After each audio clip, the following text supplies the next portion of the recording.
the easiest way to grab all your Halloween needs. Dry and sunny every day. Sounds like a dream, doesn't it? Especially if you experience occasional loss of bladder control. That's why Poise is the only pad that's custom fit to keep you drier. The center is gently raised to bring protection closer to you. And it's wider at one end, so you place the protection where you need it most. For a close custom fit that keeps you drier than any other pad. So every day feels dry and comfortable. There's no other bar quite like it. The white stripes are a moisturizing cleanser. The pink stripes have a nourishing lotion with vitamin E. These keep you clean and soft. These replenish your skin's essential nutrients. They work together to create Dove Nutrium, the first dual formula bar that does more than just clean and moisturize. It nourishes your skin to a healthy, radiant glow.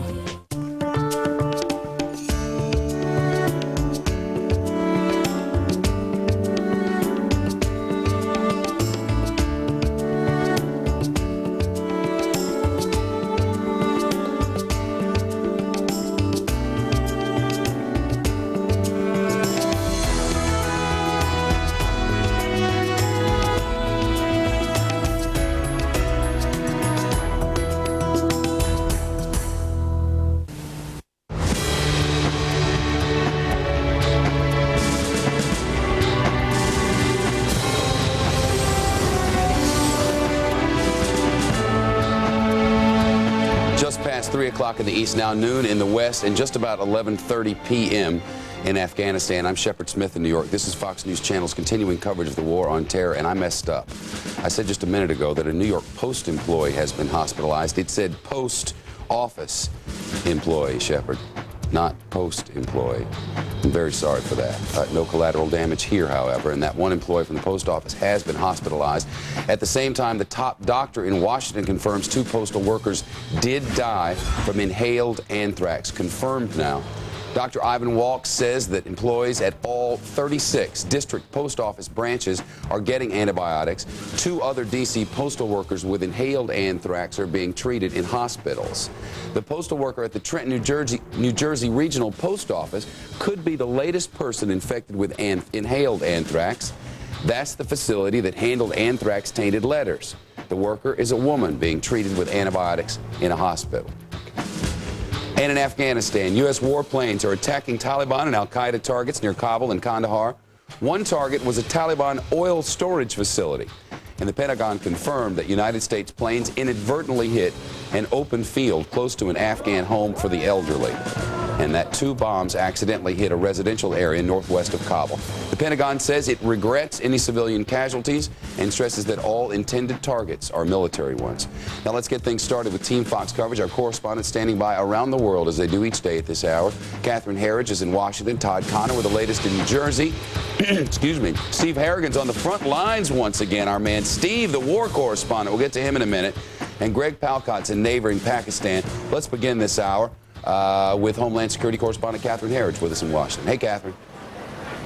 Shepard, I want to start with those 2 cases of inhalation anthrax. The latest information we have is that the postal workers are in critical but stable condition. We don't anticipate any changes, this according to health officials, for the next few days. We also know that there are 4 other suspicious cases that they're tracking at this time, in addition to 12 other cases which are considered a lower priority, but they are keeping their eye on them. So I just want to set the scene here at D.C. General. This is where postal workers have been coming all day to get their antibiotics. You can see a few in the background loitering outside the hospital complex. Now let me take you through what happens. They're going inside. They're getting a briefing, what sort of symptoms they should look for in the event that they have been exposed to anthrax. They're also being told about the antibiotic Cipro, what sort of side effects there may be. And they're also being told at this point that they should try and keep a level head and that there will be no testing for them. They're also being given, I can probably see this pretty clearly one of these orange tags, and they're putting a number on them. This is to help identify these people because they want to make sure everybody is getting antibiotics. Now, earlier today, there was a lot of confusion among the postal workers we spoke to because when they came here, they expected to have nasal swabs done, but the people we spoke to said that that was not the case. Health officials, though, have now explained at this point they don't anticipate further testing. They're saying the nasal swabs are done to set what they call a treatment perimeter, so they can get a good catchment area. All those people they think may be at risk for exposure to anthrax and should be given antibiotics. So at this point, the focus is on getting people immediate treatment. Those swabs, that testing, is not a way for us to tell the individual who's being tested whether they have anthrax. It is not a way for us to confirm whether that person will get sick with anthrax. We do not need to do further testing, but we need to treat, and we need to treat quickly. The focus has been the Brentwood facility. This is the clearinghouse for mail into the Washington, D.C. area. It's also where they sort mail for the Capitol. And it's where the anthrax-tainted letter to Senator Daschle passed through.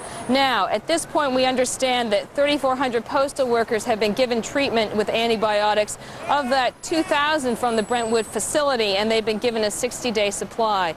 Now, aside from this issue of testing among postal workers here at the hospital, they've also been asking, why did it take so long to close our facility and to also give us treatment? They're thinking back to what happened on Capitol Hill last week, when once the anthrax letter was found, the area was cordoned off, people were tested and given antibiotics. And some of the postal workers we spoke to said they just didn't feel that the situations were treated in the same way. They said that the Brentwood facility, they were tested there because it was in direct correlation with the actual event.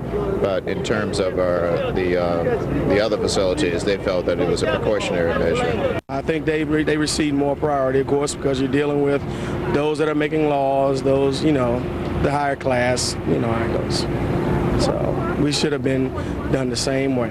Everything should have been stopped, but life isn't always equal.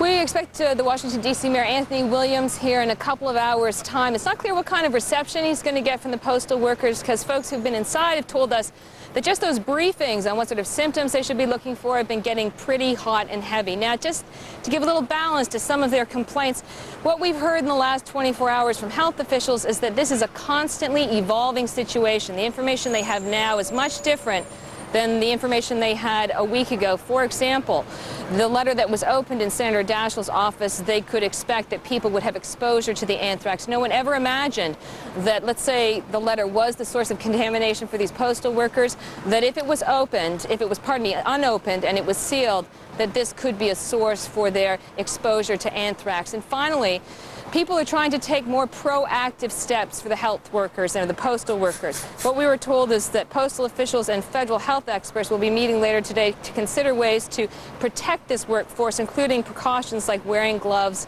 and masks. Shepard, back to you. Catherine Herridge live for us in D.C. Catherine, thanks a lot. A Jersey postal worker may have inhalation anthrax as well. This is a new development.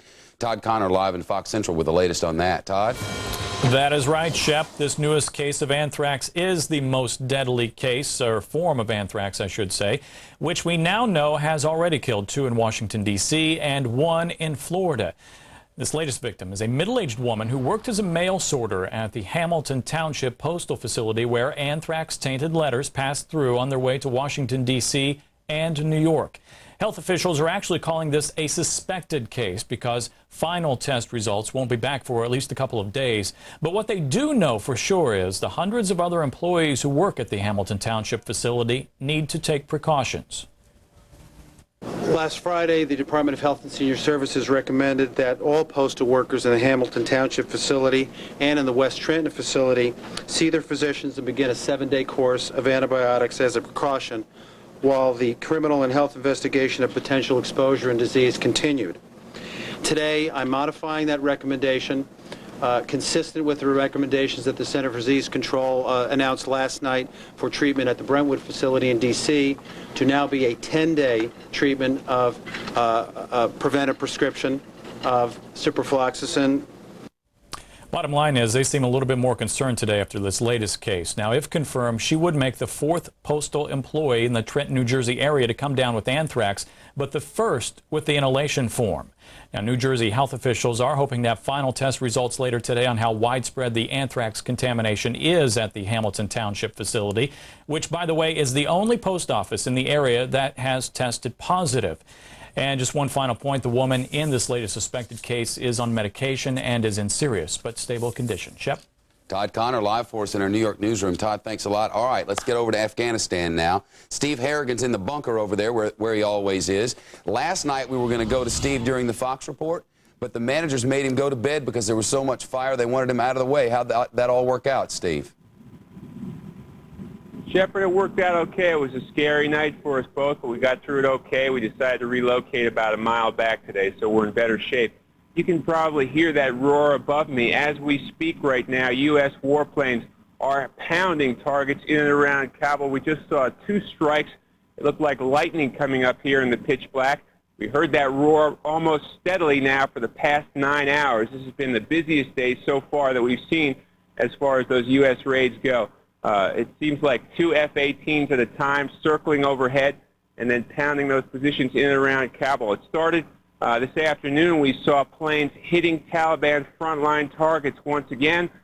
We saw an artillery position of the Taliban pretty much obliterated in broad daylight. But the question is, how effective are these raids? How well are they working? Because it seems almost in answer to these raids, as soon as they pause, we have seen the Taliban come out and fire their artillery at Northern Alliance positions.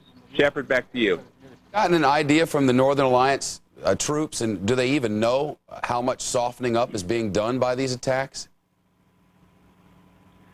They don't really know. We've heard troop estimates of anywhere from 8,000 to 4,000 in front of them, but they say they're going to need a lot more. They've been calling for 24 hours of continued bombing.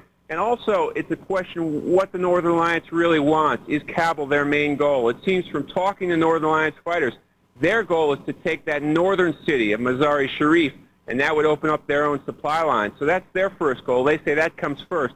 Kabul comes second. Shepard? Mazar-e-Sharif, the road there and the airstrip. Explain the importance of those, Steve. That's right. I'm sure you could hear that explosion we really behind can't, me. That though. was just the 3rd strike now. Okay. Well, take my word for it. It's like thunder and lightning behind me right now. Mazar-e-Sharif is a key city, and the fighting there has been going on now for several days. General Dostum in charge there in the north. It's key for a couple of reasons. One, it would be a victory on the ground for the Northern Alliance, and 2, it opens up a main highway between Uzbekistan and Mazar-e-Sharif. So this would be the way in to get supplies, to get oil, to get those Russian tanks and armored personnel carriers that the Northern Alliance says they really need to fight this war. Shepard? So in theory, they might then march from Mazar-e-Sharif over the mountain ranges there and into Kabul? That's what they say, but right now the fighting, they still haven't won Mazar-e-Sharif yet, and the question is what happens after they win? What happens to all those Taliban fighters in Mazar-e-Sharif? It'll be a real test case for the Northern Alliance. When this city has changed hands in the past from one side to the other, there have been massacres.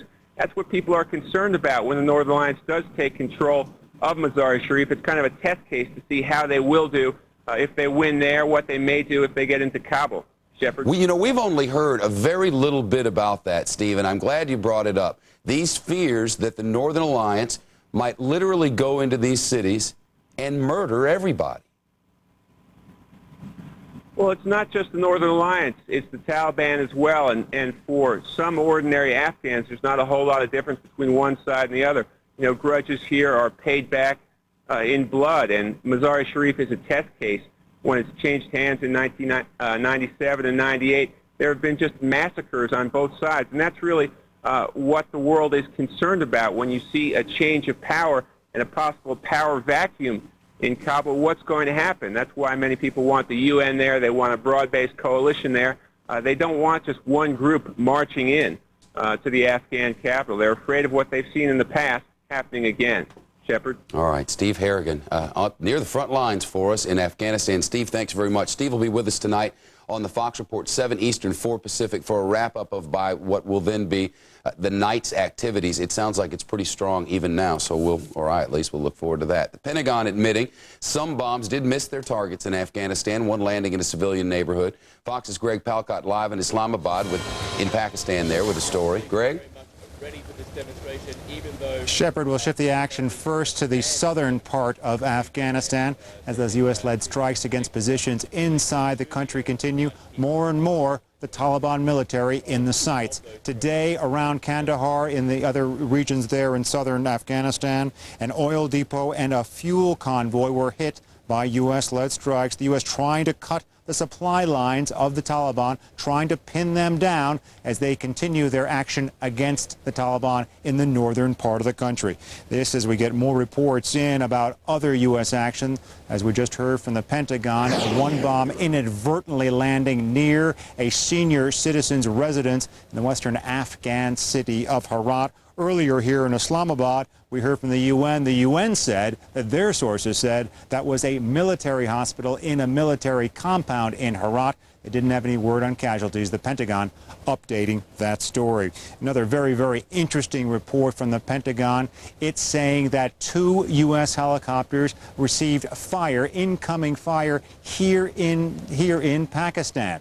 Apparently, they were retrieving the remains of the helicopter that went down on Friday inside Pakistan. They had stopped in Pakistan to refuel. When they touched down to refuel, their fire opened up. Apparently, they come from a radical group, members of a radical group here. They returned fire, and then they left, leaving the remains of that helicopter in that location. Very, very interesting. Also interesting today in the town of Jacobabad, protesters clashing with security officials here. Now remember, Jacobabad is another city here in Pakistan where there is a base being used by the U.S. military in its actions against Afghanistan. The toll today, 14 injured, some 100 arrested. It was a smaller protest than we have seen in the past, but still a lot of activity, a lot of noisy protesters there. Finally, here in Islamabad, 30,000 blankets, other medical supply coming courtesy of the United States. These supplies all going to some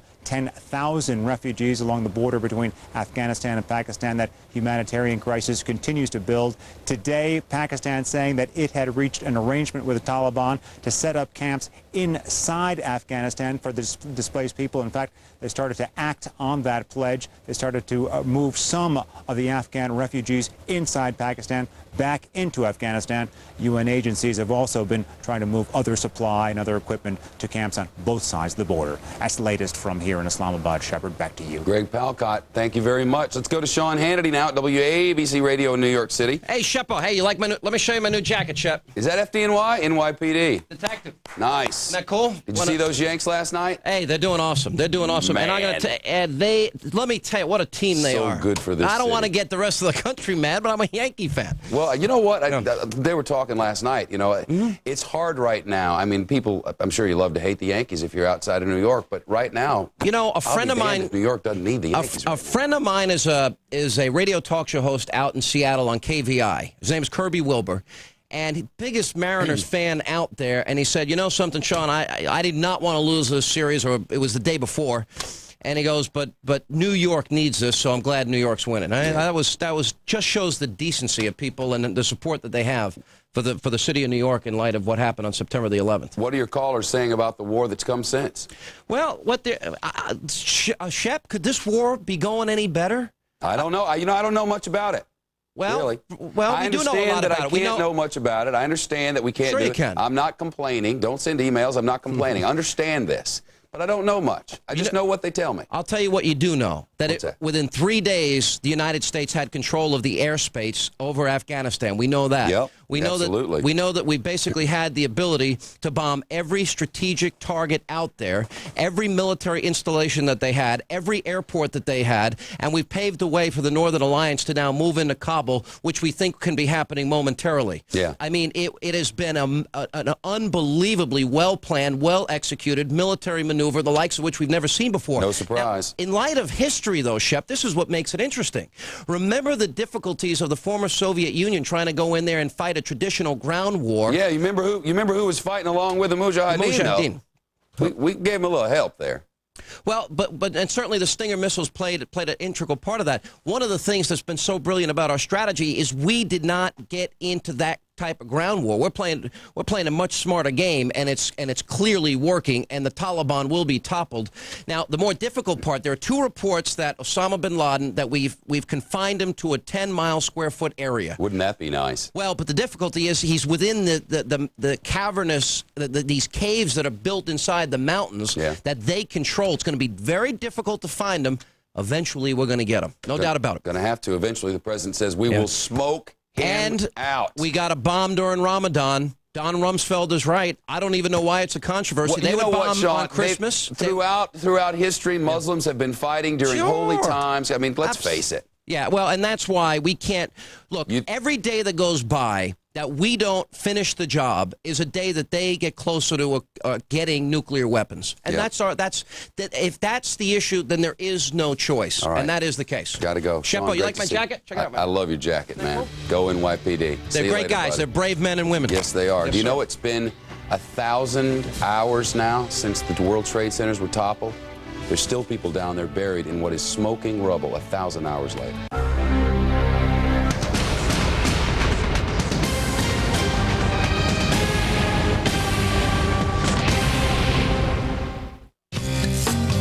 No. It's a great feeling to be upgraded from a regular room to a luxury suite. Well, now you can get that same feeling when you buy a Gateway computer. Because right now, when you buy a Gateway 300S featuring the Intel Celeron processor, Gateway will give you 2 free upgrades, an extra-large monitor, and a built-in CD burner. So you can get everything for just $7.99. Don't you just love upgrades? Offer ends November 18th, so stop by or call 1-800-GATEWAY today. Snuggle audition, take one, and action. You. Oh. Wait. I'm snuggly soft. Thank you. Next. I get towels. Fluffy. Right. Next. I get blankets. Cuddly. I don't think so. When it comes to real softness, there's only one Snuggle. Snuggle. There's no substitute for softness.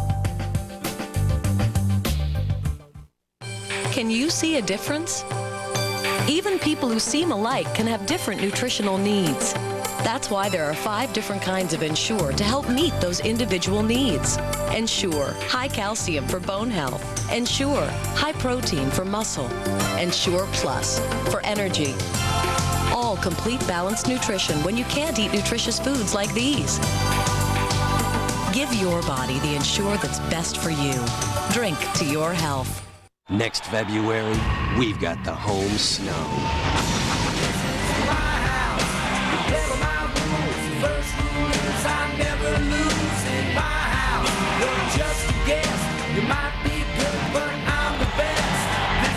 The Winter Olympics in our house, Salt Lake City, 2002. See it on the networks of NBC. To advertise within the 2002 Olympic Games, call AT&T Media Services at 503-535-6120. What can you do at VHIX.com in 30 seconds or less?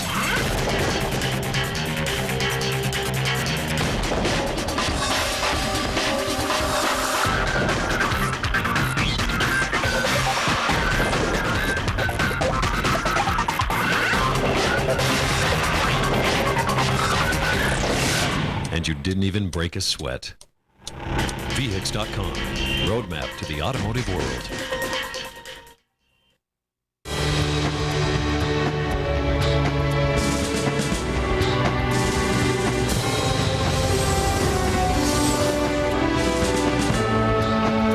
Day 17 in the war against terror as America strikes back, though you could really make the argument, couldn't you now, that the first strike back happened not 17 days ago, but in the minutes before we even knew what the heck was going on, when those guys were up in that plane, the 4th plane that crashed in Pennsylvania, and one of them said, "Let's roll," and then they went, "Let's roll." That should be the phrase for this war. Let's roll. They started it right there on board that plane, and they took that plane down, and we probably have a Capitol because of it, and your senator or your congressman's probably alive because of it. That's when it started. Started off pretty darn well, too, didn't it? But since then, since this organized part, how successful have the bombing raids been? Joining us now, the former Secretary of the Army and Fox News military analyst, Doug O. West. Good to see you, sir. Thank you, Shepard. Good to see you. Let's roll. That's a good phrase for this one, isn't it? It is a good phrase, and if we look at the telestrator for a second, we'll see that ever since that, we've been rolling. You've heard reports today about activity around Herat, Kandahar. We're preparing to assist the Northern Alliance so they can go into Kabul, and Mazar-e-Sharif. We're rolling, and we've been rolling with the air campaign, and soon with our assistance to the Northern Alliance. What happens next? Have you been able to process that yet? We talked about it a while back. Once we get Kabul and we get Mazar-e-Sharif and we get control there, and eventually we find that guy and take care of him, that Osama kid, then what? Then what? Well, two things. Let me make a preliminary point. One of the reports you got just before the break underscores something, that although everyone likes to talk about Kabul, the capital, in fact, what happens up here at Mazar-e-Sharif may be more important in terms of what the Northern Alliance can do from there at that point. Secondly, in response to your question about what happens next when we get in there, yes, we have always been concerned about who goes into that first city, into the capital, and takes over, and what will happen. We held back in the Second World War. We were not the first in, and we are holding back now as we try to make up our minds. The answers that we need a coalition is a very good answer, a very thoughtful one, but it's proving very hard to put together. Is it going to be the deposed king? Is it going to be the Northern Alliance, which is currently the recognized government, the government we recognize there? Are we really thinking that there could be some so-called moderate Taliban? And incidentally, is there such a thing as a moderate Taliban member that could be part of a coalition? We've got a ways to go on the diplomatic front. We're doing a lot better. Well, on the political front, political restructuring. We're doing a lot better on the warfighting front right now. Yeah, we were listening to our correspondent from over there, as you mentioned, and he was talking about this possibility that there could be really ugly bloodshed as this goes down, as there was in 97 and 98. And when you look at history, I mean, we supported Iraq in the war against Iran. That worked out great. We supported the Mujahideen as they were kicking the Soviets out, and now Osama and some of what was the Mujahideen are now tearing down buildings in Manhattan. Are there any concerns now, real ones, about this Northern Alliance bunch? Well, the concerns that you heard the president, the premier of Pakistan raise, from the Pakistanis' point of view, of course, the Northern Alliance is not their team. It's not the team they've sponsored. And so they're certainly concerned about the Northern Alliance going in there. And there are the other concerns, the concerns of history and of experience. The fact is that when closely fought engagements are finally culminated, when one side storms victorious into the citadel of the other, those are dangerous times for the indigenous population of that city or that citadel. And remember, because we don't have the disciplining force of a large contingent of U.S. ground troops going in with them, there may be a little difficulty in our influencing what happens in those early hours going into Mazar-e-Sharif or Kabul. I think Kabul. I think our answer is we have been trying to prepare for that very carefully on the political front. But yes, there are concerns, and there will continue to be concerns until we actually see it pulled off successfully. Listening to the Pentagon today, they say, you know, we're not so sure this thing's going to be wrapped up by winter, by Ramadan, all of that. Has the importance of wrapping things up by Ramadan, at least to some degree, been overstated? Yes. The importance is, there are several elements of importance, and they go this way. First of all, Secretary of Defense Don Rumsfeld is absolutely right that he does not want to send any signal to anybody on the Taliban side, or for that matter, anywhere in the world, that we see a time limit on our activities. If we set Ramadan, which is what, beginning around November 17th, as a kind of deadline, and we'll begin to pull back, what we're saying to the Taliban is just hold on. Get your troops to just hold on. Find some places, hunker down, do whatever it takes to last day after day until November 17th, because then you've got eons of time. Well, not eons, but a great deal. So he doesn't want to send that signal. By the same token, he doesn't want to send the signal that winter will somehow stop us either. And so from our point of view, we have to take the position, as you and Sean were discussing, Ramadan, winter, all the same. We've come to do a job, and we will get it done, and we won't stop or take a break until it's done. The other side of that, of course, is we are also engaged not just on a military operation, but a diplomatic one as well.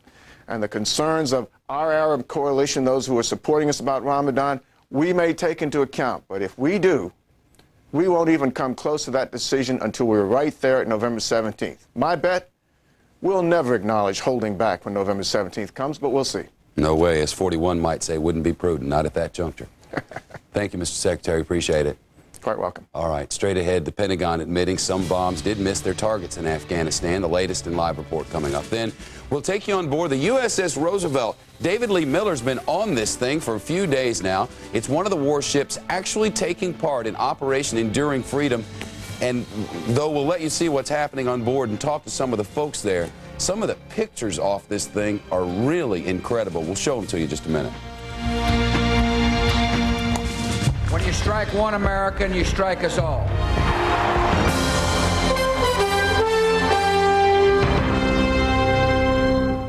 I'd like to take a look at my investments. Can Fidelity help me with some planning? Go through what I'm invested in, goals and so forth? Of course. You know, now might be a good time to look at your entire portfolio. Yeah? You can help? Well, certainly. With Fidelity Portfolio Review, we can help you draw a complete picture. Really? Sure. Fidelity and non-Fidelity accounts, IRAs, 401k, stocks, mutual funds, even the effects of taxes. How do we start? We'll meet in person or over the phone. That's great. Let's get rolling. For a free review of your portfolio, call 1-800-FIDELITY. When I start each morning. When my kids need a playmate. Prozac Weekly is here. Ask your doctor if it's right for you. For a limited time, you can try Prozac Weekly for 1 month free. Visit freemonth.webmd.com to learn more and print out your coupon from Prozac Weekly. Talk to your doctor today to see if Prozac Weekly could be right for you. Prozac Weekly is here.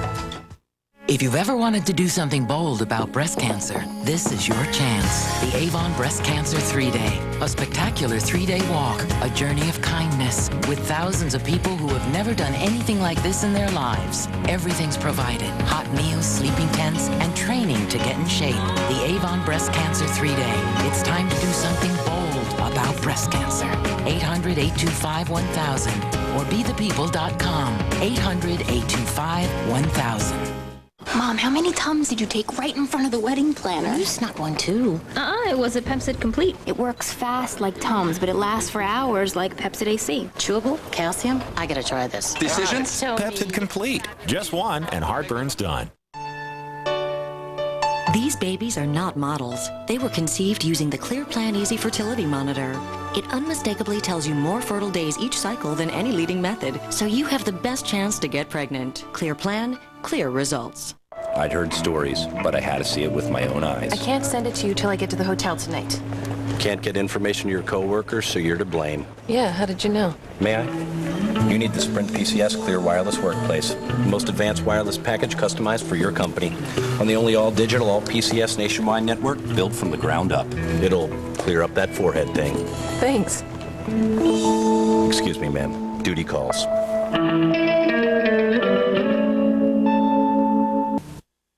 The cause is just, and we will win.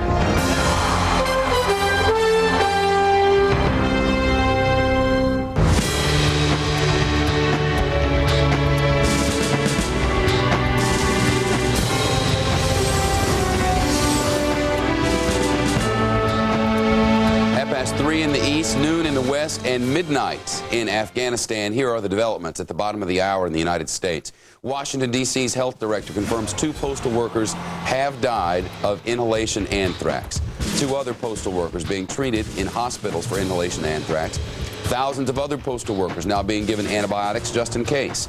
In New Jersey, a mail sorter at the Trenton Regional Post Office, about which we've spoken so often, is now expected of having inhalation anthrax. That's the facility that handled the anthrax-tainted letters. The worker's a woman being treated with antibiotics in a hospital.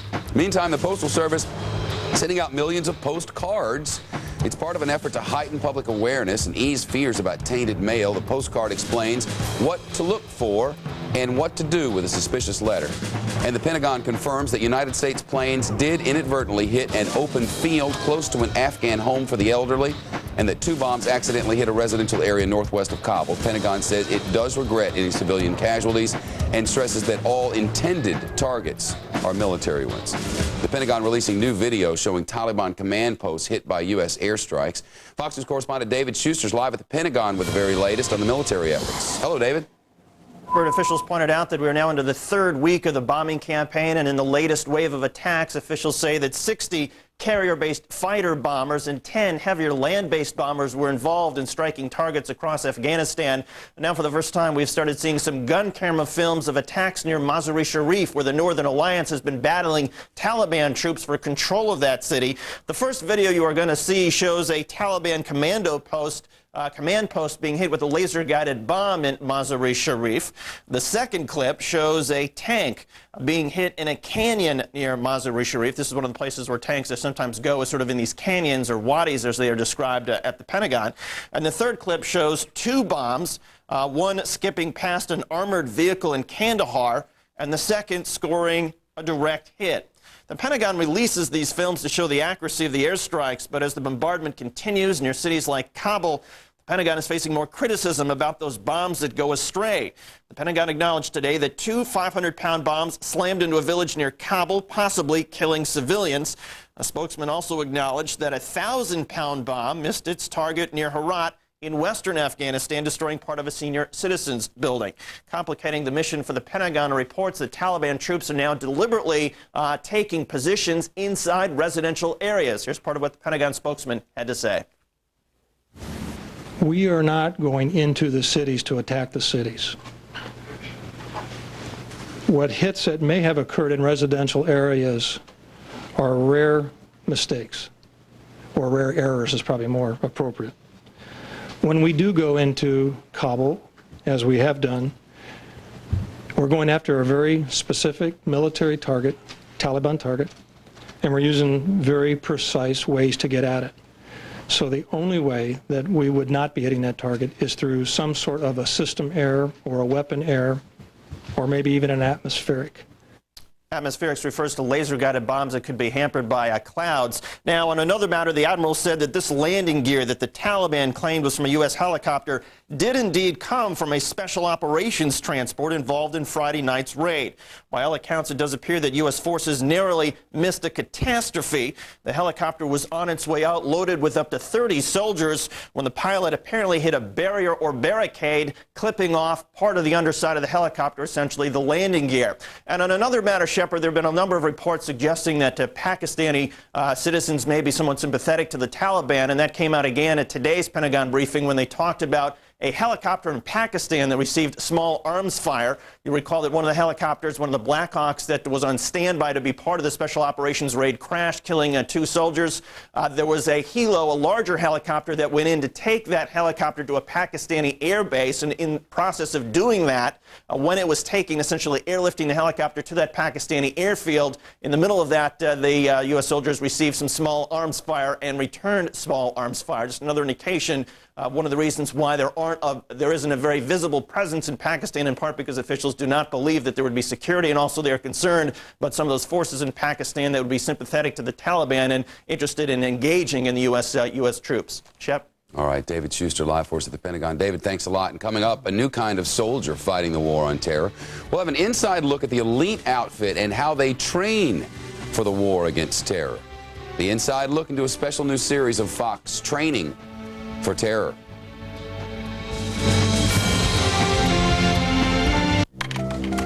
This is experience.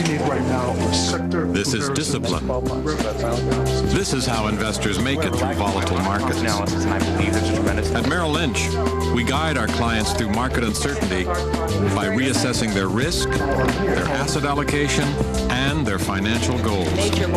This is what a Merrill Lynch financial advisor does. This is what you do. And these are the times when we do it best.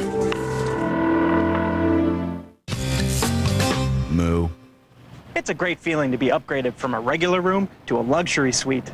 Well, now you can get that same feeling when you buy a Gateway computer. Because right now, when you buy a Gateway 300S featuring the Intel Celeron processor, Gateway will give you 2 free upgrades, an extra large monitor, and a built-in CD burner, so you can get everything for just $7.99. Don't you just love upgrades? Offer ends November 18th, so stop by or call 1-800-GATEWAY today. Want to learn a secret about long distance?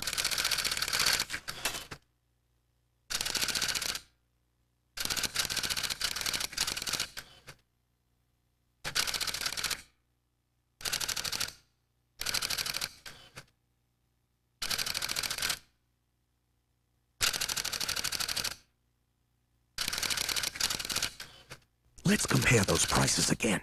AT&T 7 cents, IDT just a nickel. Sprint charges 10 cents on weekdays, and MCI charges a quarter, while IDT charges one flat rate all the time, 5 cents a minute, 24 hours a day, 7 days a week.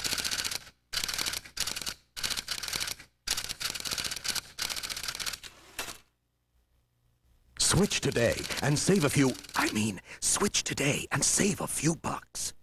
IDT long distance. No one does it for less.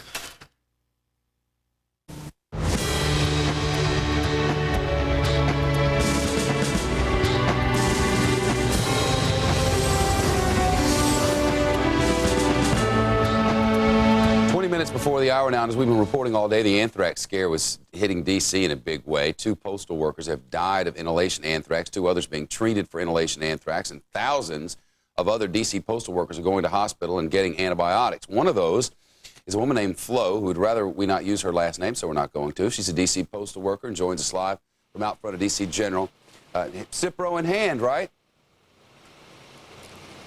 Okay. They've given you the medicine, but they didn't test you, it's my understanding. Are they not testing everybody, Flo? No, they're not. They did what they call a random sampling, and they will not be testing any more postal workers. How's your head with all of this, Flo?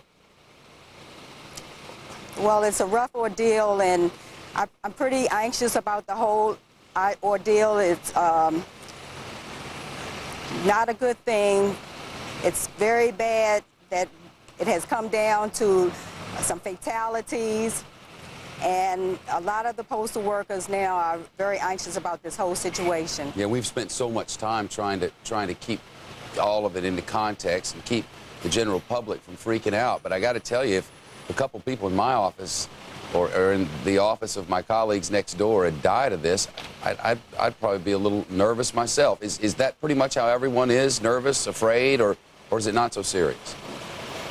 It's very stressful right now, and you can cut the tension with a knife. Actually, everything went smooth at D.C. General. We went through a phase where they introduced the concept of anthrax and explained to us what anthrax is. They had us to speak with pharmacists for those of us who have other medical conditions. And after speaking with the pharmacist, everyone was given a 10-day supply of Cipro. And the 10-day supply of Cipro, you're to take 2 tablets per day. Do you wonder why they're not testing you? Yes, I really do wonder why. Actually, that's the cause of a lot of my anxiety right now, is because they're not testing any more postal workers. Did they say why, I'm from Flo? a different facility. They said that they only needed to do a random sampling, and that's what they've done thus far. They intend to test environmentally all the postal facilities to see if anthrax is possibly airborne in any of the facilities. You were paying attention as they were dealing with this up on Capitol Hill as well, I'm sure, as everybody in and around the Beltway was. What's your feeling about the way this was handled, say, on Capitol Hill versus the way it's been handled at the post office? I feel that it was not handled in a timely manner, that postal officials should have stepped in immediately as soon as they felt that there was a threat on Capitol Hill. I was hoping that something would have been done immediately. Yeah, you know, I was just talking to one of my producers about it on Capitol Hill. nobody had even gotten sick. Not a single solitary individual, and the House of Representatives shut the place down. How did they handle it at the post office once somebody got sick, Flo? Well, once our postal facility got word, our managers filtered the word down to the craft employees, and that's pretty much the way it was handled. But the place didn't shut down. People didn't run off for testing. They didn't start handing out antibiotics. No, you heard a lot of grumbling and mumbling within the post office, but no, the facility did not shut down. Well, Flo, hang in there. Take your antibiotics. Hopefully you don't need them. Okay, thank you very much. Take care. Thank you very much. I want to get things updated from overseas. The former Soviet state of Uzbekistan, we were talking about the importance of that just a little while ago with our correspondent on the ground in Afghanistan. Uzbekistan now placing tighter controls on its anthrax stockpiles. The country that borders Afghanistan agreeing to remove the hazardous materials stored on a remote island years ago. Well, let's get the details on this now from Jonathan Seri, who's live with us in a town in Uzbekistan. What is this? They're storing anthrax on some island? Yeah, this is actually something that dates back to the Cold War. These anthrax spores developed by the Soviet Union, and then they decided to bury the spores on the island in 1988. In some cases, trying to bury them in canisters containing bleach, thinking it would kill off the anthrax, but later they went back and found that many of those spores were still intact. So now the question is what to do about this island. For many years, this was a very remote island in the middle of the Aral Sea. The problem is many of the tributaries going into that sea are now used for agriculture, and over the past few decades, the water level's been going down. In fact, that particular sea takes up about half the space it used to take under natural conditions. So what was once a remote island, Shepard, is now becoming more easily accessible. And the fear is that perhaps a terrorist group or a rogue nation might try to go in and recover that anthrax or possibly some of the other biochemical weapons that are being stored there. So the U.S. and Uzbekistan have entered an agreement. The U.S. will provide a little bit of funding, and Uzbekistan's going to go in and start cleaning it all up and try to remove the threat. Meanwhile, other things going on here in this country. Out at the Hanabad Air Base, just several miles from where I'm standing, there continues to be a lot of activity involving U.S. jet aircraft. Most of the missions are being flown during the night. People who live there say that they often wake up in the middle of the night hearing the large transport jets flying overhead. Another thing to tell you about, there's been much speculation about the border that Uzbekistan shares with Afghanistan. Relief workers had been speculating that because the government was allowing them to ship supplies to the border town of Termiz, that perhaps the Uzbek government would reopen the so-called Friendship Bridge linking the two countries and allow relief supplies to go in by land. But the Uzbek government says that's not the case, at least not in the near future, that those supplies are going to have to be either ferried over by water or more likely carried over by helicopter. But until the Allied forces gain control of northern Afghanistan, that border won't be reopening anytime soon. Shepard, back to you. Jonathan Seri live for us over there, so I guess that's going to be much more of a process than an event, Jonathan.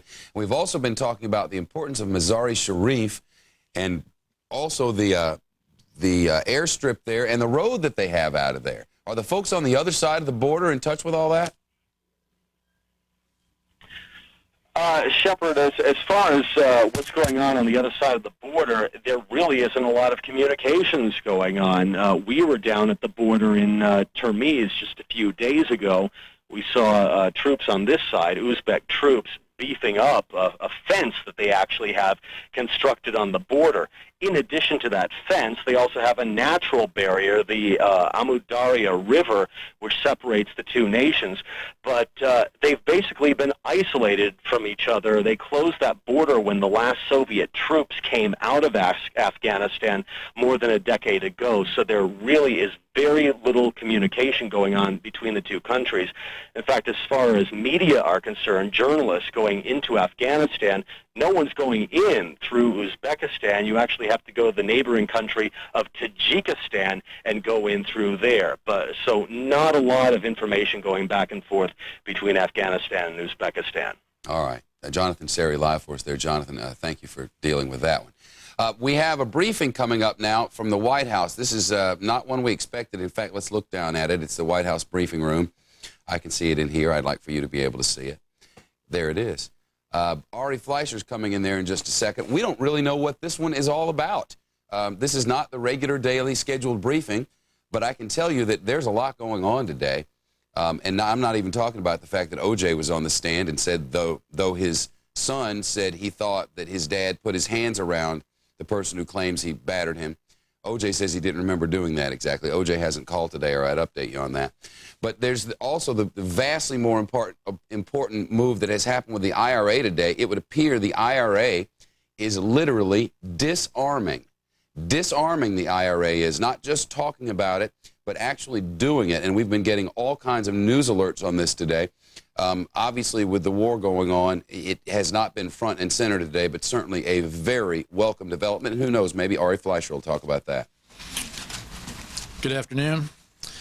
At my briefing earlier today, I said that the White House would report any new developments should they occur.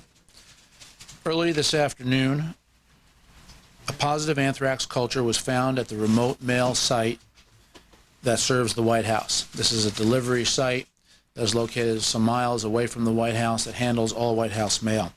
Test results showed it to be positive for a small concentration of anthrax.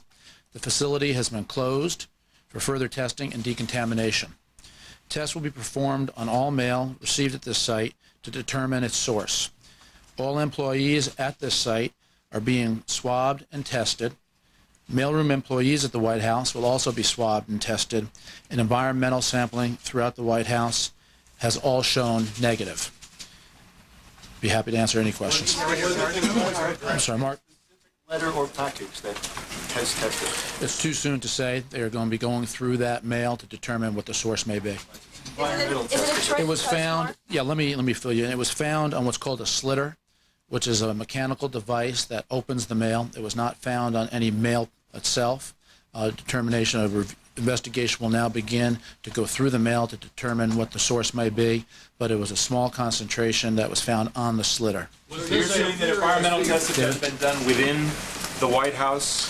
Yeah, David, suffice it to say that prior to September 11th, and then as well as after September 11th, the White House has always had extraordinary precautions in place. They've even been enhanced after September 11th. So there has been a regular program here of environmental sampling at the White House, even prior to this discovery, and all the environmental sampling to date has shown negative. So there's no we will, as just indicated, if anything is positive, we will of course report it. There is nothing to report. It all is negative. Any precautionary step at the White House, any part of the complex? Are they taking antibiotics? Is anybody taking any precautionary step at all? The answer to that remains the same as what I indicated earlier, that we do not discuss that for the White House staff as a matter of routine. In the case of this discovery at the remote site, we will share that information because it applies to the specific case. How was this discovery?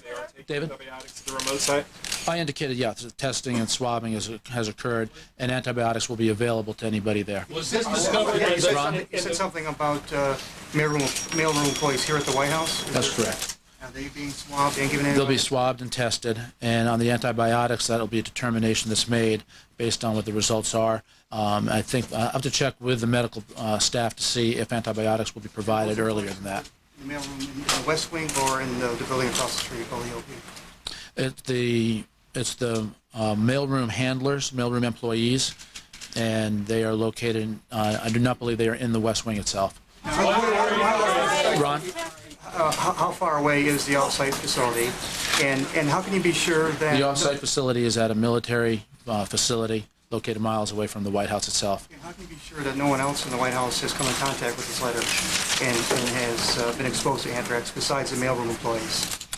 Suffice it to say, as a result of many of the security precautions that have been put in place since September 11th, we have high confidence that that is not the case. But the test will be done on the basis of where the doctors and the security personnel determine the most logical places to test, and that's why, for example, the mailroom employees will be tested. Have you tested in the West Wing? Not as a result of this, Ron. Kelly, there are a variety of security procedures that were already in place, and I'm not going to go beyond that and discuss them. Kelly? Tested. Was this the first test that was done that came positive, or has it been tested periodically, and that this is the first time you discovered a positive sample of this facility? As I said, many procedures had been in place prior to September 11th. They were enhanced since September 11th. This is a result of some of the enhanced testing procedures since September 11th. September 11th, so there have been tests underway, enhanced tests, and this is the first time you have a positive. That's what I just said. Correct. That's correct. When Bill? exactly was it discovered? The positive culture was found late this morning and the Secret Service was informed. Senior White House staff was informed at about 12:30, 12:45 this afternoon, and then I was provided that information. I was in the middle of this briefing at that time. I was provided that information approximately 2 o'clock. And the routine test was done today or yesterday? Was it a routine test? The tests were done as a result of the enhanced procedures put in place since September 11th, and the positive culture was found today, was determined to be positive today. Or was this an ongoing test that is done frequently on this piece of equipment? There have been a series of enhanced security procedures that have been in place. This is the first test that has come back positive. But other tests were done prior to that, I do not know. I only know about the test that came back positive, the results of which we got this morning. Jim? The sample was found on a slitter, meaning one assumes that it opened some envelope. Have you found the piece of mail that left that sample on the slitter?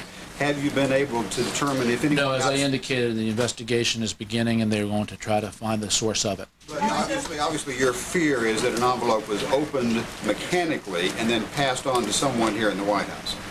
Or it may still be at the facility. As I said, there have been a series of security precautions that have been put in place here at the White House, which give us high confidence that there is not an issue here at the White House itself. How many White House employees received mail that might have been opened by that slip? As I indicated, there have been a series of security precautions put in place that gives us high confidence. Who is at risk? Which federal employees might be at risk from the mail that contained the anthrax opened by that slitter? On the advice of the professionals who are involved in this, which are the health professionals and security professionals, the people who work at the remote facility will all be swabbed and tested, and the mailroom employees here at the White House will be swabbed and tested. Are you telling us in effect that the reason you know that no one else needs to be swabbed is the mail hasn't gotten beyond the mailroom since September 11th, that it's not getting to senior employees? I'm not going to go into all the details about the security procedures that are in place, Ron, but again, the confidence is high about the White House as a result of the enhanced security procedures that are put in place. Again, I'm not going to get into all the details of security. Kelly? Facilities, though, where does this mail go besides the White House? Are there other federal agencies that get this mail? Any other federal employees that get this mail besides here at the White House? The only other entity that I know that gets this mail is one federal agency. They've been notified about it, and they will also receive the same type of treatment. The Secret Service. You said that you affect operations in the White House in the day-to-day. Are there any shutdowns, any operations that aren't going to be going forward? No, it has not changed anything at the White House. The environmental sampling that had been in place continues here at the White House, and as I indicated, all results of the environmental sampling, which is, if you think about it, that's one of the best precautions you can take, is to go in and take a look at various areas around the White House to determine if there is anything positive or negative involved in the physical space of the White House. And as I said, all tests have come back negative. You say that there's a high level of confidence that the White House is okay, but technically, is there a chance that a piece of this mail is in the White House? Just to clarify. I can only report to you what's been passed on to me and faithfully reported to you on the basis of what the security people have told me. That's their analysis. John? You said that you didn't know the results of any previous testing on this piece of equipment, but do you know when that piece of equipment was last tested?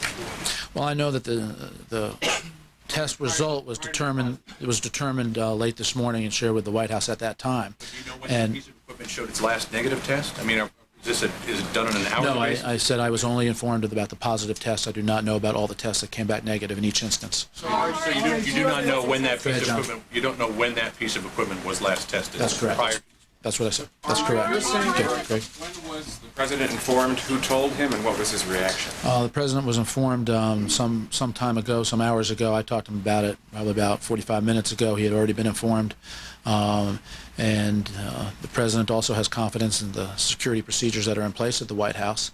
The president expressed his concern for the people who work at the facility.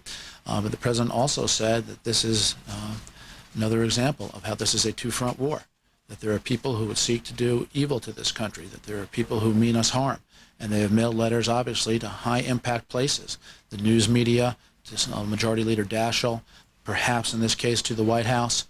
And the president understands that these are enemies that we face who are seeking to create the most disruption in our society. He is determined not to let them succeed. We'll take three more. Do you have confidence, or is the White House confident that this letter or document, whatever this piece of mail is, can be tracked either through routing codes or some other internal mechanism that mail that's open and forwarded to the White House can? I think that's a question the investigators will have to answer once they determine what the source was. The first step is to determine the source, and then they'll be able to gather more information about that source. April? All right, this is a huge campus with a lot of people. It's already been said, you said that the slitter has detected some, and it's not, you haven't let us know that some of this mail might have gotten out. But has anyone here started swabbing or made requests to have the federal government or the federal doctors here take a look at them and start swabbing? And have you been swabbed, and anybody over here been swabbed? Again, anything dealing with the existing procedures separate and apart from this that are the result of White House security precautions, I'm not going to discuss. So that's the answer to your question. But as a result of this, I did share with you the information about who has been or will be swabbed and tested. April? Mail comes to the press, it comes to the West, it comes all over this place. Do you recommend that everyone here as well use common sense, possibly get swabbed? Again, the White House has high confidence as a result of the security precautions that are in place. I want to clarify. David, this will be the last question. Are you saying that health officials have been doing environmental tests at the White House protectively since September 11th or around that time? That's correct. And so you've been doing that absent any evidence to suggest that there may be anthrax present? David, as you can imagine, even prior to September 11th, similar things have been done at the White House in terms of testing and precautions and procedures, separate and apart from anything involving anthrax. The White House has always, unfortunately, been a target for terrorists, a target for people who have shot at the building, and that's no surprise to you or to the American people. So prior to September 11th, there was a series of tests that have been in place for the White House as a result of its unique nature. Those tests were enhanced after September 11th. So therefore, the protocols that you discussed earlier today that would apply to federal facilities like post offices around the country that were being followed, that indicated there was no need to test at the Brentwood facility and so forth, those are not the protocols that were followed here because you needed to be extra careful. Well, actually, on that point, if you look at the remote delivery site in the same way you do as the substations of D.C., the substations are being checked also on their equipment. So that's similar. But as I mentioned, there is no other institution like the White House. There is no other target, unfortunately, like the president. And therefore, the White House has always had a unique and different set of security precautions and continues to have that. I just ask you again, because you don't seem to be waving us off this point. Has all outside mail been cut off to the White House? How else could you be so certain? I've answered the question as best I can. And did the pre-September 11th tests that you talked about have been in place for a long time because this place is a target? Did they include tests for anthrax? I'm not going to get into all the degrees of the testing that have been done. Again, that's part of the security regimen at the White House, and we do not indicate with that level of specificity about what has been tested, what has not been tested. Thank you, everybody. All right, Ari Fleischer wrapping up a dramatic and hastily arranged White House press conference to spell out what are some disturbing developments there, that anthrax culture has been found in a remote mail delivery for the White House. The White House sees evidence of anthrax, and it's been discovered again at this remote White House mail facility. No indications as to whether anyone came in direct contact with it, but now it has hit the most powerful office in the world. Your World is next.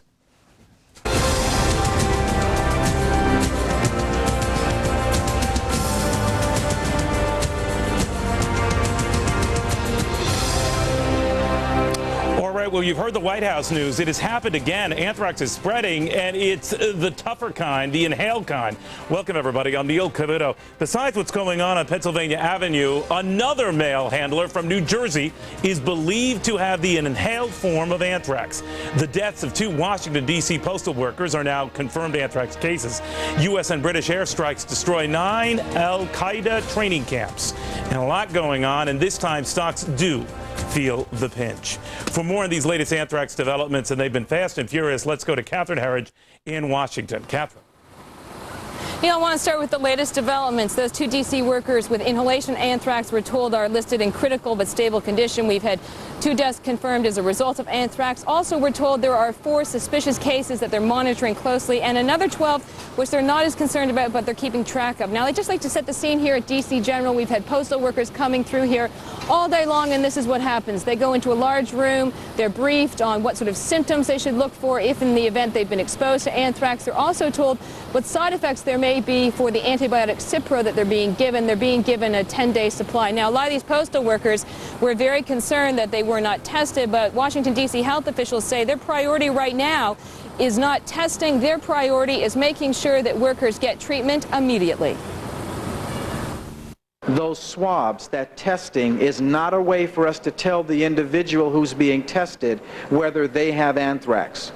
It is not a way for us to confirm whether that person will get sick with anthrax. We do not need to do further testing, but we need to treat, and we need to treat quickly.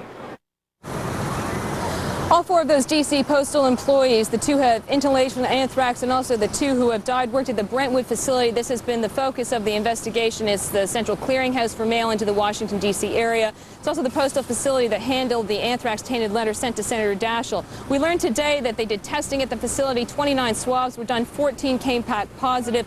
As a result, now we have more than 3,400 postal workers on antibiotics between the Brentwood facility and 36 other facilities. Now, postal workers here today said they were very concerned that their facility was not shut down immediately, that they were not given antibiotics immediately, considering what happened at the Capitol last week. Some postal workers saying they just don't think these situations were handled the same way. They didn't test us. No. They said that the Brentwood facility, they were tested there because it was in direct correlation with the actual event.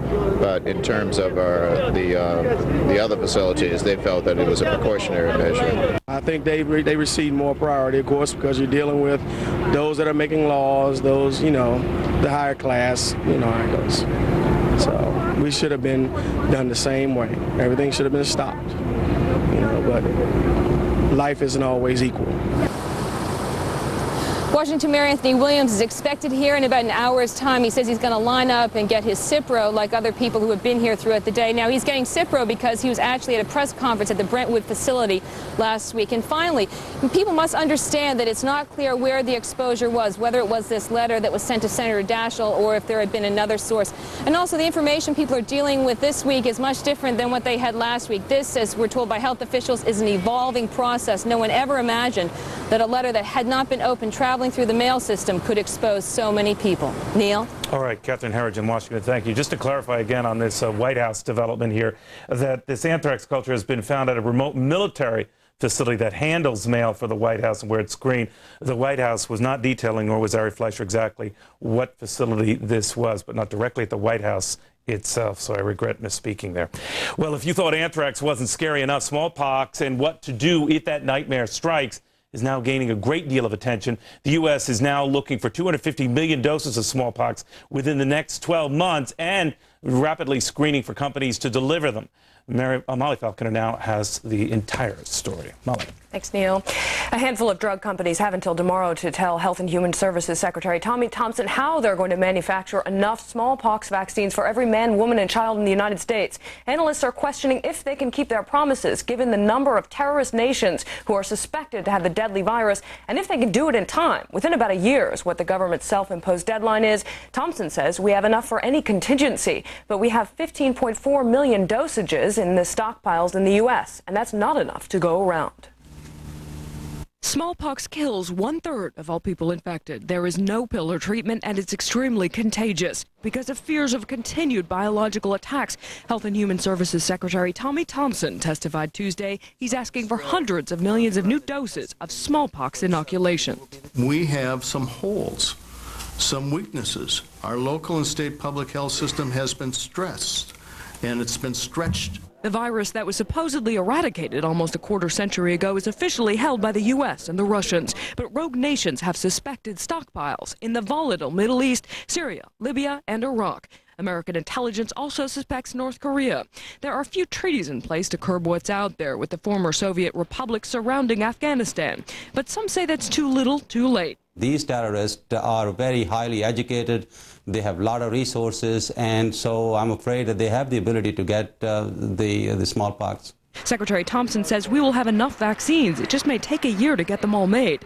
Some of the biggest names in drugs are in talks to go after the government's challenge: Merck, American Home Products, and GlaxoSmithKline. Those that win the government's confidence get a windfall of funding. The president is requesting $600 million to expand the nation's pharmaceutical stockpile. There are some companies that are probably on the margin, but I think the good news is that we're in a position right now as a country where we have the judgment to know who can do it, who can't do it.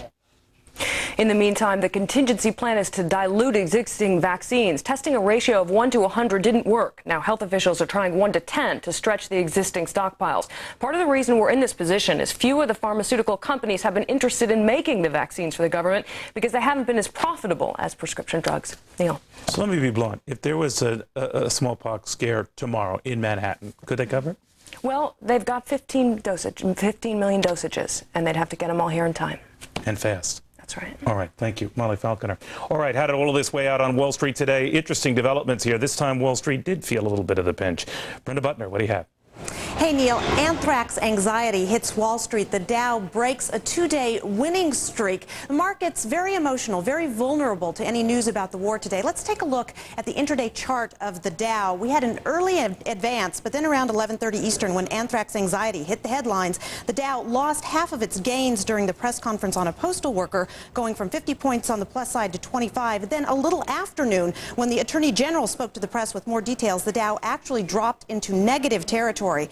Earnings were a focus today as well, and when a company actually does the nearly unheard of beat the street, it is rewarded. AT&T Wireless posted earnings that topped profits. It gained 9%, and automaker Daimler Chrysler saw better than expected earnings drive a gain of 3% today. Now, you may not hold those stocks, but chances are good your money may be in the biggest mutual funds, and let's take a look at those, how they've performed since the attacks. Fidelity Magellan with a plus sign next to its name, if a small one, but still investors happy to take that during those tough times. And the Vanguard 500 and American funds down slightly. Because of the way funds are priced, these are based on last night's close. As are these, to be fair. Compare how the markets have fared since September 11th. The NASDAQ, the best of the bunch, actually barely to the plus side. So it's back to business, all things considered. But today, investors were worried about anthrax. A lot of news out today about the war, and Wall Street basically took it in stride. The Dow didn't really have a chance to digest the news that anthrax may have been found in a remote White House mail site, but we'll be watching for that tomorrow. And throughout the day, selling was pretty controlled and contained. Back to you, Neil. Brenda, thank you so much. Brenda Butner, she'll be back later in the broadcast. Well, straight ahead on this edition of Your World, the battle over the pill to treat anthrax. The government may throw out a patent protecting one company's rights to Cipro.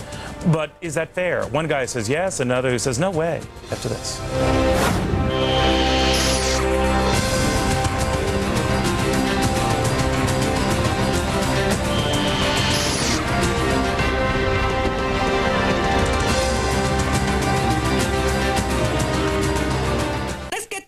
Started. Eddie Murphy in Dr. Dolittle 2. It's twice the fun of the original. This is good news.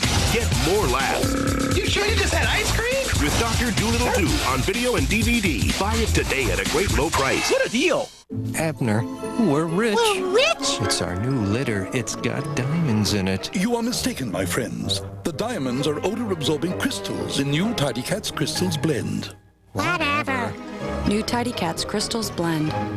When my son comes to visit, I like to prepare nice things for him. Hi, baby. Peach pie, my special meatloaf, and a nice bunch of mid-caps, small caps, and laddered munis, taking into account current opportunities in the Asian market.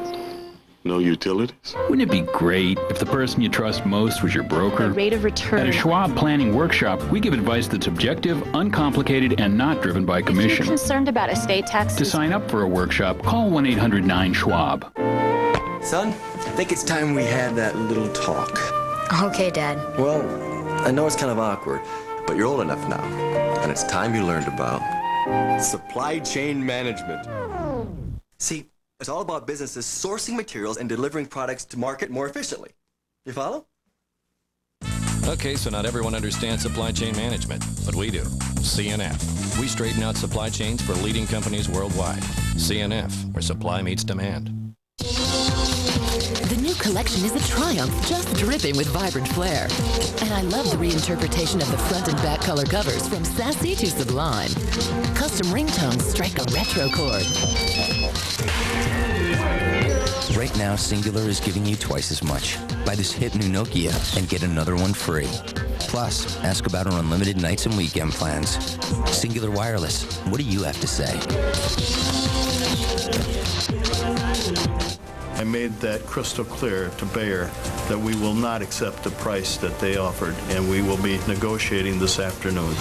All right, let me spell it out for you here. A 60-day supply of Cipro cost about $600 or $5 a pill. That is why Health and Human Services Secretary Tommy Thompson is working with its maker, Bayer, to bring the price down. Now, if no agreement is reached, the government may have no other choice but to break Bayer's patent and allow other drug makers in on the action, a notion that has former FDA Commissioner Frank Young very worried. He joins us now from Washington with more. Mr. Young, thanks for coming. Thank you, Neil. The public interest dictates this get out there fast at a cheaper price. Does that mean overriding patents? No, that's absolutely wrong utilitarian ethics. The patent law underlies all of the development of medicines within the United States. It's important to emphasize that there are other medicines, such as deoxycycline, and some of the actions of the FDA to rapidly approve other medicines for treatment of anthrax is the way to go. There's also a need to look at pediatric treatments now, and I would urge that the FDA look at that labeling as well. But under no circumstances do I think it's appropriate to break a patent. What if we have a national emergency on our hands? And yes, you're right, there are some other players out there that might address anthrax or related illnesses, but anthrax is the issue, Cipro is the drug, we need it now. Would national emergency dictate throw the patent out? No, because Cipro has been labeled for anthrax, but FDA just a few days ago extended that labeling to deoxycycline, to penicillin, to tetracycline, to other medicines that are widely available. So wait a minute, tetracycline could handle anthrax if I have anthrax? Doxycycline and penicillin as well. All right, so all these other companies like Novartis and Mylan Labs and Teva Pharmaceuticals, and they would all be fine products for me to consider. The FDA has made that judgment. The big thing that's lacking now with FDA is to look at the pediatric dosage, and I believe they could do that expeditiously. Lorabit is one of the medicines, and there are some other ones that can be used and labeled for pediatric use. All right, Frank Young, former FDA Commissioner, thank you very much, sir. Appreciate it. Thank you. Well, if Uncle Sam does decide to let other drug makers produce Cipro, they'd probably go to my next guest first. His company has already received tentative approval to market a generic form of the drug. Joining us now is Bruce Downey. Mr. Downey is the chairman and the CEO of Bar Labs. Bruce, good to see you again. Thanks, Neil. Good to be here. So you're in the driver's seat. You've got this generic version. Well, we're not. We're one of 5 companies with a tentative approval, and we've made known to both the Secretary and to Bayer if there is an emergency where additional supplies are needed, we're prepared, ready, willing, and able to make those supplies. All right, but doesn't Bayer pay you $30 million to sit on your hands not to produce this generic version? No, that's not true. We had a patent challenge with Bayer in the early 90s. We settled that case in 1997, and there are 2 components of that settlement. First, we get the right to bring the product to market in July 2003, 6 months prior to patent expiry. And second, Bayer has a right either to give us product for resale or let us purchase product for resale before that date, or to make payments to us. Bottom line, they're paying you $30 million a year. They're paying us $30 million is not to keep us off the market. All right, so let's say the government, I understand. The patent is what blocks both us and the other 5 companies from going to the market, not our settlement with Bayer. Okay, I'm still on the take here, but here's what I want to know. Okay. Let's say the government says, Bruce, have at it. We need to get this out pronto. If I'm Bayer, I'm going to say, well, forget your $30 million. That stops. Well, the government has the authority to, in a national emergency, to authorize the emergency production in violation of a patent. When the government does that, it has to pay the patent holder reasonable royalties and indemnifies those companies that make the product for the government. And we stand ready, willing, and able to make the product for the government if that need arises. So it's a national emergency, essentially. Bayer must hold true to its deal with you that you were forced into this, and so be it. We believe we have two separate situations here. Yeah. We have a patent settlement from 1997. It's unrelated to the current emergency. Gotcha. Okay, I understand. I don't mean to rush you, but generic version of Cipro right now, how much is yours versus what Bayer puts out? Well, we aren't selling it because I know. But what would it likely be? Depends in large part on our raw material supplies and what the $5 a pill now. What would yours be? I would say it would be less than $1. Would be less than $1? Yes. Now, has anyone more or less given you the wink and green light to go ahead and start producing these? No. Really? Has anyone even called you to say about what the options are? As I said, we have contacted both Bayer and Secretary Thompson to indicate our willingness to make product and gave an assessment of our capacity. We could make approximately 40 million tablets a month and be at that level by 1st of January. All right. Your profits have gone up sixfold in the past year. Yes, we've had a good revenues year. have tripled. So this would be just pay dirt if it comes to fruition, right? Well, it'd be an incremental business for us. I frankly be a lot more than incremental. Well, I'll be honest with you. If this is an emergency, we're more interested in helping fill the need than we are profiteering in this situation. So yes. So at less than $1 a pill, could you still profit? Of course, we can make a profit on less than $1 a pill. All right, Bruce Downing, the man who runs Bar Labs. Very much in the news. Thank you, sir, very much. Directly ahead, the effects of these anthrax cases are being felt across the country and across many industries as the fear factor grows. Two big CEOs on how it's affecting their stocks, travel, and people's everyday lives after this.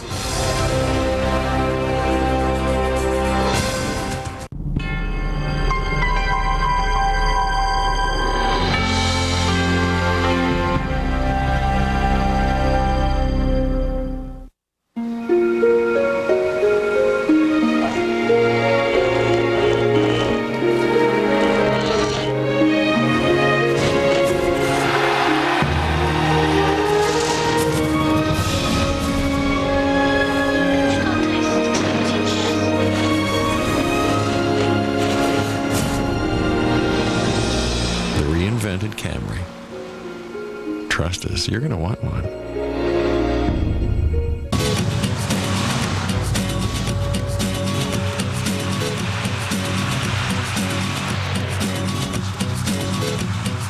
The road to success has always had its bumps and curves. Don't get off track. Now is the time you really need personalized advice and better information. Morgan Stanley. Move your money. Get well connected. His hotels were hurting. Post-September 11th, bookings down. Room prices way down. Business conventions way down. So you'd think the head of Hilton Hotels would be screaming for a bailout. You'd be wrong. Why Stephen Bollenbach took a pass on a rescue after this. Hi, I'm Rick from Empire Glass. Let Empire Glass replace your cracked windshield and will now pay up to $100 of your comprehensive insurance deductible. And will now give you 24 free dinners to Sherry's, the Northwest's #1 family restaurant and bakery, with any windshield replacement. So for the highest in quality windshields, including up to $100 off your comprehensive deductible and 24 free dinners to Sherry's, call Empire Glass today at 251-9881. When you think glass, think Empire. AT&T Broadband keeps you connected with programming, offers, and more. Look what we're bringing you this month. On one stage, women will fight for a cure. For one night, women will help save lives. For one cause, women will rock. Lifetime Television rocks October with the 2nd annual Women Rock Concert, an all-star event where today's hottest female voices come together on one stage for one cause: to stop breast cancer for life. AT&T Broadband. We're keeping you connected.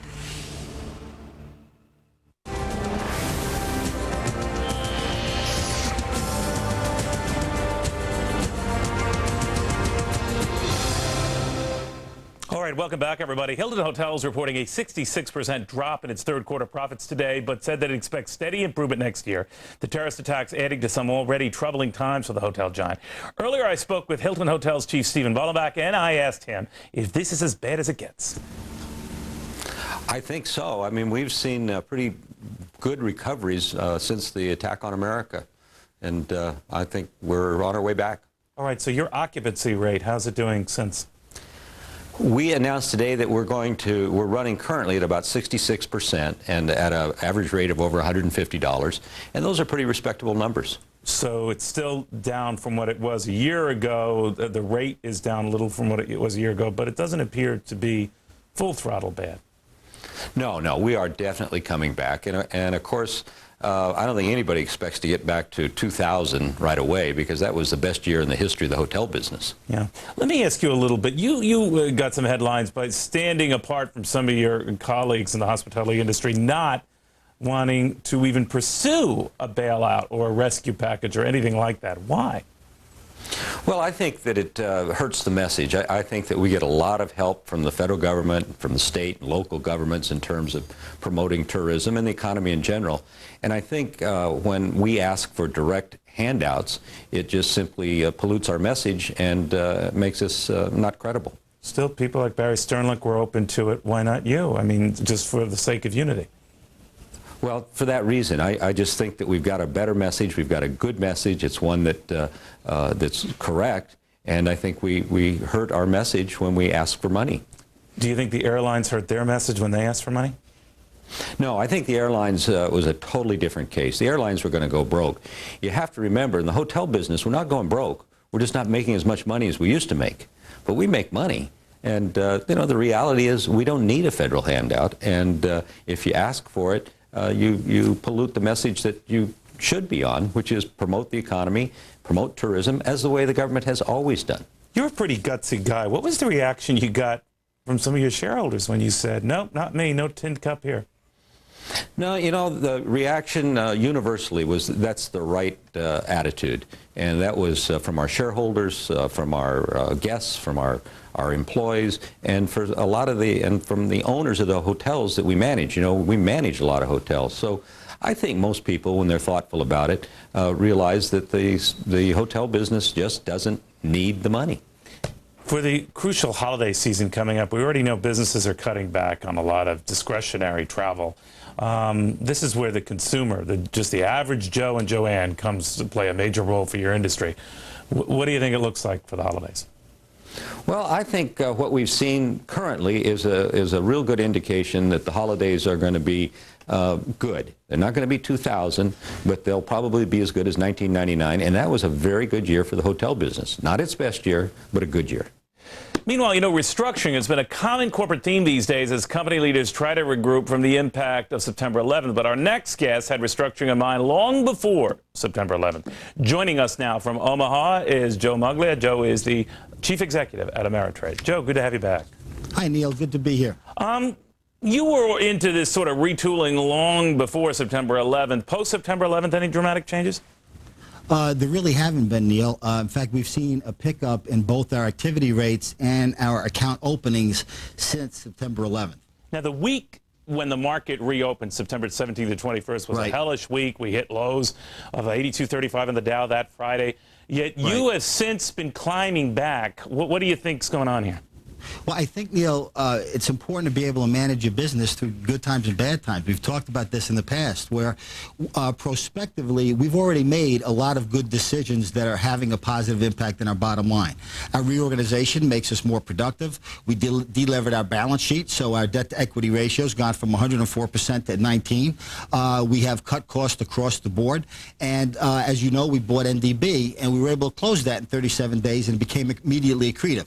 So we think we've done a lot of things that are going to be in the best long-term interest of both our clients and our shareholders. What is your general market view, Joe, when you look at how Wall Street has rebounded just coming back to work after the attacks, that it seems to have found its footing right now, today notwithstanding, but by and large, these sell-offs, even in the face of anthrax scares, are rather contained. What do you make of that?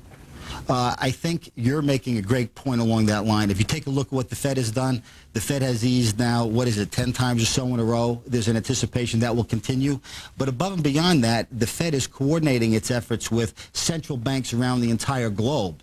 Bringing all of that together is really going to have an incredibly positive long-term impact on the marketplace. When you say incredible impact in percentage terms, guess. Out a year, I wouldn't be surprised to see 20% type of returns for a little while coming off the low levels that we're at today. All right, Joe Moglia, always a pleasure. Thank you, sir. Likewise, Neil. Thanks for having me. Ameritrade's boss, Joe Moglia. All right, well, directly ahead, Amazon.com's Jeff Bezos joins me live from Seattle. And then Clinton confidant and civil rights leader Vernon Jordan stops by. Only the biggest names, only the biggest business show on the planet. New possibilities for energy and performance just became clear. Chevron Texaco. Just because you're strong doesn't mean you can't be gentle. That's also true of Imodium AD. Gentler than you thought, effective as you think. I'd like to take a look at my investments. Can Fidelity help me with some planning? Go through what I'm invested in, goals and so forth? Of course.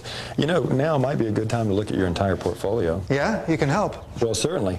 With Fidelity Portfolio Review, we can help you draw a complete picture. Really? Sure. Fidelity and non-Fidelity accounts, IRAs, 401k, stocks, mutual funds, even the effects of taxes. How do we start? We'll meet in person or over the phone. That's great. Let's get rolling. For a free review of your portfolio, call 1-800-FIDELITY.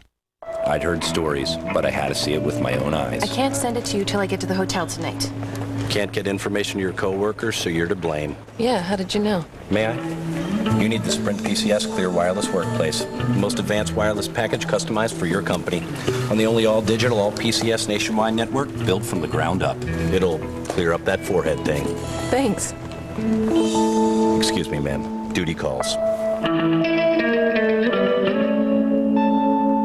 Hi, Fred. Looks like IT will be jumping through hoops again today. Fred, I sent out an email about the email being down. I opened that virus just like you told us not to. Hi, Fred. Looks like another all-nighter. Sorry. At CDW, we understand what it can be like in IT. That's why you get computing solutions from your highly trained account manager and services designed to make your day a little easier. What's wrong, Fred? We're only asking the impossible. CDW, computing solutions built for business. Reporting, uncovering, discovering. It's the big story, fair and balanced. A look at the big issues shaping our lives and what they mean to you. The Big Story with John Gibson. Tonight, combat training for soldiers, cops, or even you. All I need is just some kind of aggressive act. Defense Against Terror on The Big Story with John Gibson. Tonight at 6, 2 postal workers dead, others infected, sorting out anthrax in D.C. Then at 7, travel, savings, and God, the nation's new trends in terror's wake.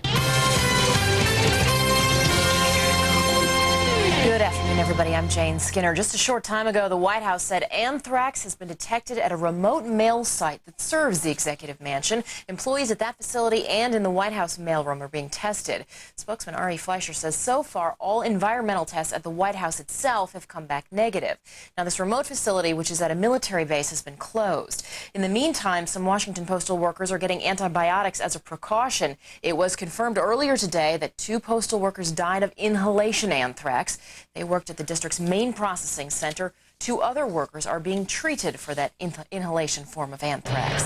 And in New Jersey, the health department there believes a postal worker has inhalation anthrax. She's being treated with antibiotics and is reported this afternoon to be in serious but stable condition. She worked in the regional processing center that serves the Trenton area. Now to Afghanistan. U.S. warplanes hit Taliban oil storage facilities and several other targets today. And the Pentagon says a bomb was accidentally dropped near a home for the elderly on Sunday. There's also an unconfirmed report that 19 Pakistani militants were killed by a bomb hit near Kabul. And a major development in Northern Ireland to tell you about. The province's Disarmament Commission confirms the Irish Republican Army is laying down its arms, a move that could rescue the ailing peace process there. We'll have more headlines coming up at the top of the hour, but now more of Neil Cavuto coming up next. Welcome back, everybody. Neil Cavuto here. Lingering anthrax fears pressuring stocks. The Dow Jones Industrial is giving up close to 37 points. The Nasdaq lost about 4. ExxonMobil saw its profit slide 22% of the latest quarter, below street estimates. The Dow component getting hit by falling oil prices. Airlines getting off of it on a lift on word that 3 major carriers have finished installing fortified cockpit doors. but how do you find the airlines that have them? Anyway, Amazon.com releasing third quarter earnings just minutes ago. The man who runs that company is now with us, Jeff Bezos, the chairman and CEO of Amazon.com. Jeff, good to see you. Hi, Neil. These numbers kind of come in line. Revenues were flat, but basically everything was in line. You still en route for a profitable fourth quarter? Yeah, I think that's probably the big news here is that we are still never any guarantees, as we've been saying all along, but we are still on track for fourth quarter pro forma operating profitability. We're really looking forward to what will be our 7th holiday season at Amazon.com. We're more ready to serve customers than ever. We've lowered prices. You know, Neil, we're on books over $20. It's now 30% off, which is really significant dollar savings, and people should be buying their books that way. So you can get Bill O'Reilly's book at a discount. Absolutely. There you go. Let me ask you this though. In a perverse sense, has all the heightened fear over September 11th prompted more people to do their shopping online, and in a weird way, you benefit directly? Well, we don't know. We certainly have recently seen strong order trends, but I think it's very difficult to speculate on how people will and are responding. So by that you mean the likelihood, even though most expect retail sales to be down, and a lot of people judge you by the retail standard, fair or not, that in a weird way, this heightened angst, people afraid of the malls or just bummed out going to the malls, that they might in fact do more from home?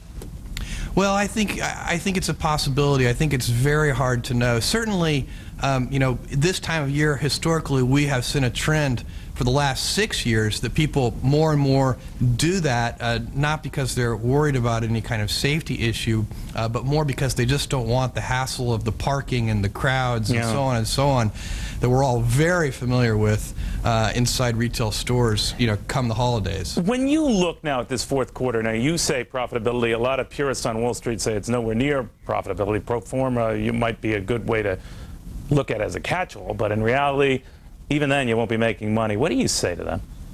Well, I say it's an important first step, and we will set an equally ambitious goal for 2002. Okay, so what does that mean? It means that, you know, while this is not the end-all and the be-all to have a pro forma operating profit in Q4, which is our seasonally heaviest quarter and so on, right, that it's an important first step. It's something that we have to do. It's something that we set ourselves the goal of doing a year ago. We're incredibly pleased that we're now positioned to do it, even though there's still no guarantees. And over the next few months, we'll be figuring out what goal we're going to set for ourselves next year. You know, let's talk a little bit about the landscape for retailing in general. I know there was the September 11th phenomenon where everything froze. I guess what I'm asking you now is post that, as far as the sentiment of buyers, what are you noticing? Well, we're seeing over the last couple of weeks actually very pleasing order trends in a lot of different categories. Where mostly? Well, one of the categories that's been doing especially well recently because of some very big releases is DVDs. You know, you have The Godfather, we've got taking pre-orders for Shrek, you know, Phantom Menace Episode 1 has come out. A lot of very big titles driving very strong sales there. This holiday season we're expecting very strong video game sales. I think a lot of people are. So there are a lot of new products coming out, a lot of things that are going to drive consumer interest. So you argue that whatever this recession talk that was going on and that things we were going to be in hell for a while here, you're saying the worst might be behind us. I'm talking generally, not beyond just Amazon. Sure. I honestly think it's way too early to know that, Neil. I don't think any company knows that. I think there's a certain degree here we're just going to have to wait and see. Certainly, clearly remains an uncertain economic environment. You always remain an upbeat guy, so you're never depressed, are you? I am an upbeat guy, Neil. You're right. My wife says if I'm upset, wait 3 minutes. Okay. Jeff Bezos, the head of Amazon.com. Thank you, sir. Thank you, Neil. All right. Directly ahead, a confidant to the presidents and a leader in the civil rights movement, Vernon Jordan, is next on Fox.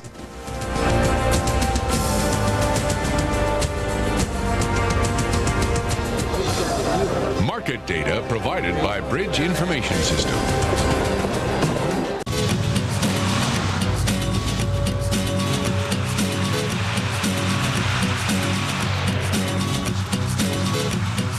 The road to success has always had its bumps and curves.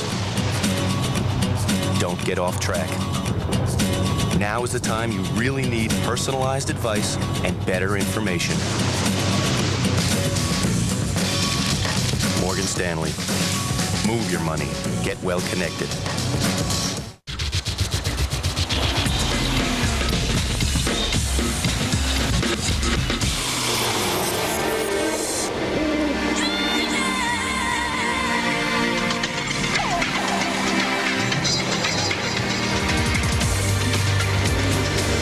Every car has its moment. This one has thousands per second. The new BMW 3 Series. Hey, what'd you guys get? I got a pound of hamburger. I've got some old suspenders. And some frozen peas. Ew.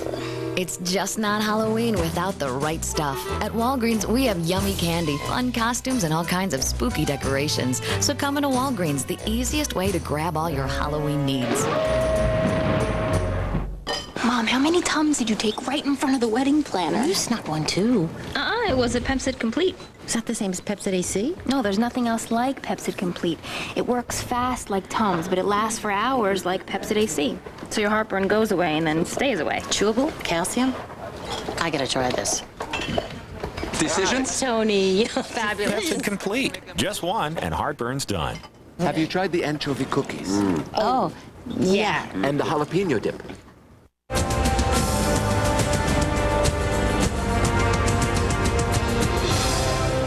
He is certainly one of the most powerful and well-connected men in the world, a major figure in American civil rights and a confidant of many presidents, including that guy, Bill Clinton. The book is Vernon Can Read. The author is none other than Vernon Jordan, who is also a senior managing director at investment firm Lazard Frères. Good to see you, sir. Good to be here. Thank you. You know my biggest disappointment with the book? Tell me. Ended at 1992. You never got into the Clinton presidency. Well, you'll get over it. But was that by design, deliberately? I mean, you're most known, your fame and notoriety, good and bad, comes from the Clinton years. All the more reason to write about another part of my life that most people don't know about generally, and the most important part of my life, the greatest change in the history of this country, the civil rights movement, to make America and to see America change. And that was crucial in my life, and I wanted to talk about it. I wanted to share it with my children and my grandchildren and whomever else would read. So your publisher knew ahead of time, I'm not going to get into the whole Clinton thing, the Monica Lewinsky thing. That I wanted to write the book that I wanted to write, and that's what we did. All right, you did touch on Bill Clinton a couple of times. In 1973, you met him. This is before he was Attorney General in Arkansas, long before he was governor. And you had him marked to be a future president. How? Intuition, instinct, served me well, and I was right. What did you see in him? Class, I saw smarts, I saw intuition, I saw political judgment, I saw... So you didn't see all the scandal that followed? I don't know who can see that. Yeah. Hillary Clinton, you told her after his gubernatorial loss, I think in, 1980, when he lost for re-election, then he came back, that it was time for her to go with Hillary Clinton, not Hillary Rodham. Well, I thought that in the South, people sort of like for you to be who you are and be identified to whom you're married to. And that was important, and I think it was a significant factor when he ran the next time.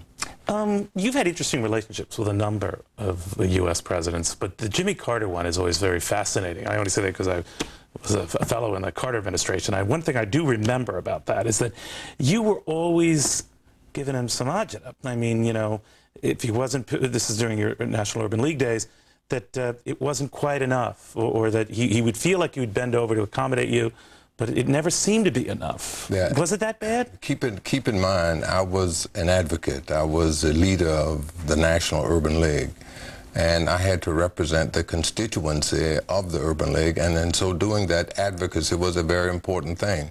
It had very little to do with my friendship with the president, which is a very close friendship. Yeah, it appears you liked him personally. He was a genuine man. We've been friends since 1966. Yeah. But friendship and policy are two different things, and I had to address policy, and I had to address it in the most vocal and the most active way possible. You know, your days coming up, I always love the story which prompted the title of the book, Vernon Can Read, about the white the businessman, I guess it was, who was driving. You're right, and he just was shocked that you could read in your spare time. That stuck with you. It seemed to be sort of like a visceral issue with you. Was there just a lot of bad blood in your life? Because it represented an old, dying South. This was in the Southern. But he was genuinely surprised that you could read? I don't know whether he was surprised or not. He just made a statement that he had never had a black person work for him who could read. Now, you would drive him around. I was his chauffeur. Right. And butler. Right. So do you feel that whites got you going, or how do you look at it? My parents, my mother, my father, they got me going. They took me at a very early age to NAACP meetings.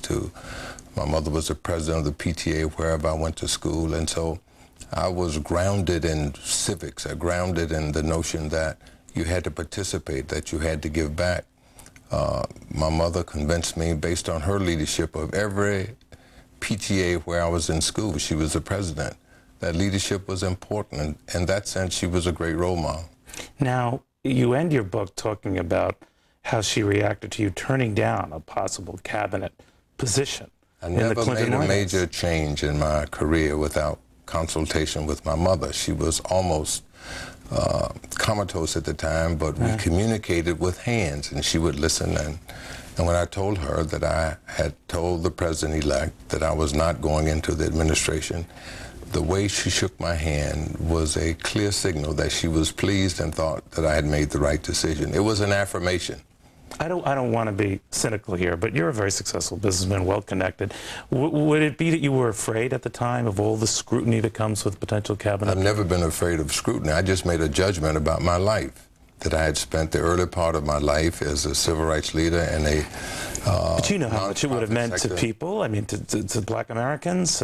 Yeah, but you know, I was the one that had to make the decision about what I wanted to do with my life. I had spent a good part of my life as a civil rights leader, leading various organizations, and it was time for me to do something else, to parlay that experience to another venue. I did it well. Yeah.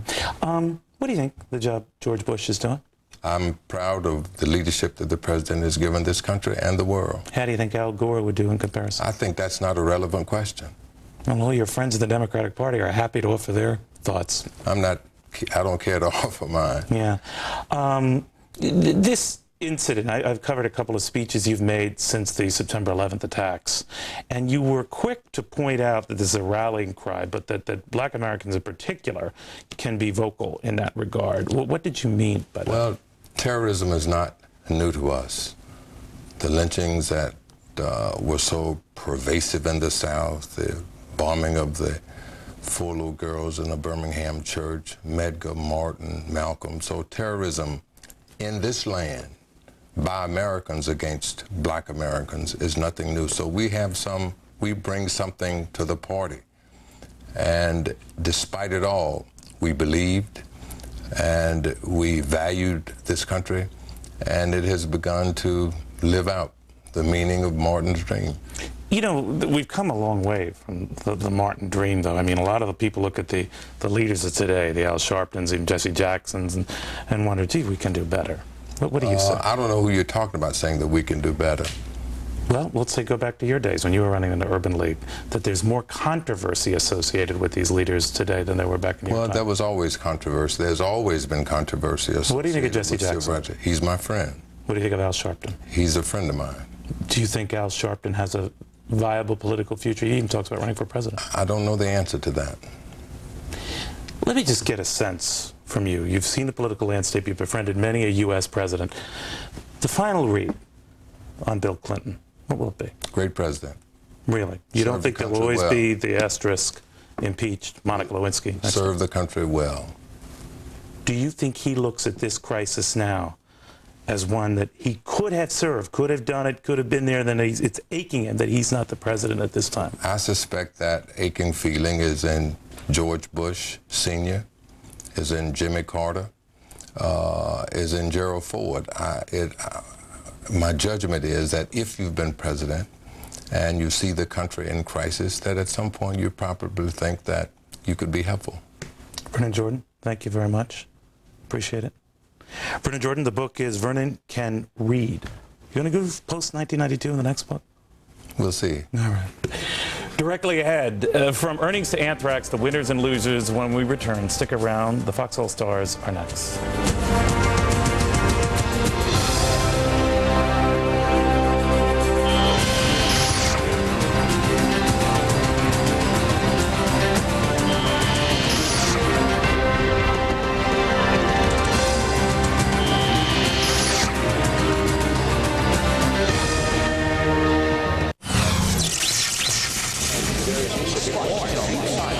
America must win the war against those terrorists. Hi, Anthony Sullivan here with a great new invention. It's called the ProTrim Shielded Paint Roller. And if you've ever painted a room before, you know how long it takes to tape up and cut in with a small brush. The ProTrim changes the way you paint. It's a self-guiding mini roller that does the hard work for you. Place the shield against the trim and the roller against the wall and let your woodwork be your guide. It's like a train on a railroad track. Right or left-handed, it gives you a clean, professional look wall to wall. The clever design presses the paint to its finest point. No paint leaks underneath, and you get a straight edge every time. Here's how it works. Load the roller with the paint, adjust the spring-loaded arm with one hand, and let your woodwork be your guide. Use it up high on crown molding. Save time by painting around fixtures and fittings like light switch plates or lamps. It's great for windows and door frames too. It's small enough to paint furniture like bookshelves. By the time you were to tape this window up, you have it finished with ProTrim. The ProTrim is specially designed to fit into small areas like bathrooms, where it'll glide around mirrors, cabinets, and ceramic tile. When you remove the shield, getting into tight areas and feathering out rough spots for uniform texture is easy too. Because there's nap on the inside, it'll paint both sides of an inside corner, saving you time. Use it outside on lap siding and fencing. The ProTrim works with oil, latex, or stains, and the rollers are refillable, replaceable, and rewashable. Even expensive electric rollers like this can't cut in like the ProTrim. Call now and you'll get the ProTrim for just $19.99. It comes complete with the paint tray and the instructional guide. But call in the next 5 minutes and we'll include 3 extra rollers, a $15 value, free. That means you get the ready-to-use ProTrim, the paint tray, the guide, and 3 extra rollers, all for just $19.99. So call this number right now. Here's how to order. Have your credit card ready and order the amazing ready-to-use ProTrim kit for only $19.99. Order now and get 3 extra rollers. That's a $15 value. Yours free. Call 1-800-651-6886. Well, more hits and misses on the earnings front. Monsanto misses and gets trounced and cut its losses in the latest quarter, but apparently not enough for Wall Street. The company also lowering its sales and earnings outlook for the rest of the year. Different story for CSX. Its stock shot up after the railway operator said that profits surged 69% in the third quarter and that the fourth quarter would be even better. Xerox saw sales of its copiers and printers take a hit after the September 11th attacks, but its results were in line with lowered estimates. Not the case over at Lucent. It posted a fatter loss than most analysts were looking for. The company still thinks it will turn a profit in 2002, and things are looking better for Daimler Chrysler, the number 3 automaker, posting earnings that topped estimates. Daimler is also sticking with its profit goals for the upcoming year, barring any unforeseen events. Well, with so much going on from anthrax to earnings, we turn now to some perspective from our Fox Business All-Stars. Karen Gibbs is here, our senior business correspondent. Terry Keenan, the host of Cash It In. Brenda Butner of Bulls and Bears, and the guy called the Map Man. That's my day job. I prefer my night on Fox, and he does those maps of Afghanistan. I just discovered what Afghanistan was, and David knew all along. David, Andy, let me begin with you. This. You know, we talk about have a great manicure.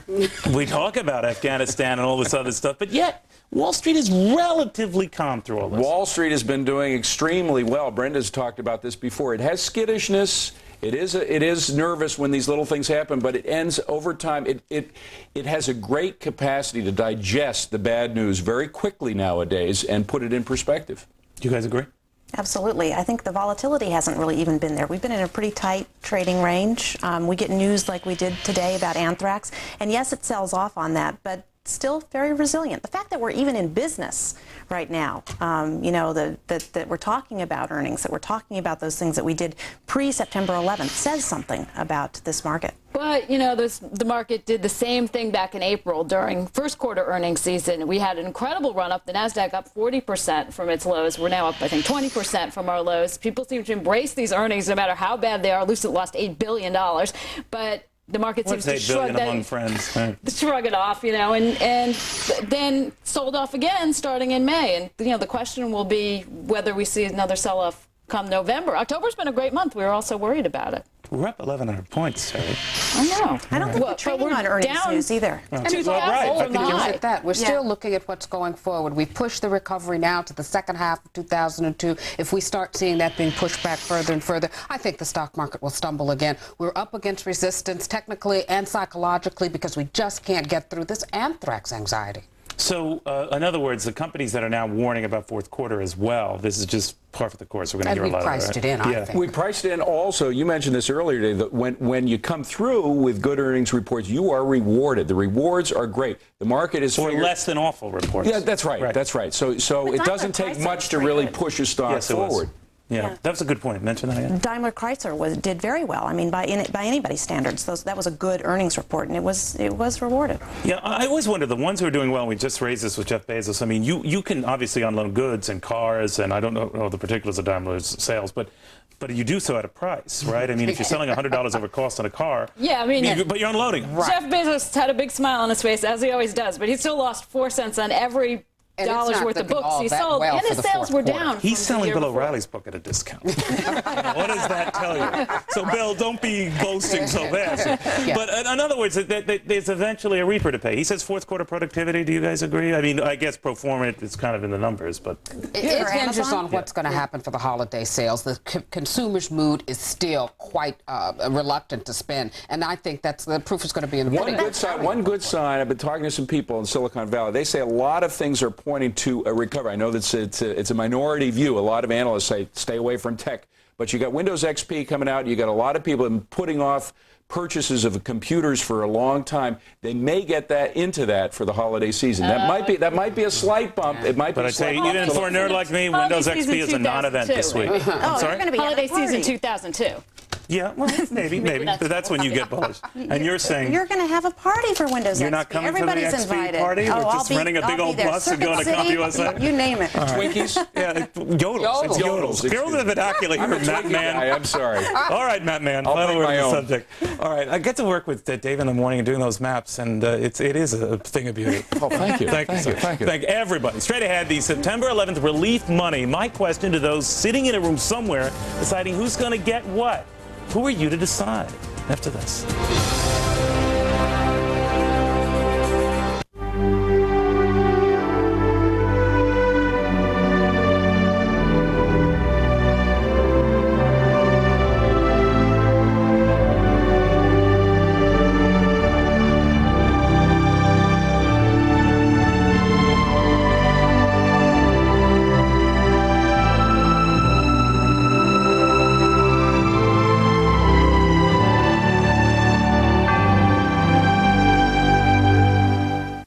You may say, Robert, do you really sit around in a tuxedo eating caviar?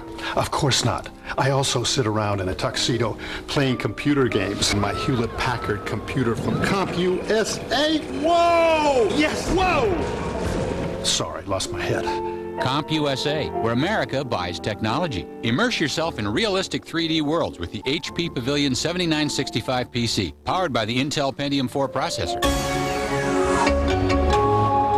You're about to see how to get lots of CDs when you join the Columbia House Music Club. Not one, not two, but your choice of 12 CDs free. Pay just shipping and handling with membership. When you buy one now for just $9.95. Log on now to joincd.com with over 12,000 titles to choose from, most with sound clips so you can listen before you buy. Try us now for a 10-day trial. Get 12 CDs free. Pay just shipping and handling with membership. When you buy one now for just $9.95. Log on to joincd.com or call this number now. A severe weather warning has been issued with widespread Floods flooding are a reality. in some areas. Yet your homeowner's insurance doesn't cover flood damage. That's why, starting at about $100 a year, buying and keeping National Flood Insurance is essential. Be flood alert. For information on how to protect your home and belongings, call for your free National Flood Insurance Guide, 1-888-RAIN-013. Reporting, uncovering, discovering. It's the big story, fair and balanced. A look at the big issues shaping our lives and what they mean to you. The Big Story with John Gibson. Tonight, combat training for soldiers, cops, or even you. All I need is just some kind of aggressive act. Defense Against Terror on The Big Story with John Gibson. Tonight at 6, 2 postal workers dead, others infected, sorting out anthrax in D.C. Then at 7, travel, savings, and God, the nation's new trends in terror's wake. Welcome back. Finally tonight, I want to have you picture something. You've lost your husband or wife in the September 11th attacks. You've since heard more than $1.5 billion has been raised to help out folks like you. But you're not seeing any of it, or very little of it. And at insult to injury, you run into a clerk who tells you, we're overwhelmed here. You're going to have to be patient. A friend who lost her husband relayed that story to me, but it's the follow-up story she told me that I found amazing. She was tersely informed, quote, if your husband was a broker, I'm sure you have life insurance and some assets. Turns out she did not. Now, I'm not sure now is the time to start preaching to victims' families what they should or shouldn't have had, whether they had enough or too little insurance, whether they saved enough, invested enough, did enough to plan for a rainy day. You know, last time I checked, September 11th was a little more than a rainy day. So why are we splitting hairs? And who is deciding who gets this money? You know, these victims weren't means-tested in death. Rich and poor and everyone in between died together, horribly. Why are we starting to do the same for their loved ones still very much alive? Here's what I say. Take all of that money and split it, what is it, about 6,000 ways? The same amount for everybody, regardless how rich or poor. By my math, it works out to about $250,000 a family. Who cares if some had insurance and some did not, some had investments and some did not? This is not the time to say who deserves more in death. All their loved ones are hurting in life. Rich families, poor families, middle-income families, all families. Now is not the time to play judge and jury, because God knows these families have already heard from the executioner. Cut him some slack. And for God's sake, cut him a check now. All right, we have a very big show for you coming tomorrow. Terry McGraw, Newt Gingrich, and yes, the Factor himself. It's been a while since Mr. O'Reilly has been here in the No Spin Zone to be in my little business zone, but we're looking forward to it. His book is out. It's bound to be a bestseller, and I hope he returns the favor when my book comes out about a year from now. But again, I'll ask him that tomorrow. Bill O'Reilly, tomorrow. In the meantime, all the headlines are next.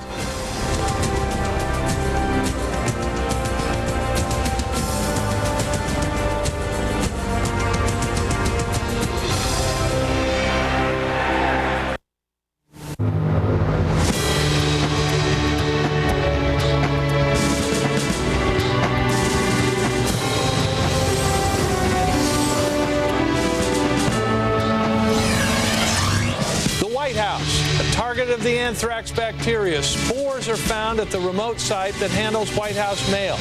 Could the killer germs have made it to the president's house, and what happens next? And how are we going to find out who is behind this anthrax invasion?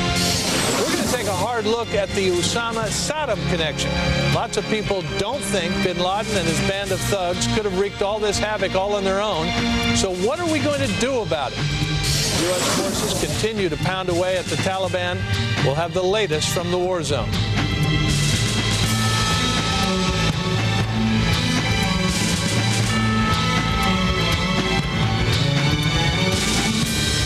Hi, everybody, and welcome to The Big Story for this Tuesday, October 23rd. I'm John Gibson, and here are the latest developments at this hour. The facility that handles the mail for the White House has tested positive for anthrax. Spokesman Ari Fleischer made the announcement just about an hour ago. Workers at the mail facility and the White House mail room are being tested.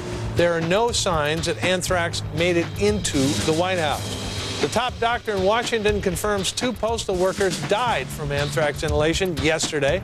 Dr. Ivan Walk says employees at all 36 district post office branches are getting antibiotics. 2 other D.C. postal workers with inhaled anthrax are being treated at hospitals. In Afghanistan, U.S. warplanes are attacking Taliban and al-Qaeda targets near Kabul and Kandahar. One target was a Taliban oil storage facility.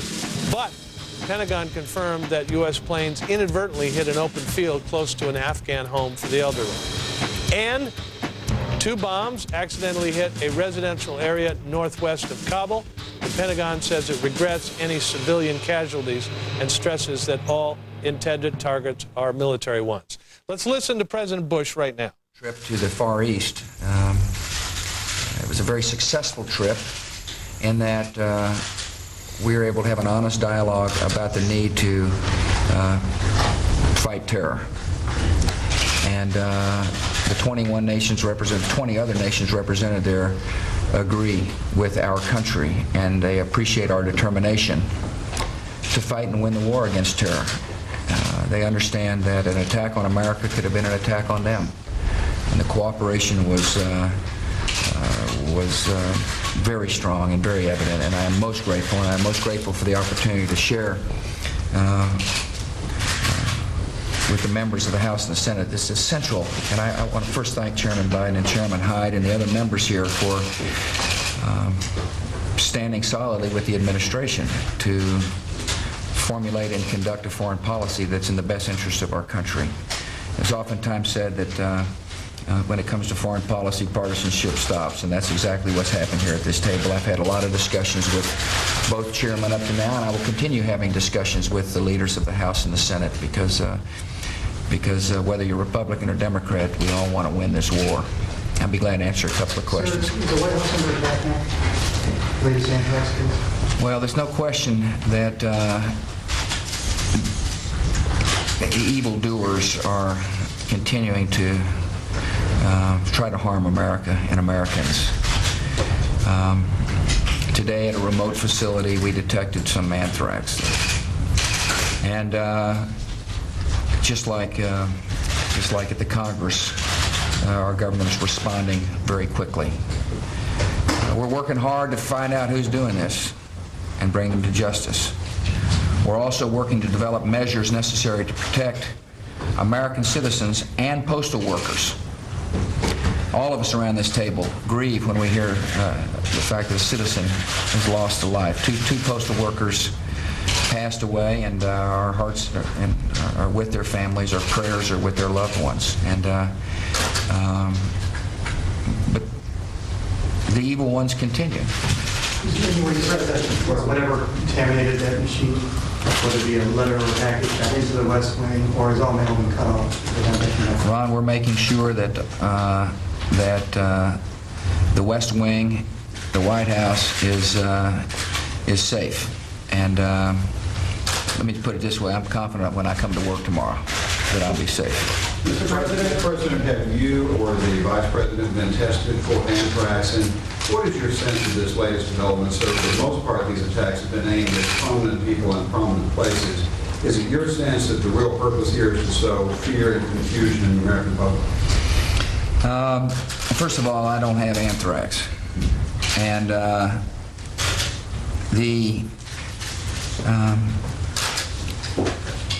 it's hard for Americans to imagine how evil the people are who are doing this. We're having to adjust our thinking. We're a kind nation, we're a compassionate nation, we're a nation of strong values, and we value life.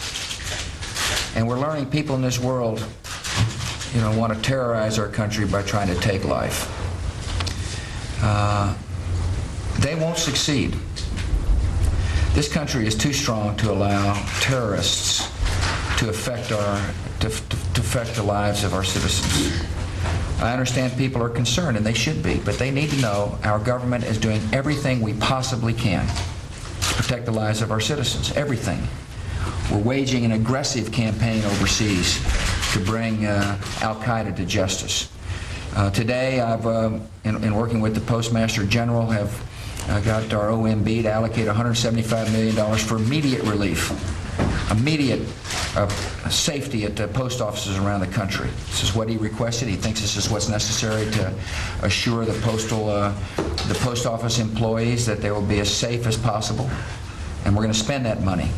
Our healthcare workers are working around the clock to help people in need, and I will tell you that I think not only are they doing a good job, I think they probably saved a lot of lives by their quick action.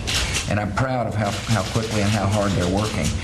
The object of terrorism is to try to force us to change our way of life, is to force us to retreat, is to force us to be what we're not, and they're going to fail. They're simply going to fail. And I want to assure my fellow Americans that our determination, I say ours, I'm talking about Republicans and Democrats here in Washington, has never been stronger to succeed. in bringing terrorists to justice, protecting our homeland, because what we do today will affect our children and grandchildren. This is our calling. This is the time for us to act in a bold way, and we are doing just that. Mr. President, are you now operating on the assumption that the September 11th attacks and the anthrax attacks, the anthrax letters are linked? And if I may shift gears for a second and ask about your meeting with Foreign Minister Peres, would an Israeli failure to withdraw from the Palestinian areas make it harder to keep Arab states in the international anti-terror? Well, I told Shimon Peres that, first of all, our country and the people of our country are saddened by the fact that a cabinet minister was assassinated. That's just unacceptable behavior. I also told him that we continue to call upon Chairman Arafat to do everything he can to bring the killer to justice. It's very important that he arrest the person who did this, or those who did this act, and continue to arrest those who would disrupt and harm Israeli citizens. He must show the resolve necessary to bring peace to the region. And finally, I did express our concern about troops in Palestinian territory, and I would hope the Israelis would move their troops as quickly as possible. Well, he's a very thoughtful man. He's a friend of America's, and he listened very carefully. Your first question was? The link between September 11th. Well, we don't have any hard evidence, but there's no question that anybody who would mail anthrax with the attempt to harm American citizens is a terrorist. And there's no question that Al-Qaeda is a terrorist organization, so it wouldn't put it past me that it wouldn't surprise me that they're involved with this, but I have no direct evidence. I do know that this country is strong enough to endure the evil ones, and we're making great progress on the ground in Afghanistan, and we'll bring the Al-Qaeda to justice, and we're doing everything we can to find out who mailed these letters. Stretch. Have you been tested for anthrax? I don't have anthrax. Thank you all. I don't have it. Thank you all. I'm going to work tomorrow, too. President Bush, in his first appearance since returning from his Asian trip, he said over and over and over, I don't have anthrax. He did not say, I haven't been tested for it. He says, I don't have it. He also said he doesn't have any direct evidence that Al-Qaeda is involved in this anthrax letter bomb campaign, but he said it wouldn't surprise me if they did. Joining us now, Richard Spurzel, a bioterrorism expert and former UN biological weapons inspector. Mr. Spurzel, this first thing I got to ask you about is the audacity, I guess you would say, of trying to target the White House with an anthrax letter. Does that surprise you, or does that seem par for the course? Well, to me, it seems par for the course. You know, initially it was the news media, and then it appeared there was a follow-up on the pillars of government, the Congress. On that basis, why not the White House next? What do you think of the response in the last few days of all the federal authorities to the anthrax scare at Capitol Hill that seemed to overlook the possibility that postal workers back down the line may have been exposed to anthrax, two have now died, placing, it seemed, more importance on testing and giving medicine to people at Capitol Hill than worrying about the people in the postal facilities? Well, I be honest about it, I really can't comment on that. The supplying of antibiotics to possibly exposed individual is, after all, related to a known exposure. In the case of the material sent to Senator Daschle's office, it was quite apparent that there was a powder in that letter that had been opened, and you err on the side of protection of the people. Now, at that time, I don't believe there was any basis to suspect that somehow or other material would have gotten into the air at the Brentwood facility. Well, let me ask you about that, since you're the expert. Why not? If these spores are so small that you can't wear a paper face mask to protect yourself from them, why wouldn't we expect they would pass through an envelope when being smashed and pushed and everything that goes on in a handling facility? I don't believe they did pass through an intact envelope. Now, if an envelope went through there and maybe was damaged or punctured, then you would indeed see what has apparently occurred at the Brentwood facility. But the letter that was sent to Senator Daschle's office, according to reports, what was shown appeared to be tightly sealed. Now, to me, that suggests that there's probably a second letter that somehow or other the integrity was ruptured, and most likely at the Brentwood facility. Richard Spurtzel, bioterrorism expert, former UN biological weapons inspector. Thanks very much for your observations today. The anthrax scare on Capitol Hill making it difficult for lawmakers to do the people's business. That includes members of the Senate Intelligence Committee working to find out why U.S. intelligence could not stop the attacks on September 11th. We'll talk about that as we can continue with our coverage on the war on terror. Stay right here on The Big Story.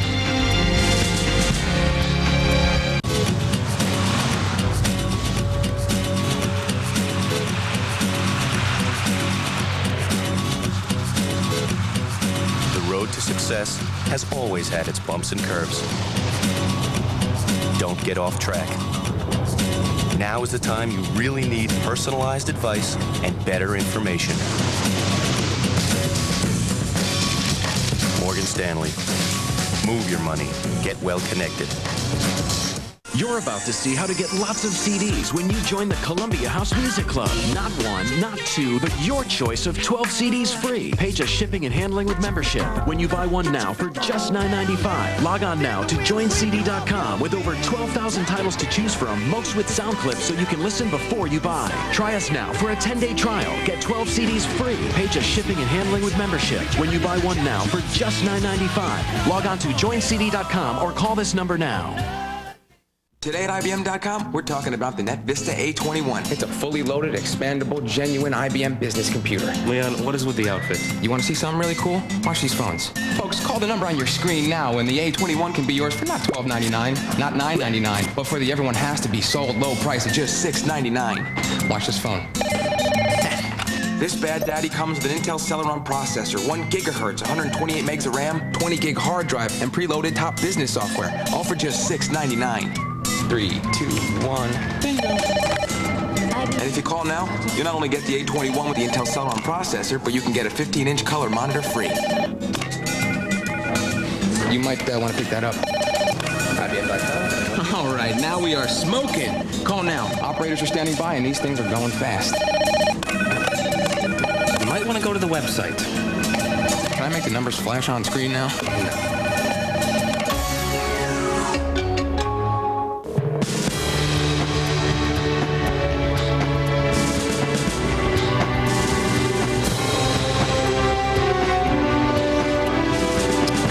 Don't know can hurt you, as we found out after the September 11th attacks on America, demonstrating a big gap in our intelligence network. Is that now changing? We're joined by Florida Senator Bob Graham, chairman of the Senate Intelligence Committee. Senator Graham, this anthrax thing is getting a little more ominous. Do we have any idea who is sending these anthrax letter bombs around? John, we do not have an idea as of this time. What we do know is that it appears as if all of the anthrax that has been used to date in Florida, in New York, and now in Washington came from the same seed base. Number two, the scientists are telling us that they believe they will be able to trace that back to its origin.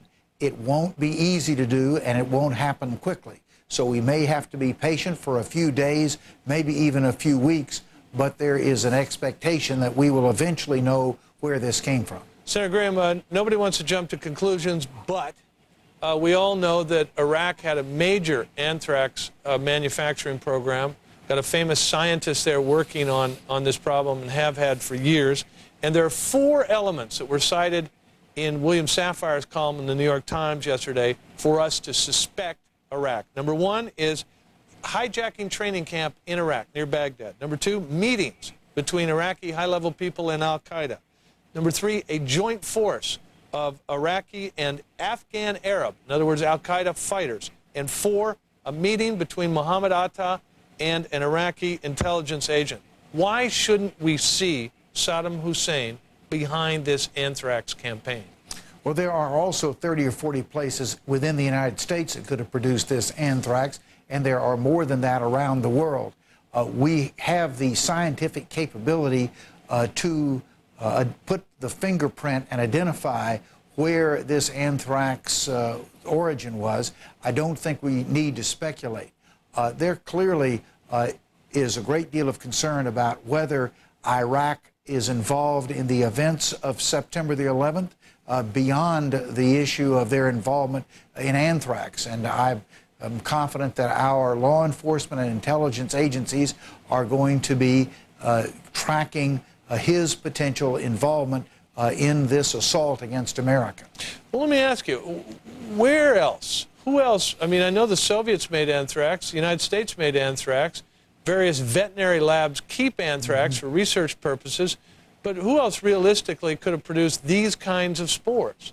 Well, as I say, there are 30 or 40 places within the United States. There are more than that outside the United States, including the ones that you have just listed. What is reassuring, if there is reassurance in this tragic situation, is that it appears from the scientists that we will have the ability to determine what the source of this anthrax was, but it will require patience in order to go through the process of putting the fingerprint on where this came from. What does it mean to the chairman of the Senate Intelligence Committee that we know for a fact that Mohammed Atta, who led the attack on the World Trade Center, met with an Iraqi intelligence agency, I think 3 times? What does that mean? We don't know precisely what it means today. We know that Atta met with a number of European, Middle Eastern, as well as U.S. Potential operatives in the months and weeks prior to September the 11th. His trail is one that we are now going back and following to see what we can learn first about future terrorist attacks that might be launched as part of the September 11th plan, and second, how we can use that information to avoid future terrorist attacks against the United States. I would say the fundamental lesson that we're learning is that America is an extremely vulnerable society. That is an aspect, an outgrowth of our openness and liberties. And what we need to do is to go after terrorism at the source, as we are doing in Afghanistan today. Senator Bob Graham, thanks. Music means I gotta run. We're going to take a break. We'll be right back. Big Story. This program is brought to you by Fuji Photo Film, a leading provider of professional and broadcast audio and video recording products. Okay, I'm here. Good. I just wanted to make sure that the new computers are ready to ship. They're ready. And they're loaded with the latest operating system? They're loaded. Shh. And your store guys are ready to teach people all the stuff they can do? They're all set. You know, Ted, you're lucky to have a cow for a best friend. Dogs are so overrated.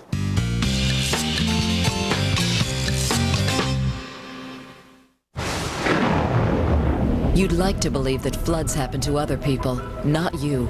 But are you ready to bet the house on it? The fact is, your homeowner's insurance won't protect you against flood losses. National Flood Insurance will. So why risk losing everything when buying and keeping National Flood Insurance can make all the difference? Get the facts. Call for your free National Flood Insurance guide. Be flood alert. Call 1-888-FLOOD-02. The attacks on September 11th carried out by men. Some came to the country legally, some illegally. Do we need to close our borders to keep Americans safe? We'll talk about that in 1 minute when the Big Story continues. What's the most expensive part of a car? The engine? The transmission. Well, for most of us, it's the financing. And that's important to know because right now, Landmark Ford is offering rates as low as 0% on all new cars and trucks. Finance this Expedition for 60 months and you'll save more than $10,000 in interest alone. More than $10,000. But the program ends soon, so see us now at Landmark Ford in Tigard, just off 55 at the Haines Street exit. AT&T Broadband. Pay-per-view.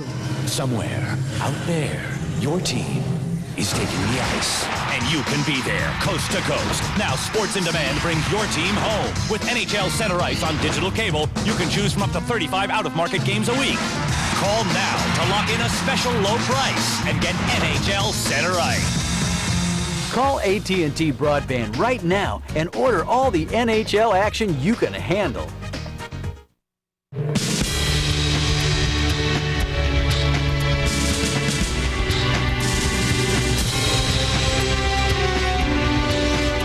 Our country has been a beacon of freedom and prosperity to the world, and our doors have pretty much been open to anyone wanting to come. But since September 11th, a lot of Americans are rethinking all of that. Joining me now is Michael Wilds. He's an immigration lawyer and a former federal prosecutor. How open are our doors? Is it literally true that just anybody can show up? If you're a famous terrorist, can you go get a visa and show up in this country? Usually a person has to apply for a visa stateside, get an approval from a regional adjudication center, and there are a few of them in the country, the one that services the New York areas in Vermont, for example. And when you get the approval, then petition a local consulate or embassy abroad to issue a visa. In essence, the government gets a few bites at the apple. First, stateside, when an application is lodged either by a company or an individual who wants to bring a relative here or a school. And then overseas, the consul has one more bite at the apple. They can ask to see papers. Show me that you're going to come back here after you use the visa. But with 30 million non-immigrant visas issued a year, with 500,000 student visas, 16,000 of them from the terror nations, it sounds as though those applications are not getting a lot of inspection. It's even worse than that, John, because we see that a lot of the intelligence information is not even available to these consuls or diplomats overseas. The FBI database has never been available to INS to check. So a new investigation could be opened up on an individual who comes here under the guise of becoming a student, and they wouldn't know that until after the fact. Why didn't we know that Muhammad Atta was in a cell of fundamentalists in Hamburg, Germany? Before he came here. We should have known. The fact is that we should know what kind of courses individuals are taking if they're students here. We need this kind of intelligence. There's all sorts of delivery systems now for people to wreak terror on U.S. soil. And if we have this intelligence, if we have a few bites at the apple, we have diplomats that come here under the guise of diplomacy when they're actually helping conduct espionage with the UN, but a few blocks from this studio. You have religious clerics that profess religion, and yet they're funneling monies through 501c tax-exempt organizations, and you have foreign students that have never stepped foot into a university or an institute. Michael Wilds, immigration lawyer and former federal prosecutor. Mr. Wilds, thanks very much. Pleasure. One of the more disturbing facts about the September 11th attacks, as you just heard, the terrorists were living right here among us, plotting their evil deeds, taking full advantage of our open society. Is it time to make America less open? And should we start by closing our borders? Can we?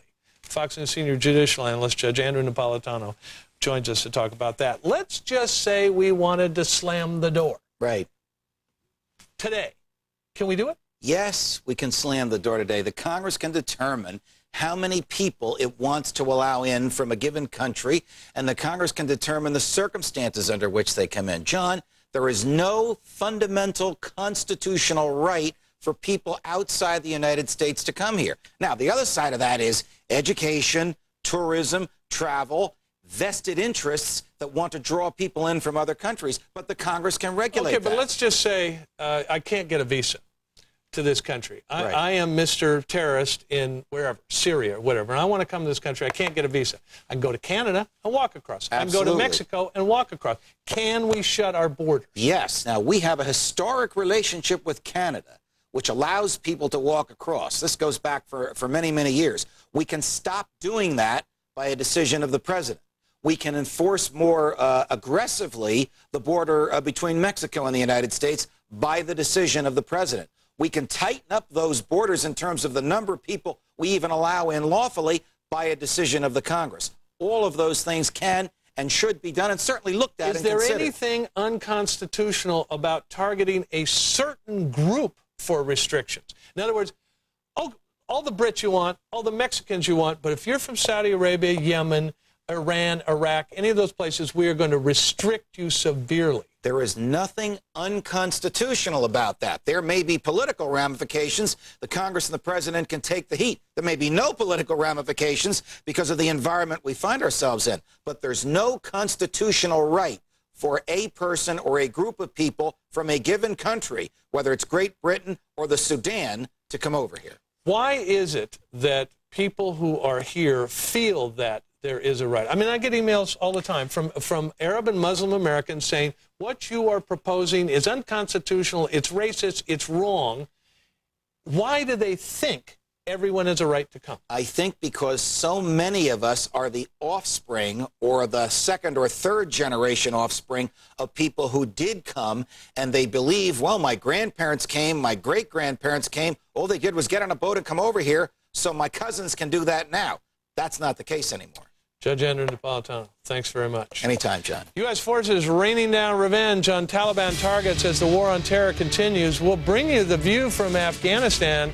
As you can see, they're shooting up the place. And as if anthrax weren't scary enough, there are other biological agents just as deadly that could wreak even more havoc. Our Heather Nauert takes a look at some of the other deadly toxins that could be here. As the news continues on the Fox News Channel, the network America trusts for fair and balanced news. I'd like to take a look at my investments. Can Fidelity help me with some planning? Go through what I'm invested in, goals and so forth? Of course. You know, now might be a good time to look at your entire portfolio. Yeah? You can help? Well, certainly. With Fidelity Portfolio Review, we can help you draw a complete picture. Really? Sure. Fidelity and non-Fidelity accounts, IRAs, 401k, stocks, mutual funds, even the effects of taxes. How do we start? We'll meet in person or over the phone. That's great. Let's get rolling. For a free review of your portfolio, call 1-800-FIDELITY.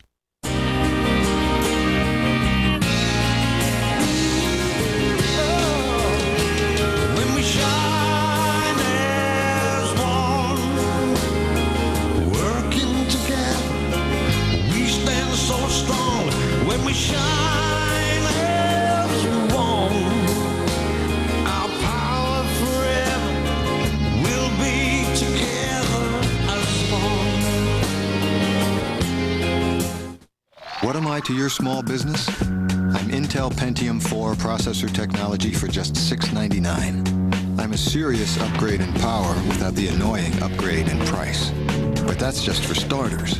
What I really am is a better way for your business to do business. Backed by the best service and support in the industry, on the phone or online 24/7. I'm a Dell Dimension desktop for business. Intel Pentium 4 processor technology for only $6.99. You'll outgrow your office space before you outgrow me. So find me a desk and put me to work. Because the last time I checked, you were running a small business, not an IT department. Get incredible deals on Dell Business desktops, notebooks, and servers. And right now, save up to $300 when you buy select Dell Business systems. It's a better way to do business that's easy as Dell. The Political Pulse, the war on terror. From the nation's capital, our Team Washington, with breaking news, exclusive interviews, and live updates. Special report with Britt Hume. Tonight, 2 postal workers dead, others infected, the Capitol attacked. Airborne anthrax takes its toll. How do we stop these deadly deliveries? Watch Special Report with Britt Hume. Tonight at 8, giving it to you straight from the No Spin Zone. Then at 9, squaring off on the issues as all sides collide.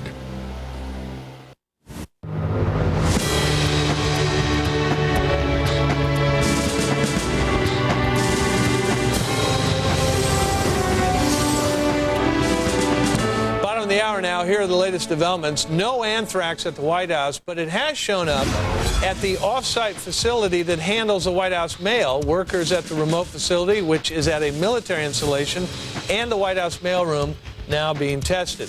The cause of death of 2 Washington, D.C. postal workers has been confirmed to be inhalation anthrax. The district's top health workers say workers at all 36 District of Columbia post office branches are getting antibiotics. 2 other D.C. postal workers with inhaled anthrax are being treated in hospitals. And in Afghanistan, U.S. warplanes are attacking Taliban and al-Qaeda targets near Kabul and Kandahar. One target was a Taliban oil storage facility. Meantime, Pakistan has refused UN demands that it open its borders to Afghan refugees. But Pakistan and Afghanistan say they have agreed to set up a tent village near a southwestern border crossing. The number of Afghans trying to cross into Pakistan has risen dramatically as the U.S. airstrikes intensify. Taliban troops no doubt feeling the pressure as U.S. forces pound away at critical sites. Fox News correspondent Steve Harrigan brings us the latest from the front line. For almost 9 straight hours, American warplanes have been pounding positions in and around the Afghan capital, Kabul. It started in the early afternoon where we could see those warplanes targeting Taliban frontline positions, eviscerating artillery positions of the Taliban, and then later throughout the night as planes circled overhead, pounding positions in and around Kabul. The air would just shake with the reverberations. It's clear that they are using much heavier ordnance than they have in the past. The Taliban have come out in between raids, fired their artillery. They have boasted in the past that they are able to withstand air power by hiding in their caves, hiding in their mountains. That boast is certainly being put to the test tonight. In Bagram, Afghanistan, Steve Harrigan, Fox News. And as Steve is reporting, U.S. warplanes controlling the skies over Afghanistan, punishing Taliban targets up and down the country. Fox News correspondent David Schuster live at the Pentagon with the latest on the various military maneuvers. David. John, Pentagon officials say that U.S. forces have now struck all of the known terrorist training camps in Afghanistan. But this was a day when Pentagon officials were largely on the defensive. A spokesman acknowledged that not all the explosions being caused in Kabul involve bombs that have been hitting their intended targets. The official said that 2 500-pound bombs went astray. In fact, you're seeing a video that was released today by the Pentagon. But if we've got some video of Kabul, the Pentagon says that 2 500-pound bombs went astray, exploding in a residential area, killing an unknown number of civilians. And to the west in Herat, again, this is not the video in Herat, this is of the gun camera film, but in the west in Herat, the Pentagon acknowledged that a 1,000-pound bomb aimed at a military facility missed and landed next to a building that houses the elderly. The Taliban claims that 100 people were killed in that strike, a figure that the Pentagon disputes. But nonetheless, the airstrikes are being complicated with reports that the Taliban troops are moving military equipment into populated areas. We are not going into the cities to attack the cities. What hits that may have occurred in residential areas are rare mistakes, or rare errors is probably more appropriate. When we do go into Kabul, as we have done, we're going after a very specific military target, Taliban target, and we're using very precise ways to get at it. So the only way that we would not be hitting that target is through some sort of a system error or a weapon error, or maybe even an atmospheric.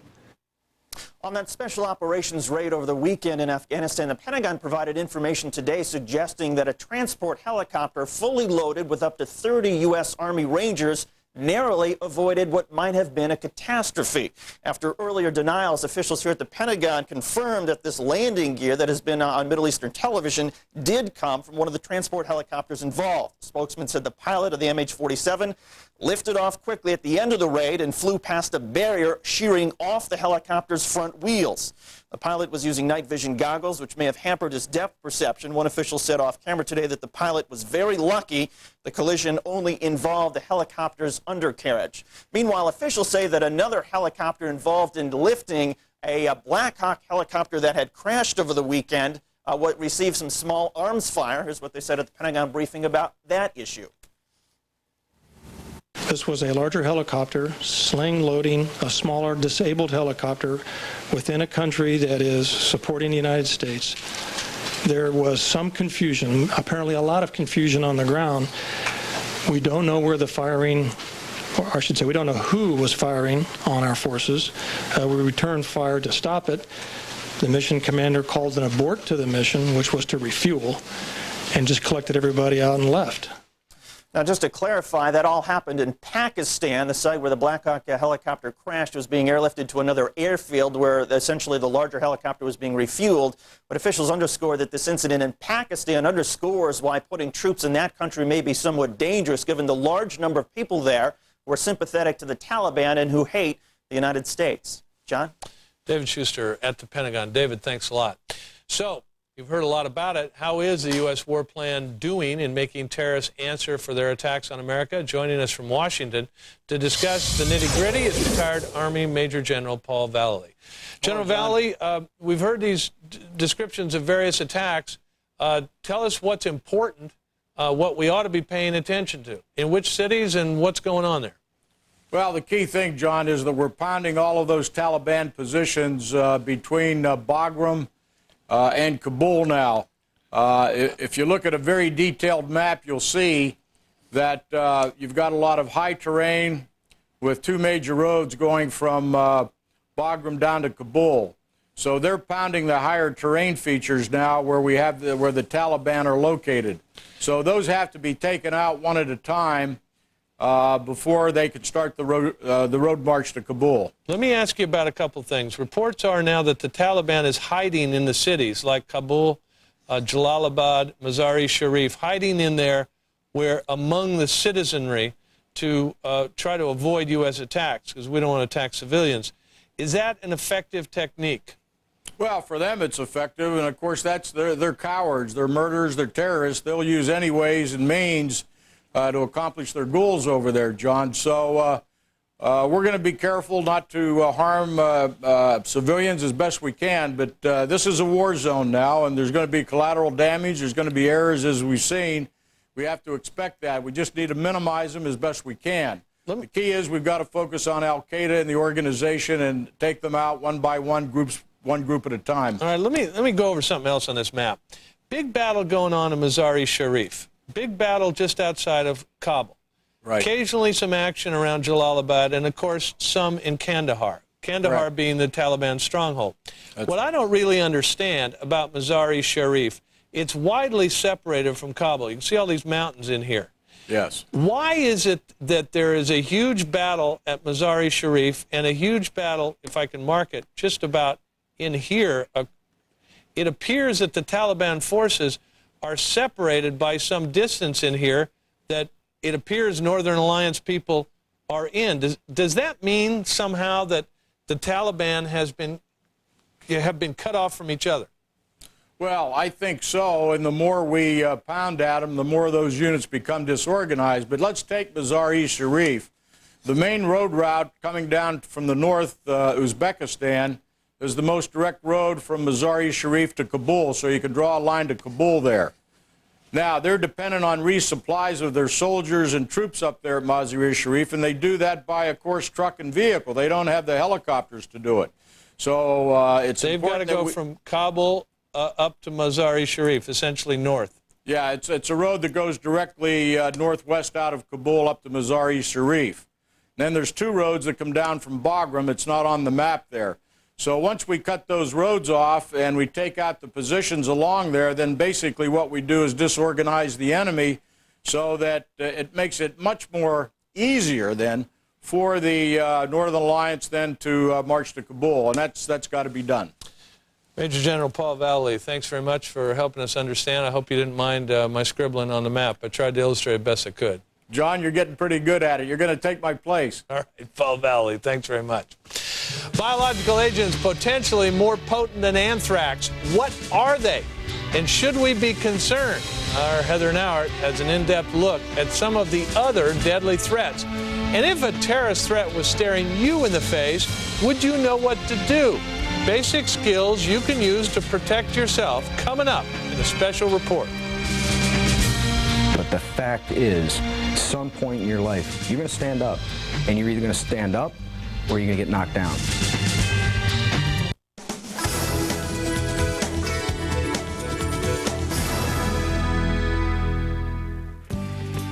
Hello, I'm Pat Summerall. Today on Summerall Success Stories, we're talking with Dan Desmond, the president of the CME Group Incorporated. Dan, first of all, welcome. Nice to have you with us. The CME Group works with bioterrorism readiness in computers. Exactly what does that mean?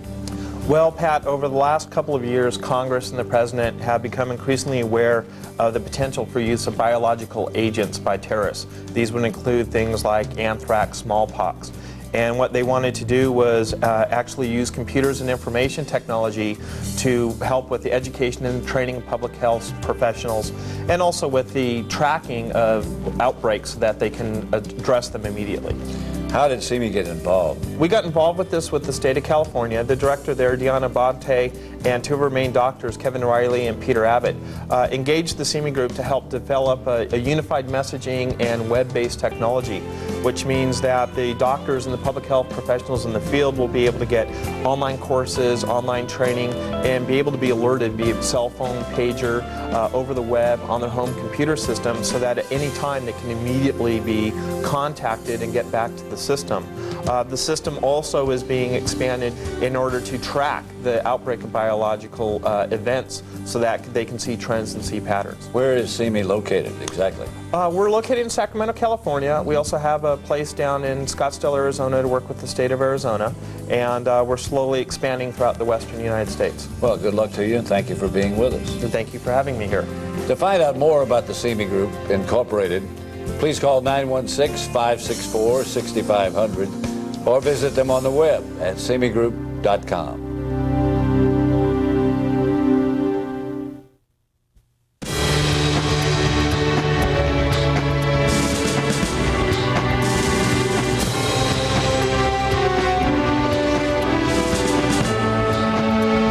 Special Operations Forces are in action in Afghanistan, operating on enemy turf. If push comes to shove, they've been equipped with skills to shove back.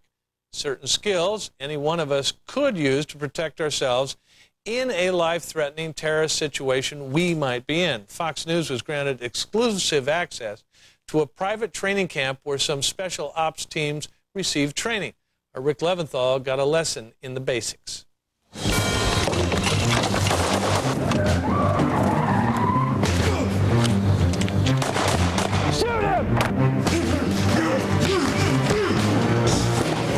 Before Special Operations Forces get sent off to battle, they learn skills like these. He's nervous. He doesn't know what you're capable of. You don't speak the language. Right. It's tense. Things are going on. Hey, man, take it easy. Come in. Come in here. Bam! Right in the face. I've got control of the weapon. Start using elbows. And all I'm going to do is just roll from there. Kelly McCann is an expert in anti-terrorism and counterterrorism techniques. His company, Crucible Security Specialists, has taught these kinds of moves to some of this country's most elite soldiers. This is the kind of training the troops are getting, that Special Ops Forces are getting. Yes. Hand-to-hand combat. Explosive, painful, damaging blows, yeah. And have been for quite some time, not just as a result of recent events, but this is their training regimen. McCann did his best to teach me some basics. One more time. Intensity. That's it. There you go. Nicely done. And he pointed out how some of these skills can be used by anyone, including flight attendants in airplane aisles or people attacked on the street. I'm standing here. I just struck him right here on the side, brachial plexus region. He's in like total stun. So now, as he starts to stumble back, I'm going to stay right with him, start to control him, and if he goes, I'm going with him. I'm staying right here. Because most people want to push back, get space. I'm not going to give that space to you. That's infighting. I'm going to stay right on top of you and continue to deliver blows. The fact is, at some point in your life, you're going to have to stand up. And you can tell yourself you won't have to, and you can put it at arm's length, and you can ignore it. But the fact is, some point in your life, you're going to stand up.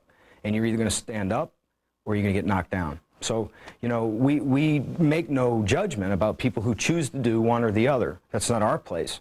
Our place is to say that if you choose to be the person that wants to stand up, wish you had to stand up right. That's it. Keep going. That's it. Best one. There you go. McCann says mental toughness is far more important than physical ability, and that fear is normal. I'm still able to think. It doesn't paralyze me. I'm not going to change many things because, I might be a little bit fearful, but it's not going to shut me down. and push come to shove, I'll shove back. There you go. That's it. There you go. Moves to use on American soil and overseas in the caves and tunnels of our war on terror.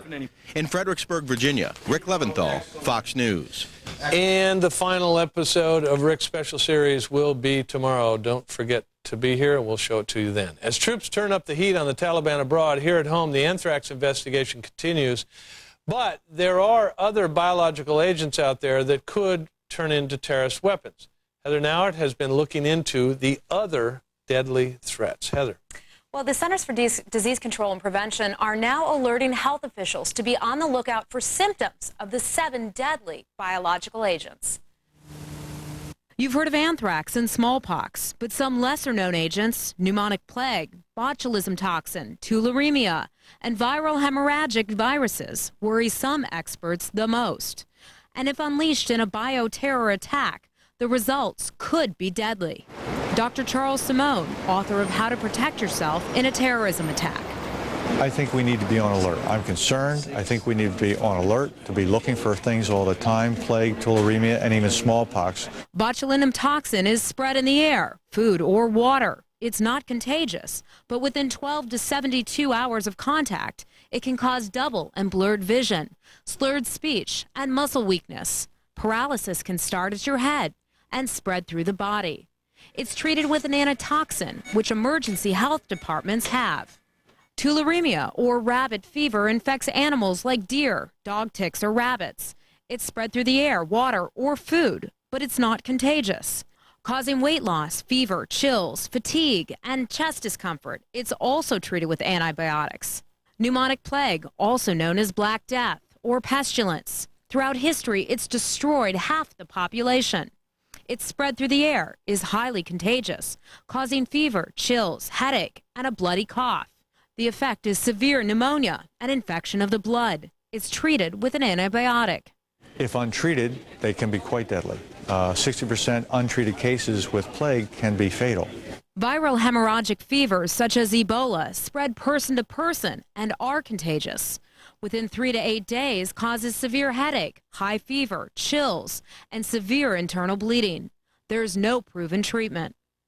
While it's unlikely these agents will become commonplace, doctors say strengthening your immune system by quitting smoking and eating a healthy diet will help you weather any possible attack. Bad stuff. Heather Nauert, thanks a lot. Hope none of it shows up in this country. Heather, We hope thank you. so, too. Thank you. All right, we're going to take a break. My word is next, followed by your word. You don't want to miss it. That's coming next on The Big Story.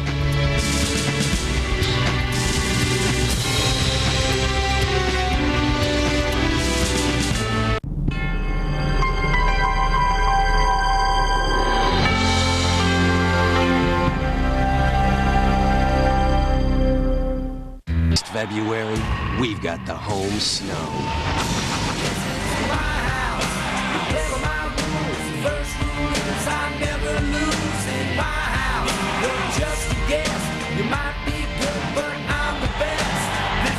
The Winter Olympics in our house, Salt Lake City, 2002. See it on the networks of NBC. To advertise within the 2002 Olympic Games, call AT&T Media Services at 503-535-6120. Just how much can you tap into with an AT&T broadband connection?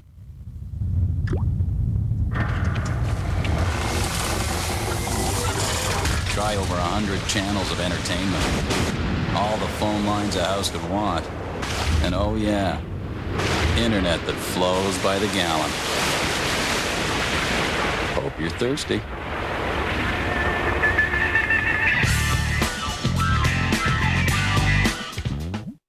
What motivated me to get hooked on phonics was my son's inability to read. Introducing the new edition of Hooked on Phonics. Now, 30 new computer games added to the proven system make Hooked on Phonics more fun and effective than ever. When he first learned how to read a book, we just said, Austin, you're a reader. You're a reader. You did it. Hooked on Phonics guarantees you'll see an improvement in your child's reading in 4 weeks or your money back. Call now to order Hooked on Phonics. It is about balancing our choices between the gray of the concrete jungle and the stunning beauty of the real one, between a stoic facade of granite and the fury of the canyon. It's why there's EarthShare, the simple way to find balance. EarthShare is the workplace giving program bringing the leading environmental groups under one umbrella. Support EarthShare, support them all. EarthShare. Please ask your employer about workplace giving. To learn more, visit our website. Strike one American, you strike us all.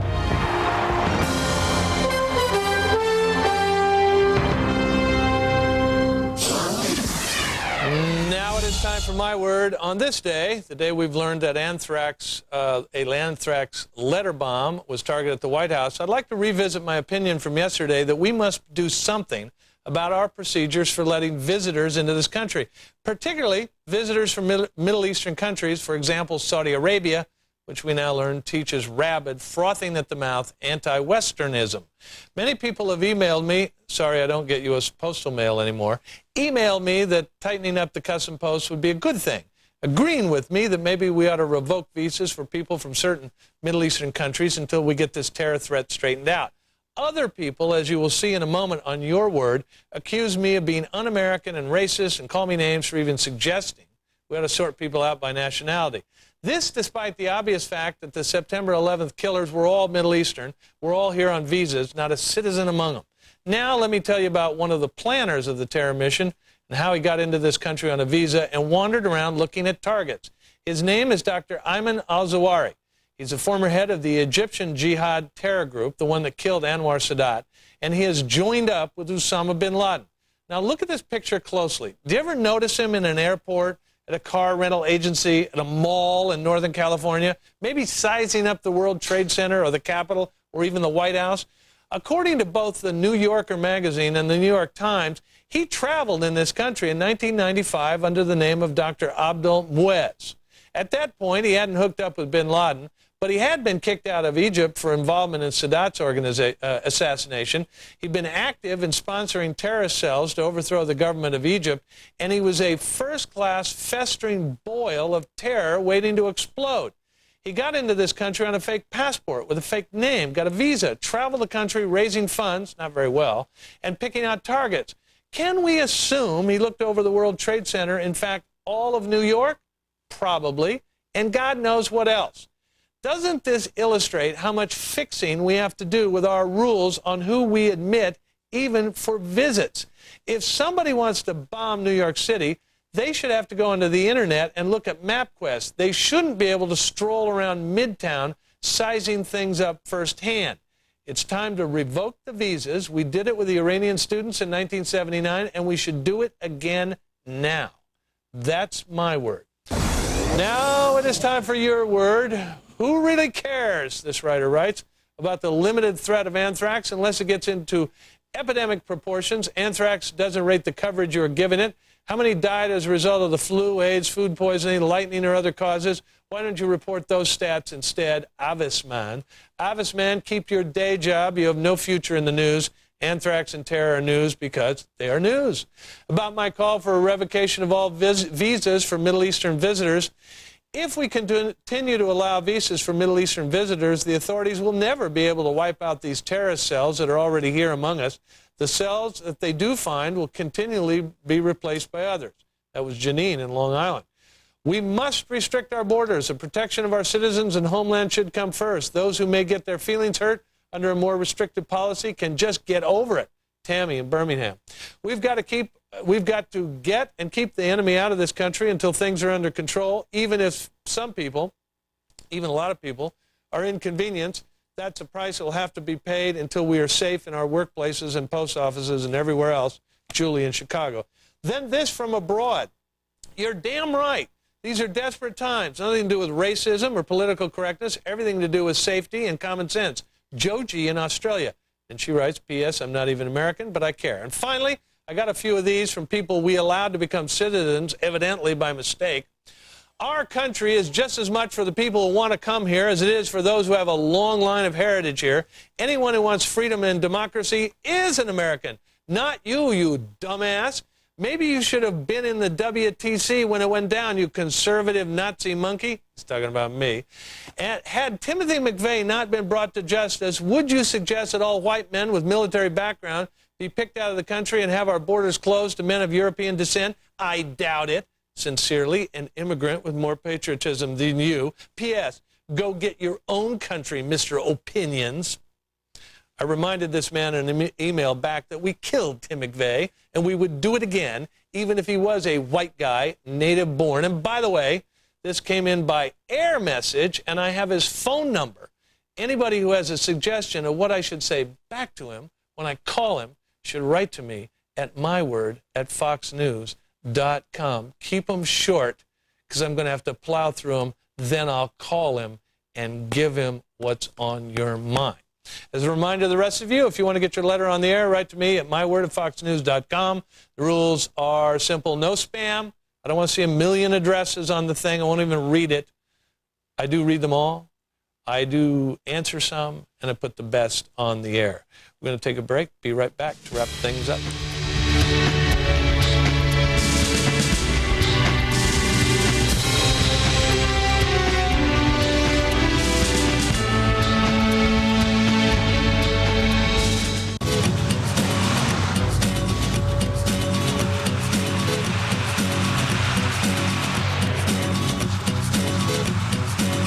To success has always had its bumps and curves.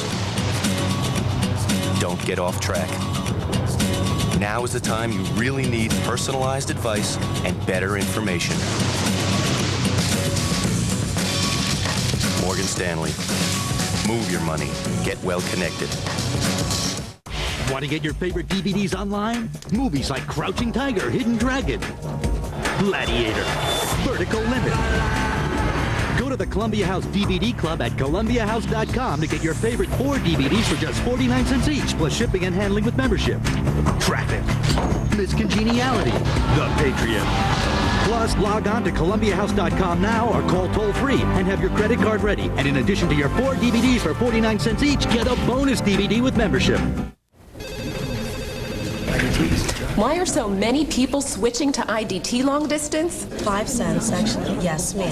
Thank you for joining IDT. Enjoy the savings. Because we offer the simplest low-cost long-distance plan available. Just 5 cents a minute, 24 hours a day, 7 days a week for every state-to-state long-distance call you make. We don't waste money on celebrities and gimmicks. We just offer the best long-distance available at the lowest possible price. Just 5 cents a minute, all day long, every single day of the week. And IDT has 6-second billing, so you never get charged for time you don't use. No complicated billing plans with rates that change depending on the time of day. No prepayments for time you may lose, and no annoying 1010 numbers to dial. Just the best long distance available at the lowest possible price. For real savings in the real world, call IDT right now. We're waiting for your call. 5 cents a minute, 24 hours a day, 7 days a week. IDT long distance. No one does it for less. The Political Pulse, the war on terror. From the nation's capital, our Team Washington, with breaking news, exclusive interviews, and live updates. Special report with Brit Hume. Tonight, 2 postal workers dead, others infected, the Capitol attacked. Airborne anthrax takes its toll. How do we stop these deadly deliveries? Watch Special Report with Brit Hume.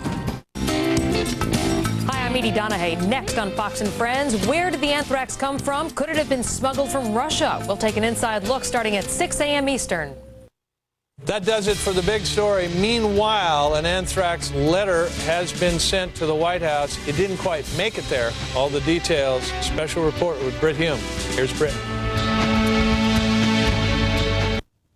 Next on Special Report, anthrax traces found at a postal facility that serves the White House. Nothing found at the White House itself. Questions arise about those 2 dead postal employees, how they got so sick unnoticed. First, though, the other headlines from the Fox desk in New York.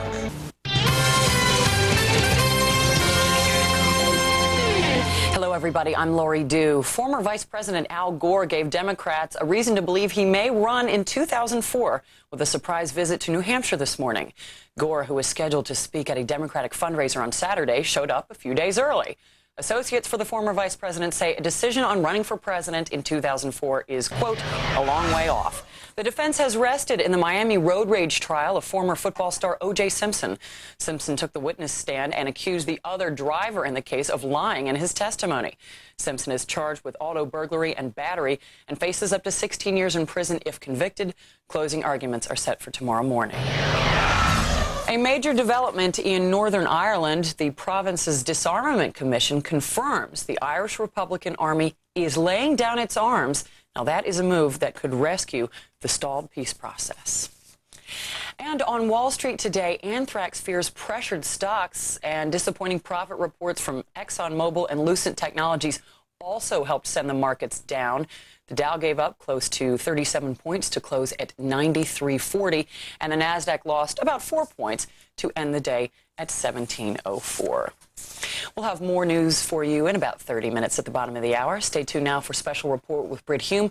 Coming up, the White House has new concerns about anthrax. Britt will have that and much more. Stay tuned.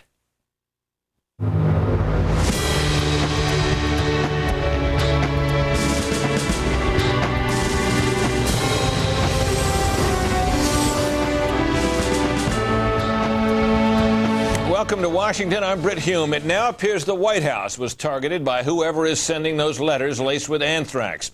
Word came this afternoon that traces of anthrax have been found in a remote facility that handles mail for the White House. However, the mail facility is located miles away from the White House grounds, and there's no evidence of any anthrax at 1600 Pennsylvania Avenue.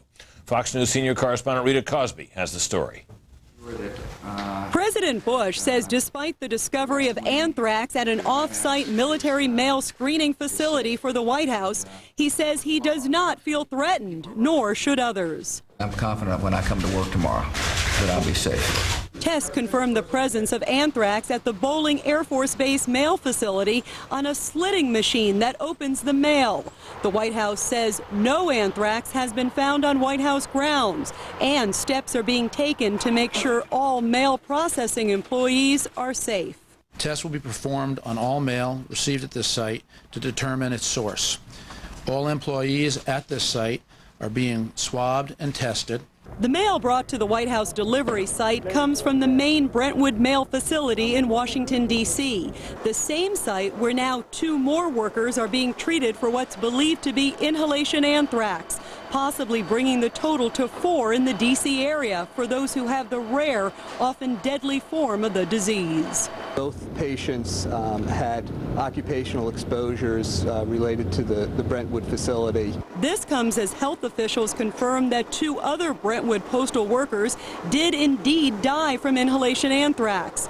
Workers at all 36 Washington, D.C. postal facilities are now lining up to receive antibiotics as the Centers for Disease Control test their facilities for any traces of anthrax. Some postal workers question why it took authorities longer to react at postal locations than they did on Capitol Hill. We should have been done the same way. Everything should have been stopped, but life isn't always equal. The Secretary of Health and Human Services says in the future, authorities will be more proactive. If we even remotely suspect that an anthrax-tainted letter may have passed through a facility, we're going to get there, test the facility, and make the appropriate treatment available to those who may have been exposed. The anthrax-laced letter to Senator Tom Daschle, which went through the Brentwood facility, was released along with the letters that were sent to NBC anchorman Tom Brokaw and an editor at the New York Post. Those 2 are identical, dated 9/11/01, saying, quote, "This is next. Take penicillin now. Death to America. Death to Israel. Allah is great." The Daschle letter is also dated 9/11 and starts by saying, quote, "You cannot stop us. We have this anthrax. You die now. Are you afraid?" All 3 letters came in envelopes with a Trenton, New Jersey postmark. And there are some other major developments. A postal worker in New Jersey who works at that Trenton facility has been diagnosed with inhalation anthrax, another case up there. And here in the D.C. area, D.C. health officials are telling Fox News that there may be a handful of other cases of suspected inhalation anthrax in addition to the ones that we told you about earlier. And they are telling Fox News that in one of the cases, one of the individual has a connection to a postal facility, but may not necessarily be a postal worker. So that could be a major development. Brett. Rita, thank you very much. When the president spoke to reporters during a meeting with congressional leaders late today at the White House, our senior White House correspondent Jim Angle was in the room and joins me now live. Jim, from all we know about White House mail security, there's not much reason to believe that the president, was ever in any danger. But how would you characterize the mood there in that room? Well, the mood was grim, Britt. It's hard to tell if it was because of that or because of other things. Those leaders had been sitting there with the president for quite some time getting an update on the war against terrorism, which is obviously not very light business. But there is no evidence that the president was ever threatened himself or that anyone in the West Wing was ever threatened. As you know, Britt, the White House has often been the target of the angry and deranged, so there are layers and layers of security, and of course that was before the terrorist struck. So there's always been a great deal of security here at the White House. Nevertheless, there have been lots of surprises since September the 11th, so the president wanted to make sure that everyone knew today that he is safe. First of all, I don't have anthrax. And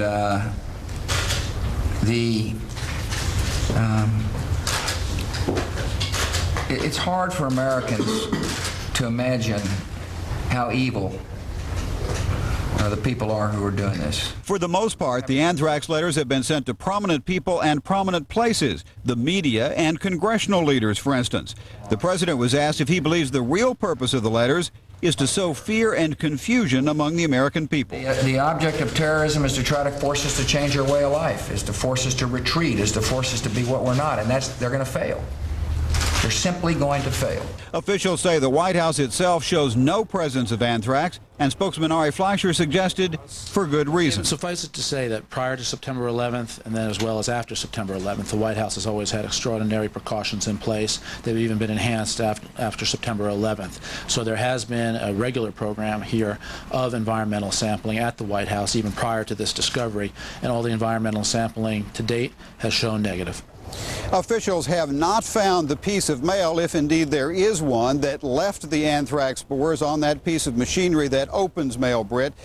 And there seems to be little fear here in the White House that any infected mail actually made its way into the compound where the president works and lives. Yes, that's right. Jim, there was no indication that there's any worry at all about any staff member, or indeed anyone who works within that campus there at the White House, not just the West Wing, but anywhere, correct? Right, and in fact, the mail is tested, as you heard earlier, miles and miles away from the White House, so it didn't even come close to getting to the president or anyone here.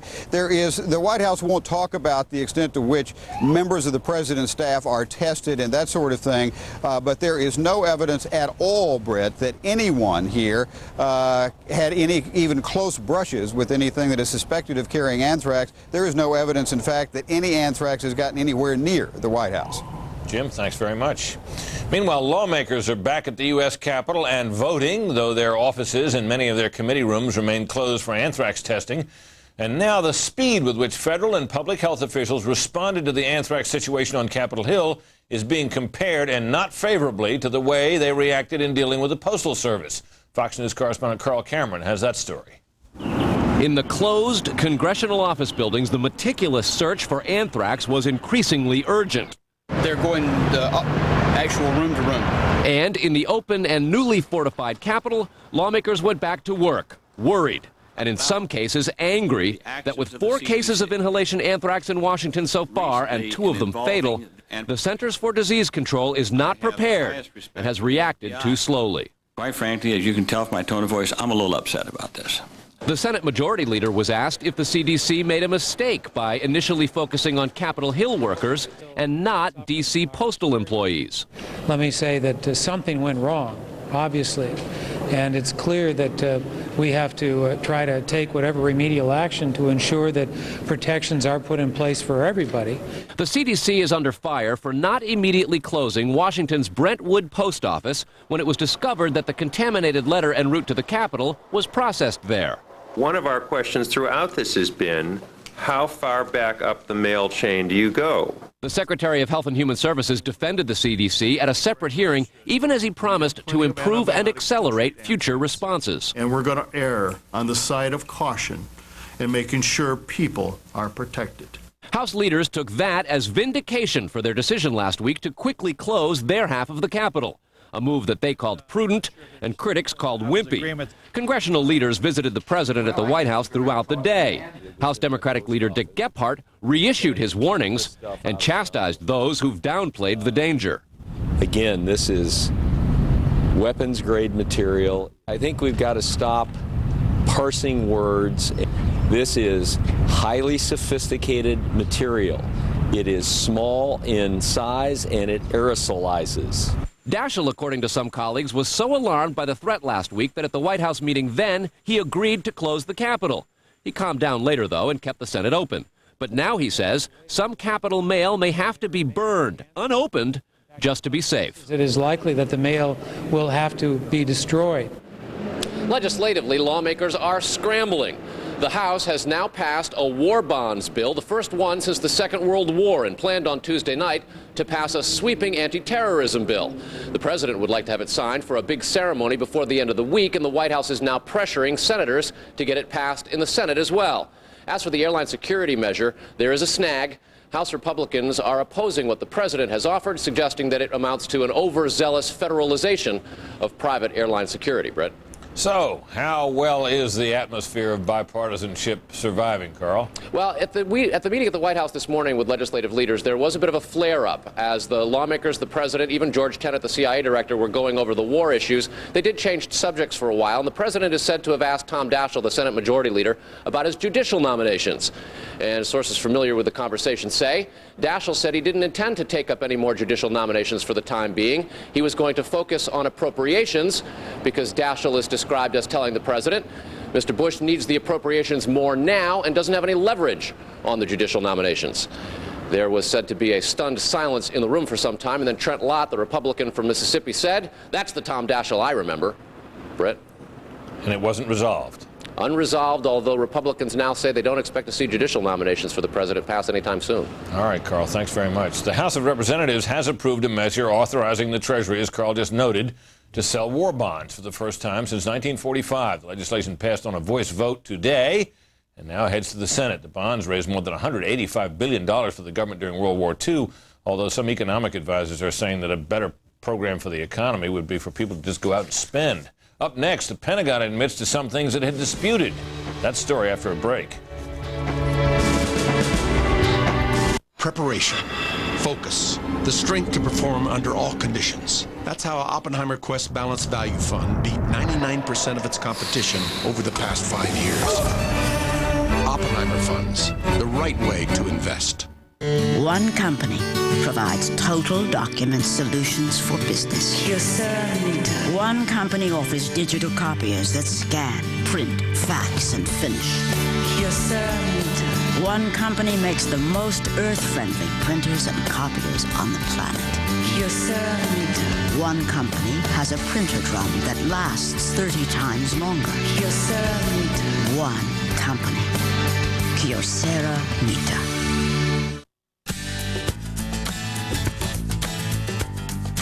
If you have osteoarthritis, you owe it to yourself to learn about Celebrex. Celebrex specifically targets only the COX-2 enzyme, a key source of arthritis pain. Celebrex relieves arthritis pain, plus inflammation and stiffness too. Celebrex should not be taken if you've had aspirin-sensitive asthma or allergic reactions due to aspirin or other arthritis medicines, or certain drugs called sulfonamides. In rare cases, serious stomach problems, such as bleeding, can occur without warning. Tell your doctor if you have kidney or liver problems. Powerful 24-hour relief from osteoarthritis pain, inflammation, and stiffness. Ask your doctor about Celebrex, the #1 selling brand of prescription arthritis medicine. Hold steady. Keep your eye on the target. At Oppenheimer Funds, we stay focused on solid long-term performance, no matter what the conditions. Oppenheimer Funds, the right way to invest. The Pentagon acknowledged today some things it had disputed a day ago, a couple of them involving bombs that went astray and the other involving damage to a U.S. helicopter, a chopper of a kind that officials had said was not being used in Afghanistan. And meanwhile, the aerial pounding of Taliban ground forces continued, as Pentagon correspondent Brett Baer reports. As U.S. attack aircraft continued targeting Taliban front lines, Pentagon officials spent much of Tuesday on the defensive. In western Afghanistan, near the city of Herat, Sunday, a U.S. jet dropped a 1,000-pound bomb near a senior citizen's home. The Taliban claim 100 died. The Pentagon could not confirm that number. The intended target was a vehicle storage building at the Herat Army Barracks, approximately 300 feet from the facility. To the east, near the capital city of Kabul, Saturday, an F-14 attack plane dropped 2 500-pound bombs on a residential area while aiming at Taliban military vehicles a half a mile away. Military officials did not have any word on casualties. Taliban leaders claim hundreds died. This as senior defense officials confirm Taliban and al-Qaeda forces are using populated areas as cover. There is not an intention to open or widen attacks into cities. We will find other ways, as the chairman has said, using the full spectrum capability of our military to get at those who might cowardly decide to hide in residential neighborhoods. To the south, near Kandahar, after Saturday morning's special operations raid, Taliban troops showed pieces of a U.S. helicopter to television cameras. They said they retrieved the parts after shooting the chopper down. Pentagon officials said no helicopter had been shot down, and some senior defense officials went as far as saying that type of aircraft with wheels was not used in the mission. Pentagon officials now confirm a special operations MH-47 ran into something and lost its landing gear while extracting troops from the commando raid. By every indication, the transport chopper, carrying up to 30 soldiers as it exited Afghanistan, narrowly avoided a catastrophe, something Pentagon officials say Secretary Rumsfeld did not know about 3 days later. I suspect now that there's a sensitivity to make sure the Secretary is armed to be able to answer the questions. Meantime, in Pakistan Saturday, U.S. forces in a heavy lift helicopter trying to recover the remains of the Black Hawk helicopter that crashed after Saturday morning's raid were shot at while refueling. Senior defense officials say the air campaign has been continuous but selective. This is a Taliban command vehicle hit near Mazar-e-Sharif and a tank struck by a laser-guided bomb in the same area. Pentagon officials say they still would like to see the Northern Alliance troops advance on Mazar-e-Sharif and Kabul, but with the Northern Alliance and Taliban front lines so close together, U.S. fighter pilots are being cautious, and the campaign, officials say, could take time. It was a perfect world. We'd like to wrap this up before the bad weather moved in. We don't think that that's realistic. Pentagon officials say all of the known terrorist training camps in Afghanistan have been bombed. Even though they were deserted, the camps were on the initial list of fixed targets. Now, military planners say if there is any sign of new training camps, they will then move to the top of the list of new targets. Brett, thanks very much. Up next, more on the military operations in Afghanistan. We'll talk to Lieutenant General, Air Force Lieutenant General Tom McInerney next.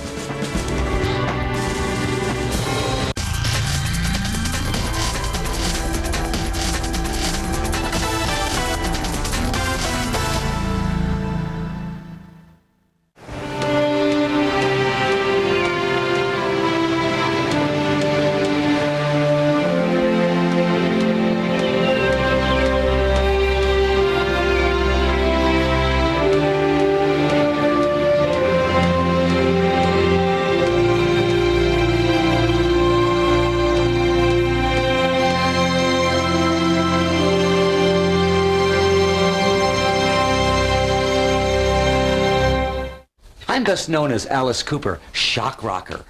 But I'm into more sophisticated adult things now. Take my MP3 player I got from CompUSA. I download all my favorite tunes from Bach and Beethoven, and sometimes I jam to Rachmaninoff. Oh yeah, the new Techno Me has no time for childish toys. Right now, buy any upgradable MP3 player at CompUSA and get free memory. If you think you've seen some wild rock and roll stories on VH1, you ain't seen nothing yet. Introducing Strange Frequency. Every week, different stories, different stars, different victims. Hosted by Roger Daltrey. Who are you? Strange Frequency. Rock's Twilight Zone. Saturdays at 10, 9 Central. Only on VH1.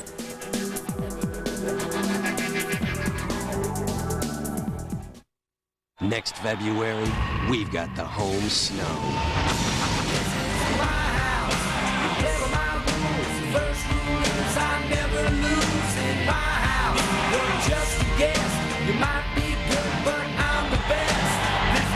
The Winter Olympics in our house, Salt Lake City, 2002. See it on the networks of NBC. To advertise within the 2002 Olympic Games, call AT&T Media Services at 503-535-6120.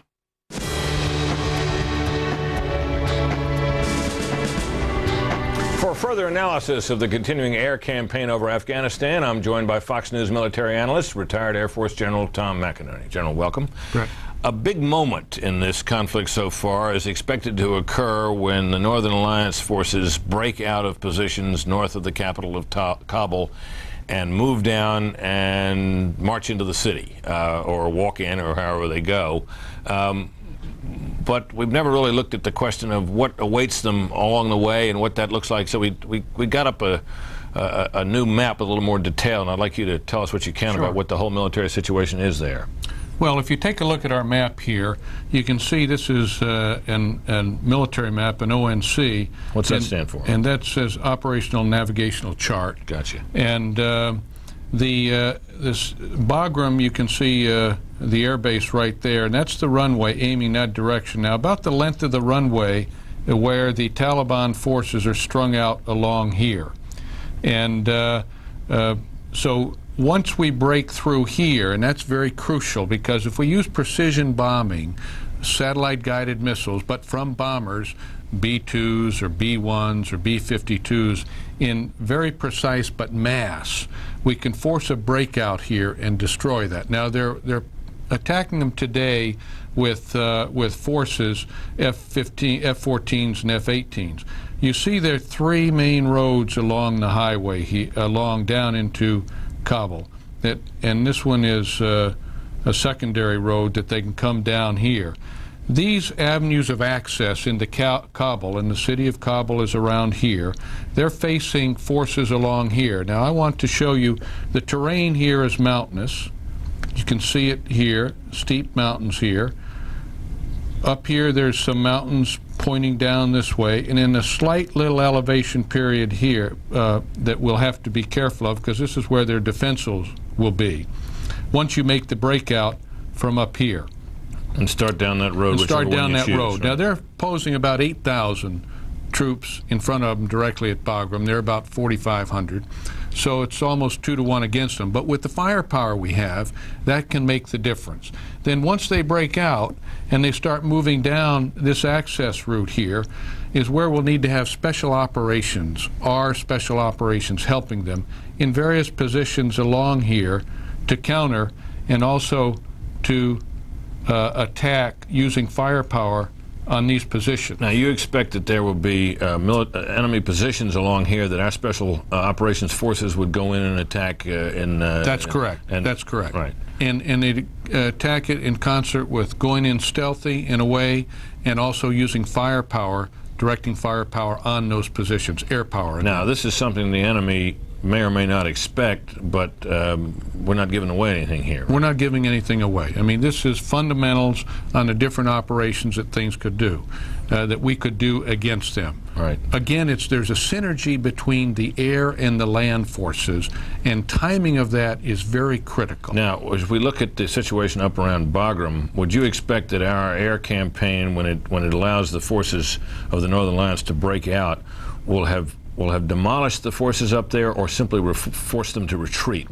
So that they would still be outnumbered force coming down? I mean, you're not going to completely decimate them, although we should put in such heavy firepower that they will be in shock and then move out, because it's that shock effect that allows you to make that breakout. And now what they need to do is make sure that the Northern Alliance forces have the proper mobility equipment to move out. In other words, they're not stuck walking down the road. They're not stuck walking down the road. Now, when you speak of that shock effect, that's interesting, because we've heard a lot in the run-up to this about how the Soviets got bogged down facing these warrior Afghans who proved far tougher and more resilient than anybody imagined. Are they shockable by our weaponry if they weren't by the Soviets? Absolutely. But again, when you're dropping, say, a B-2 drops 16 2,000-pound bombs. You put 3 or 4 B-2s in there.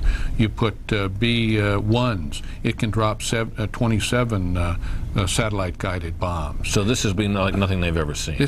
Absolutely, but we haven't put that kind of force in there yet, and that's what we need to do. No, we talk about this time and again.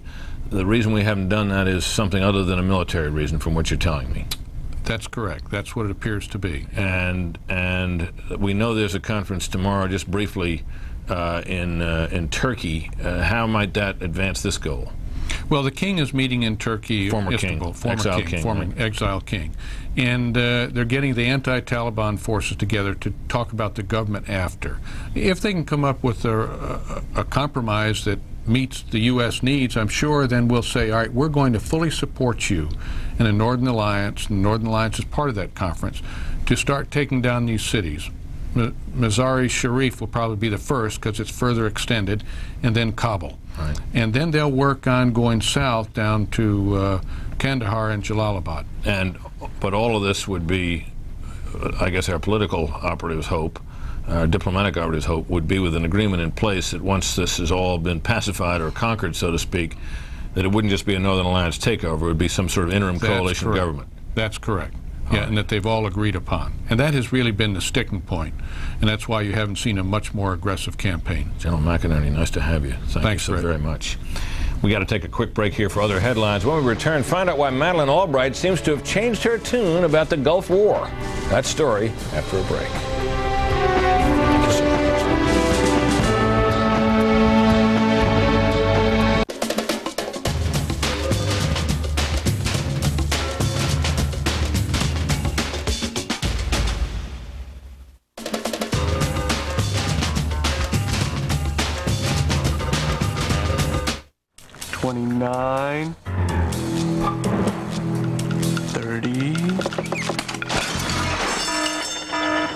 Now at Red Lobster, you can get 30 mouth-watering shrimp for just $9.99. Red Lobster, go overboard.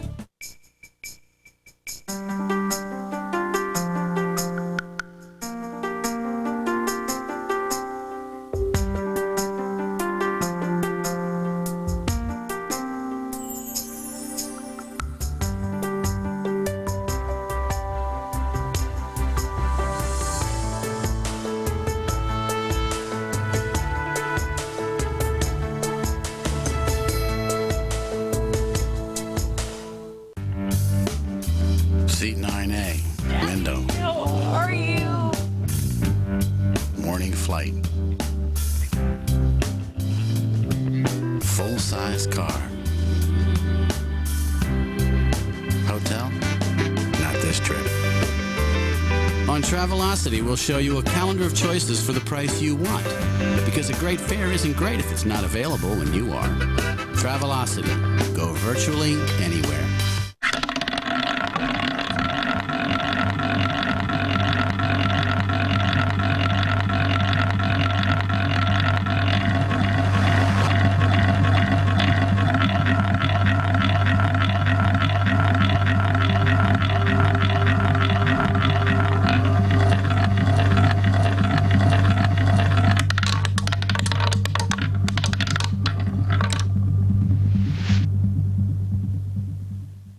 News from the front lines, the decision makers, the latest developments, insight and knowledge you won't find anywhere else. Clear, concise, complete. The Fox Report with Shepard Smith. Tonight, going to worship, saving money, and a boom in small-town tourism. Tracking the nation's trends in the face of adversity on the Fox Report with Shepard Smith. Tonight at 8, giving it to you straight from the no-spin zone. Then at 9, squaring off on the issues as all sides collide.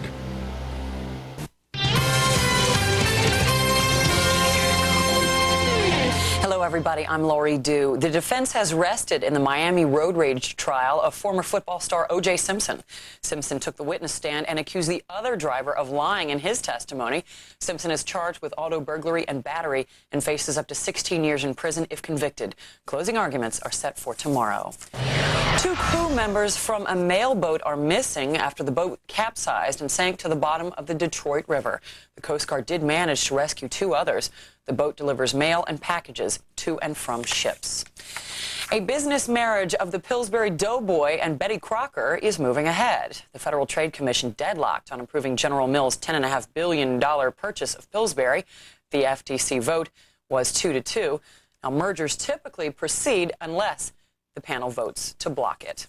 And finally, the Yankees are heading to the World Series for the fourth straight year, but it's turning out to be an expensive proposition for the fans. $175 for box seats, $110 for reserved, and $60 for bleacher seats, believe it or not. But from the look of some of these fans, money seems to be no object. Game 1 is Saturday night in Arizona against the Diamondbacks on the Fox television network. The Fox Report with Shepard Smith is coming up at the top of the hour, but now stay tuned for more Special Report with Britt Hume. Coming up, insights from inside the Beltway.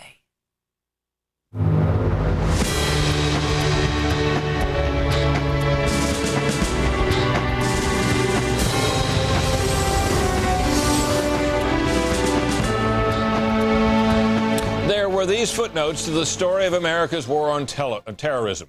Former Secretary of State Madeleine Albright has said on CNN on Sunday that, quote, "I wish the Bush administration had finished the job in the Gulf War, which is a lesson about what we're doing now, is to make sure that we actually complete what we begin." National Review Online, though, has turned up a Washington Post story from 1991, the height of the Gulf War. Quote, "Albright believes that sanctions can work if they're given a chance to. She opposes going to war. She believes that the Gulf crisis has become much too personalized between George Bush and Saddam Hussein." The Immigration and Naturalization Service is denying it was lax in granting a tourist visa to the suspected terrorist ringleader Mohammed Atta, who got into the U.S. on a tourist visa even though he was taking flying lessons and should therefore have had a student visa. In addition, Atta had overstayed an earlier visa. But the INS says that Atta had a valid visitor's visa and was therefore eligible for entry since he had applied to change to a student visa. The statement said the INS knew nothing to link Atta to terrorism. The mayor of Berkeley, California, is trying to get the city council to reconsider the resolution it passed last week calling for an end to the bombing in Afghanistan as soon as possible. Mayor Shirley Dean says she's, quote, "extremely worried about a possible boycott of city businesses after she received some 850 emails on the issue, with the vast majority denouncing the council action as, in effect, treasonous.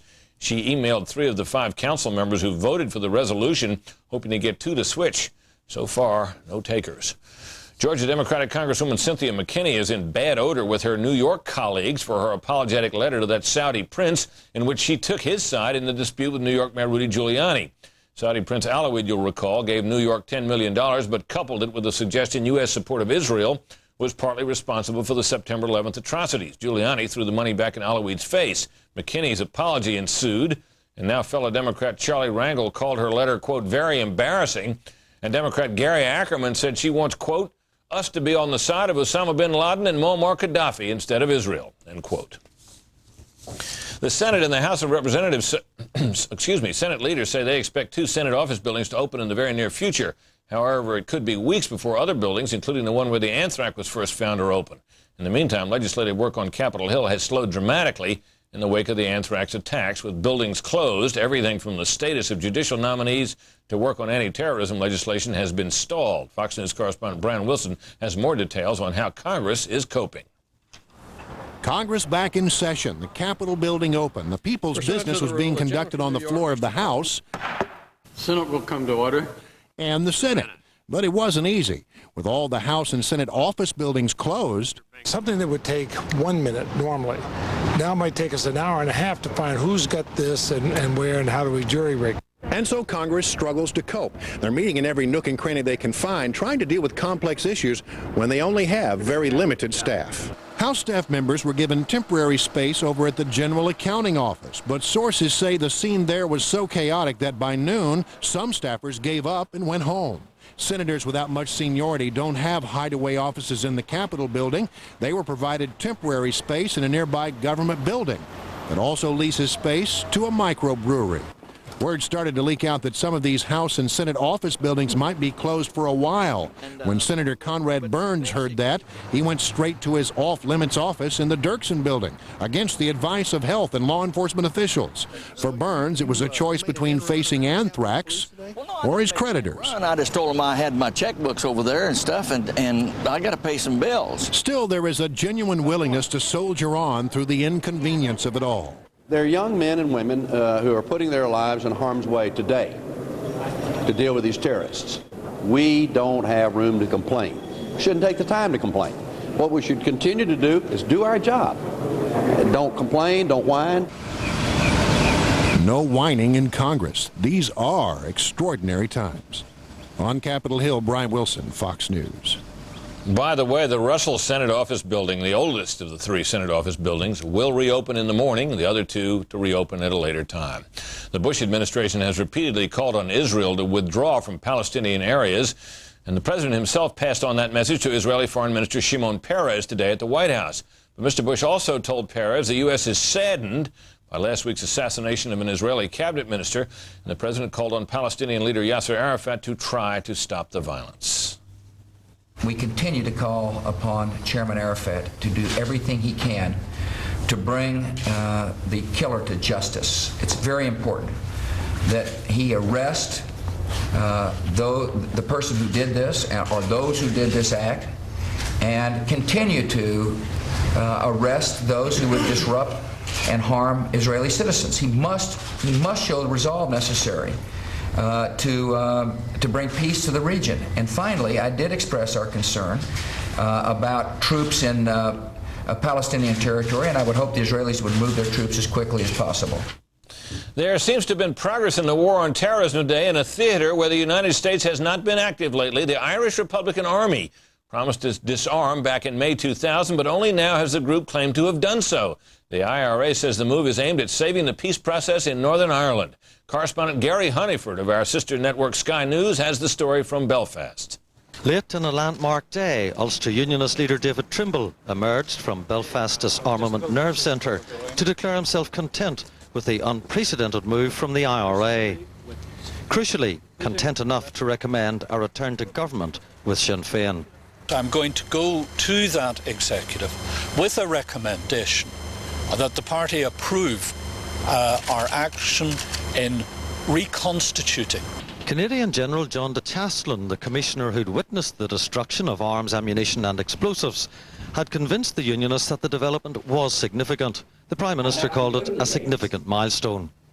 With our own peace process in Northern Ireland today, I hope we can be forgiven for indulging in hope.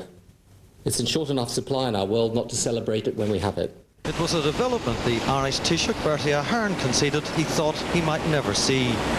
I hope that all the parties who are committed to the agreement will now apply all their efforts to making it work on a full and inclusive basis. And there's an enormous amount of work to be done, and it's now time for the democratic politics to be allowed to work. One of the architects of the move, Jerry Adams, insisted that it had to be built on. This is a huge moment in the history of our island, in the relationships between our island and the island of Britain, in the history of physical force republicanism. Let's not fritter it away. So part of the IRA's huge arsenal held in bunkers like this has been destroyed, but not all, as General de Chastelain made clear. That's work for another day, along with the other issues standing in the way of final stability here. Gary Honeyford, Sky News, Belfast. And the White House issued a statement late today in which the president congratulated the IRA on its decision and its action, and the president said he hoped that other paramilitary groups in Ireland would follow suit, would build on this step, he said. The anti-American attitude prevalent among some in Pakistan might be attributed to the fact that many people living there don't know what happened on September 11th. And that's because media outlets in that country support the Taliban and refuse to publish the U.S. point of view. Fox News correspondent William Lajeunesse has the story from Peshawar, Pakistan. Americans did not provide the evidence. From professionals to ordinary Pakistanis. Why they attack the innocent people? Attitudes about the U.S. here seem to be getting worse, not better. We wondered why. So we examine a month worth of newspapers looking for bias using this very simple standard. Accuracy requires fairness, fairness requires balance, and balance at the very least requires opposing points of view. Normally in the articles, in the columns, the newspapers, they do represent the common feelings of the common man. And those feelings are? Mostly the feelings are anti-Americans. In local and English language papers, U.S. actions are not seen as a just cause, but often as acts of terrorism. This statesman calls them, quote, ruthless and unforgiving. The frontier as, quote, indiscriminate and inhumane. In both, only the Taliban is quoted. Even the silent majority in Pakistan is now with the Taliban. Papers also hype civilian casualties, accepting Taliban figures as facts, ignoring U.S. rebuttals. As for refugees, coverage implies America is to blame despite a 20-year war and endless shortage of food and water. Yes, of course, it is the American fault. Even anthrax is a, quote, U.S. conspiracy to justify a chemical attack on Afghanistan, a claim the Taliban actually makes, and the Khyber Mail published with no U.S. denial. Media in Pakistan... There are some people in the media, according to the bureau chief for The Nation here in Peshawar, who have a soft heart for the Taliban. Osama bin Laden, of course, has made no secret for his hatred of the U.S. Here, bin Laden is cast as an innocent man. Even the paper read by 65% of Pakistan has not published America's evidence against him. Because nobody in this part of the world is satisfied with the proofs against Osama bin Laden. It is not America to decide and judge. But how can people judge if they aren't told the facts? And in Pakistan, too many are not told enough. In Peshawar, Pakistan, William Lajeunesse, Fox News. Stay tuned, everybody. Our Fox All-Stars are coming up next.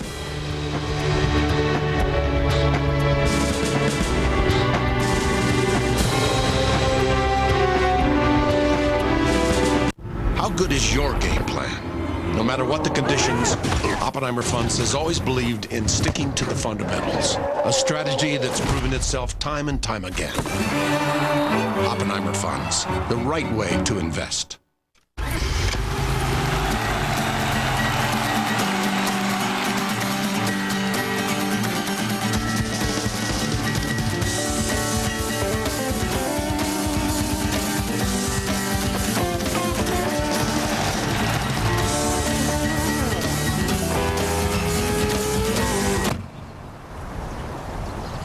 The more powerful Acura 3.5 RL with satellite-linked navigation system.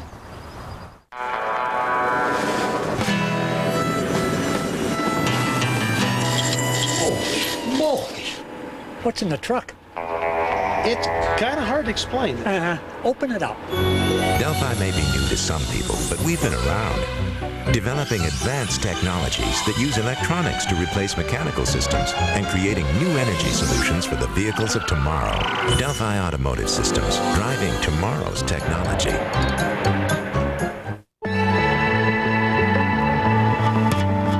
When I start each morning. When my kids need a playmate. Prozac Weekly is here. Ask your doctor if it's right for you. For a limited time, you can try Prozac Weekly for 1 month free. Visit freemonth.webmd.com to learn more and print out your coupon from Prozac Weekly. Talk to your doctor today to see if Prozac Weekly could be right for you. Prozac Weekly is here. Step 1, determine the finish line. Step 2, set the course. Oppenheimer Funds believes every investor should strive for a goal. Ask your advisor about Oppenheimer Funds, the right way to invest.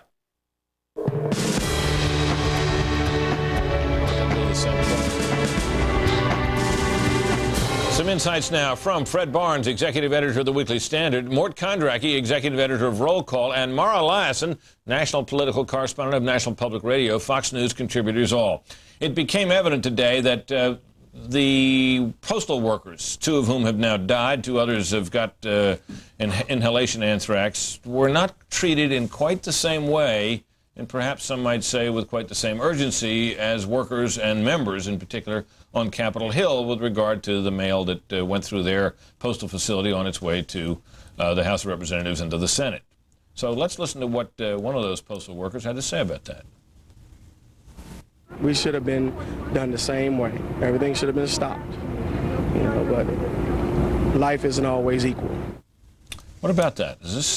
Do we have a clear case of improper favorable treatment? I don't buy this class warfare theme in this. I mean, there was clearly a mistake made at the post office, but it was made by the Postmaster General. It was made by the Centers for Disease Control, all of whom thought that mail that went through the post offices, that if a letter was sealed, that the machine couldn't poof anthrax into the air as it calls what Dennis Hastert calls a flume. The flume, right.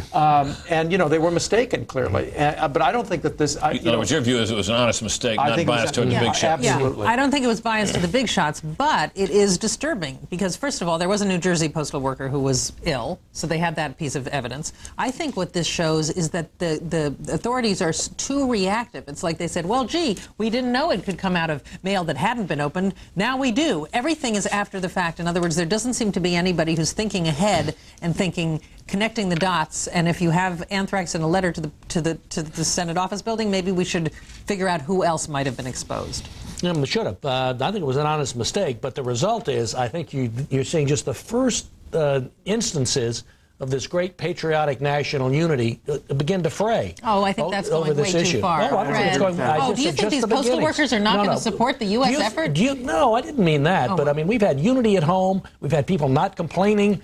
You're going to hear, look, this is an issue, I hate to say, that is perfect for Jesse Jackson to step in, and he probably will, or Al Sharpton. I don't think. Look, there's no wait. We haven't heard the last of this. Just a second. There's no sign of that. And furthermore, you've already had your first instance. I mean, Jesse Jackson he sometimes takes days before. You've already had your first instance before you have an outbreak of Jesse Jackson. It was the House versus the Senate, for heaven's sakes. That was the first, and that was minor, and that's over. And this is talking about this country. Okay, wait. Hold it. One at a time. All you have to do is remember the planes crashing into those buildings, and all that division stuff stops. And why is it a division to hear a postal worker say, gee, why weren't we treated the same way as those staffers? Why is that any more or less divisive than House members saying those horrible egotistical senators were just trying to make themselves look good? To me, it's just normal human complaints. It's not showing that we're not paid. I don't know. If you can't tell the difference between real people and members of the House and Senate, then wait a minute. I'm sorry. Look, and also not only the complaint of people like that and other postal workers, and believe me, that feeling will spread if no other way than abetted by the New York Times today, if you happen to read it, which played up the class warfare angle in one story and played up in another story the malfeasance of the authorities in not doing something at the post office soon enough. Look, there has to be a way that you can be vigilant, that the Congress can have an oversight function. You're going to hear the same thing when they start the hearings on what happened with the CIA and why didn't they know about this. No, they should have hearings on that. Criticism is okay. Yeah. Why is that a danger to patriotic criticism of officialdom is okay. We do that. That's what I mean. They have to be held accountable. We have oversight hearings. The divisiveness among real people is something quite different. Not a soul has said, stop the war, that we can't, we can't fight these terrorists, that we want to give in to them. The question is, everybody's agreed about the war that's going on over Afghanistan, but isn't it fair to say that there may be some disagreement now about how well the war at home is being fought? Sure, but what's wrong with that? There is trouble. I mean, the FBI hasn't caught the people who were perpetrating it yet, so what? I mean, we're going to take a break here, and we're going to take a look at whether some of the bipartisanship on Capitol Hill has begun to fray as well. We'll be right back. Stay tuned.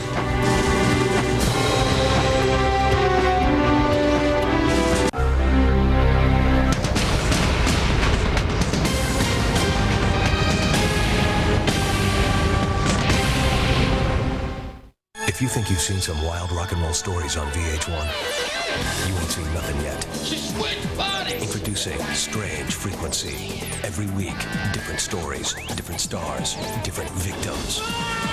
Hosted by Roger Daltrey. Who are you? Strange Frequency. Rock's Twilight Zone. Saturdays at 10, 9 Central. This is real. Only on VH1.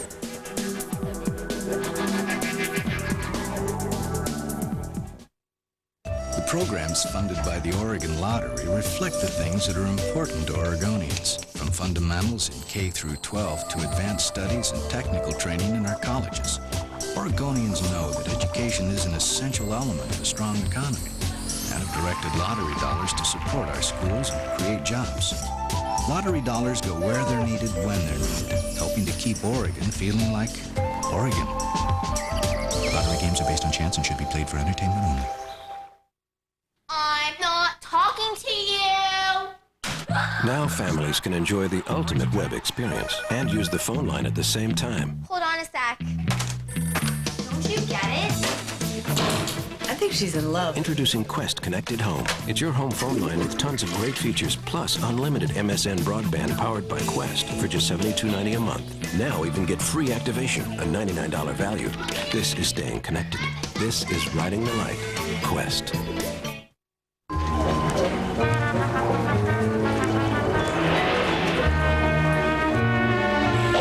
Stork on 3.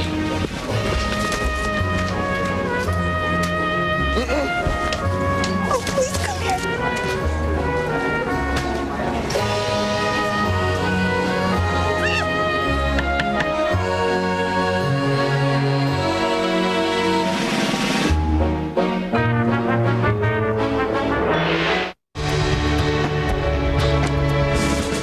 Back with our famous panel. Let's go back to something earlier in the broadcast, a note that Carl Cameron gave us at the end of his report about goings-on at the White House when the congressional leaders went down there for a meeting with the president this morning. Let's listen.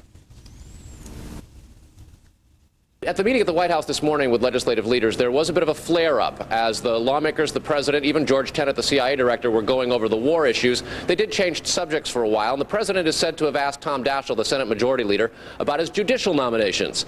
And sources familiar with the conversation say Daschle said he didn't intend to take up any more judicial nominations for the time being. He was going to focus on appropriations because Daschle is described as telling the president Mr. Bush needs the appropriations more now and doesn't have any leverage on the judicial nominations.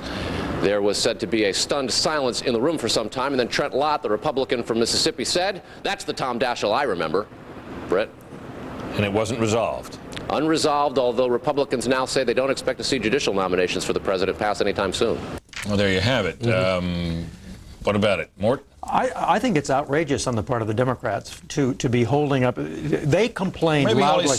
They complained loudly when the Republicans held up judicial nominations of Bill Clinton's. You know. Now the fact is that the judiciary is about 110 vacancies. It has about 110 vacancies on appellate and district courts, which the Chief Justice has said is a crisis, denying people justice. Now, if they've got nominees that they think are unqualified or are ideologically off the chart, then disapprove them, but approve the others and get on with it. You know, this is a big problem problem for the Democrats. Before September 11th, we heard from Democrats, including Charles Schumer, if I remember correctly, that they were going to oppose judicial nominees that they felt were ideologically inappropriate.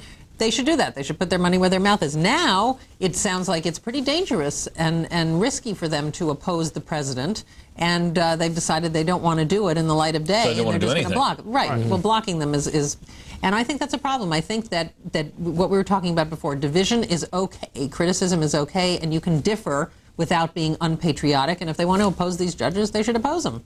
Let them have a vote, but oppose them. Yeah, look, I think this is also a problem for Republicans. Democrats do have a case. Look, obviously they want to just take the easy way out in blocking these judges. There are, Fred, some other priorities, right? Yeah, look, and this is what Daschle says. You know, look, we want to fund the war. We want to have an anti-terrorism bill. We want to have an aviation security bill. Let's do those first. You can make a case for that. I don't think this comes down merely in the Republicans' favor. You don't? No, I don't. Eventually, just the argument here. I think they ought to approve judges in an expeditious way. But whether it happens in the next couple weeks before adjournment or not, I don't think that's a big win for Republicans. I mean, it's been payback time, you know, for what the Republicans did to Bill Clinton. It's time for them to fish or cut bait on the nominations that they are not going to approve. They should dismiss them. Have new appointments made, but the ones that they're going to eventually let through, they should let through and get on with this. All right, now what about that atmosphere down at the White House? I mean, just the fact that you have a little scene like that going on down there with Lott piping up and saying that's a Daschle I remember. Now it's impossible to know from from Carl's report whether they all chuckled after that. One sense it's not though. Well, look, before that, all we were hearing about was how much they were hugging each other, and the Gang of Five. So I think, look, partisanship is not going to disappear completely, even in this war. There are going to be differences. I don't think that means that the two parties can't move forward and get things done in the war against terrorism. I mean, that's right. We do want some partisanship. We don't want one of these guys just to all say the same thing. We want some. There are different ideas up there. There's going to be some combat. I think there's a reasonable amount now. The partisanship was very bitter before. It's not that bitter now. Well, we'll make sure you'll blow the whistle when it gets on. I'll be the first. All right, that's all the time we have for the panel. Stay tuned, though, for the ultimate weapon in the search for Osama bin Laden, and we'll show it to you.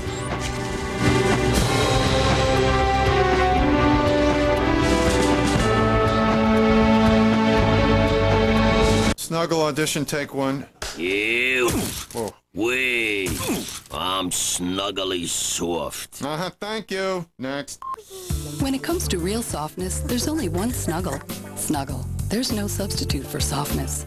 Even people who seem alike can have different nutritional needs. Ensure helps meet those needs, like Ensure High Calcium with extra calcium and other key nutrients to help keep your bones strong. It's a source of complete balanced nutrition. Ensure. Drink to your health.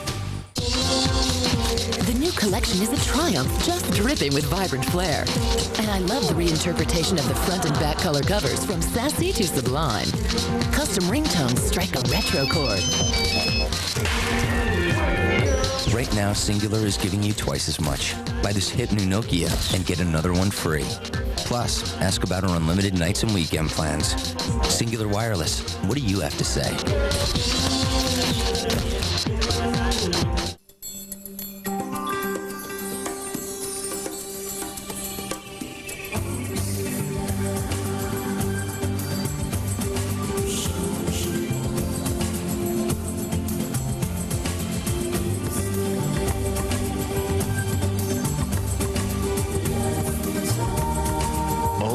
Technologies and more. Building a better world. Hitachi. Inspire the next. You're short of breath. There's pain in your chest. You may be having a heart attack. Now what do? Call an ambulance? Good. And take Bayer Aspirin. It's now been proven that aspirin can do more than help prevent second heart attacks. Now Bayer may actually help stop you from dying if you take it during a heart attack. Talk to your doctor now. Do you know where your Bayer is? Bayer. Take it for pain, take it for life. News from the front lines, the decision makers, the latest developments, insight and knowledge you won't find anywhere else. Clear, concise, complete. The Fox Report with Shepard Smith. Tonight, going to worship, saving money, and a boom in small-town tourism. Tracking the nation's trends in the face of adversity on the Fox Report with Shepard Smith. Tonight at 8, giving it to you straight from the no-spin zone. Then at 9, squaring off on the issues as all sides collide. And finally, Fox News has obtained an exclusive audio tape which reveals the secret plan the FBI has for forcing the Taliban to turn over Osama bin Laden. A plan which officials believe is guaranteed to succeed because it involves a most extreme action. Watch. Taliban! Yes, this is Agent Johnson of the U.S. FBI. My president has instructed me to ask you for the final time to turn over the person or location of one Osama bin Laden for his actions against our country, or you must face the consequences. Leave us alone! We know nothing of this bin Laden! We think you do. We don't! Listen, Mr. Taliban person, do you realize that this is your final opportunity, or we must lash out with an assault of which you do not have the technology to handle? We do not need your weapons! We have anti-aircraft and anti-tank and anti-personnel weaponry! We know that, but you don't have answering machines. What? Will you give us bin Laden? No! Okay. You asked for it. Answering machine? What is that? Taliban! Hello, how are you this afternoon? Would you like better rates on your long-distance service? You have wrong number! Taliban! Congratulations! You qualify for the Platinum Card! Taliban! Good afternoon, sir. Did you know that we have $40 million available for home improvement projects, and you qualify for... That's it! Osama on his own! Taliban! Good afternoon, sir. Can I interest you in details on how you could win a free vacation? Stop killing! And that's special report for this time. Please come again next time. And in the meantime, stay tuned for news. Fair, balanced, and unafraid. Get ready for the Fox Report. Are the anthrax senders now trying to get to our president? Anthrax now found at a facility that handles White House mail. Tonight, reaction from around the Beltway and the real chances that anything made it to 1600 Pennsylvania Avenue. Inhalation anthrax in New Jersey. A postal worker at the facility that processed the Brokaw and Daschle letters. Is the problem spreading? Tonight, the facts. We made some errors. That from the Pentagon admitting we hit civilian sites in Afghanistan. Today, heavy, renewed attacks on Kabul. Steve Harrigan reports from the front lines, caught in a hailstorm of Taliban fire. Training against terror when guns aren't enough. Okay, I'm here.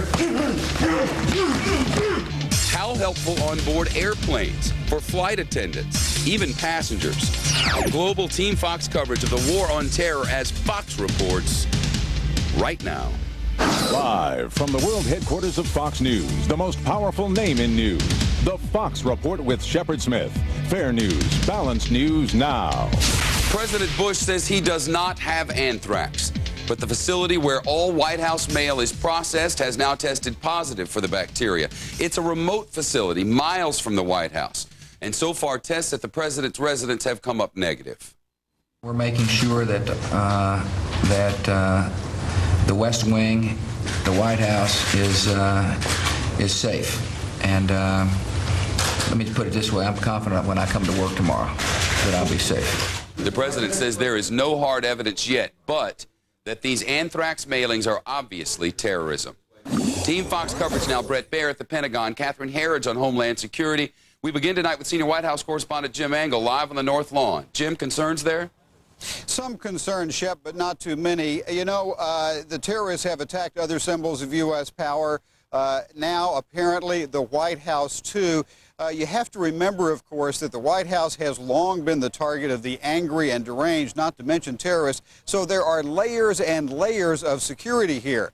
But, of course, since the terrorist attacks of September 11th, there have been a lot of surprises in that area. So the president wanted to make sure today that everyone knows he is safe. First of all, I don't have anthrax. It's hard for Americans to imagine how evil the people are who are doing this. For the most part, the anthrax letters have been sent to prominent people and prominent places, the media and congressional leaders, for instance. The president was asked if he believes the real purpose is to sow fear and confusion among the American people. The object of terrorism is to try to force us to change our way of life, is to force us to retreat, is to force us to be what we're not, and they're going to fail. They're simply going to fail. Officials say the White House itself shows no presence of anthrax, and spokesman Ari Fleischer suggested for good reason. But suffice it to say that prior to September 11th and then as well as after September 11th, the White House has always had extraordinary precautions in place. They've even been enhanced after September 11th. So there has been a regular program here of environmental sampling at the White House even prior to this discovery, and all the environmental sampling to date has shown negative. In fact, White House mail is opened at a remote military facility where it is inspected. That's why there is little fear, Shep, that there was ever any chance the president could be infected or, in fact, any of his staff here at the White House. Shep? Jim Angle, live for us at the White House. The State Department warns Americans around the world today to be on alert for anthrax. It's the first time the department's issued a warning because of a chemical or biological threat.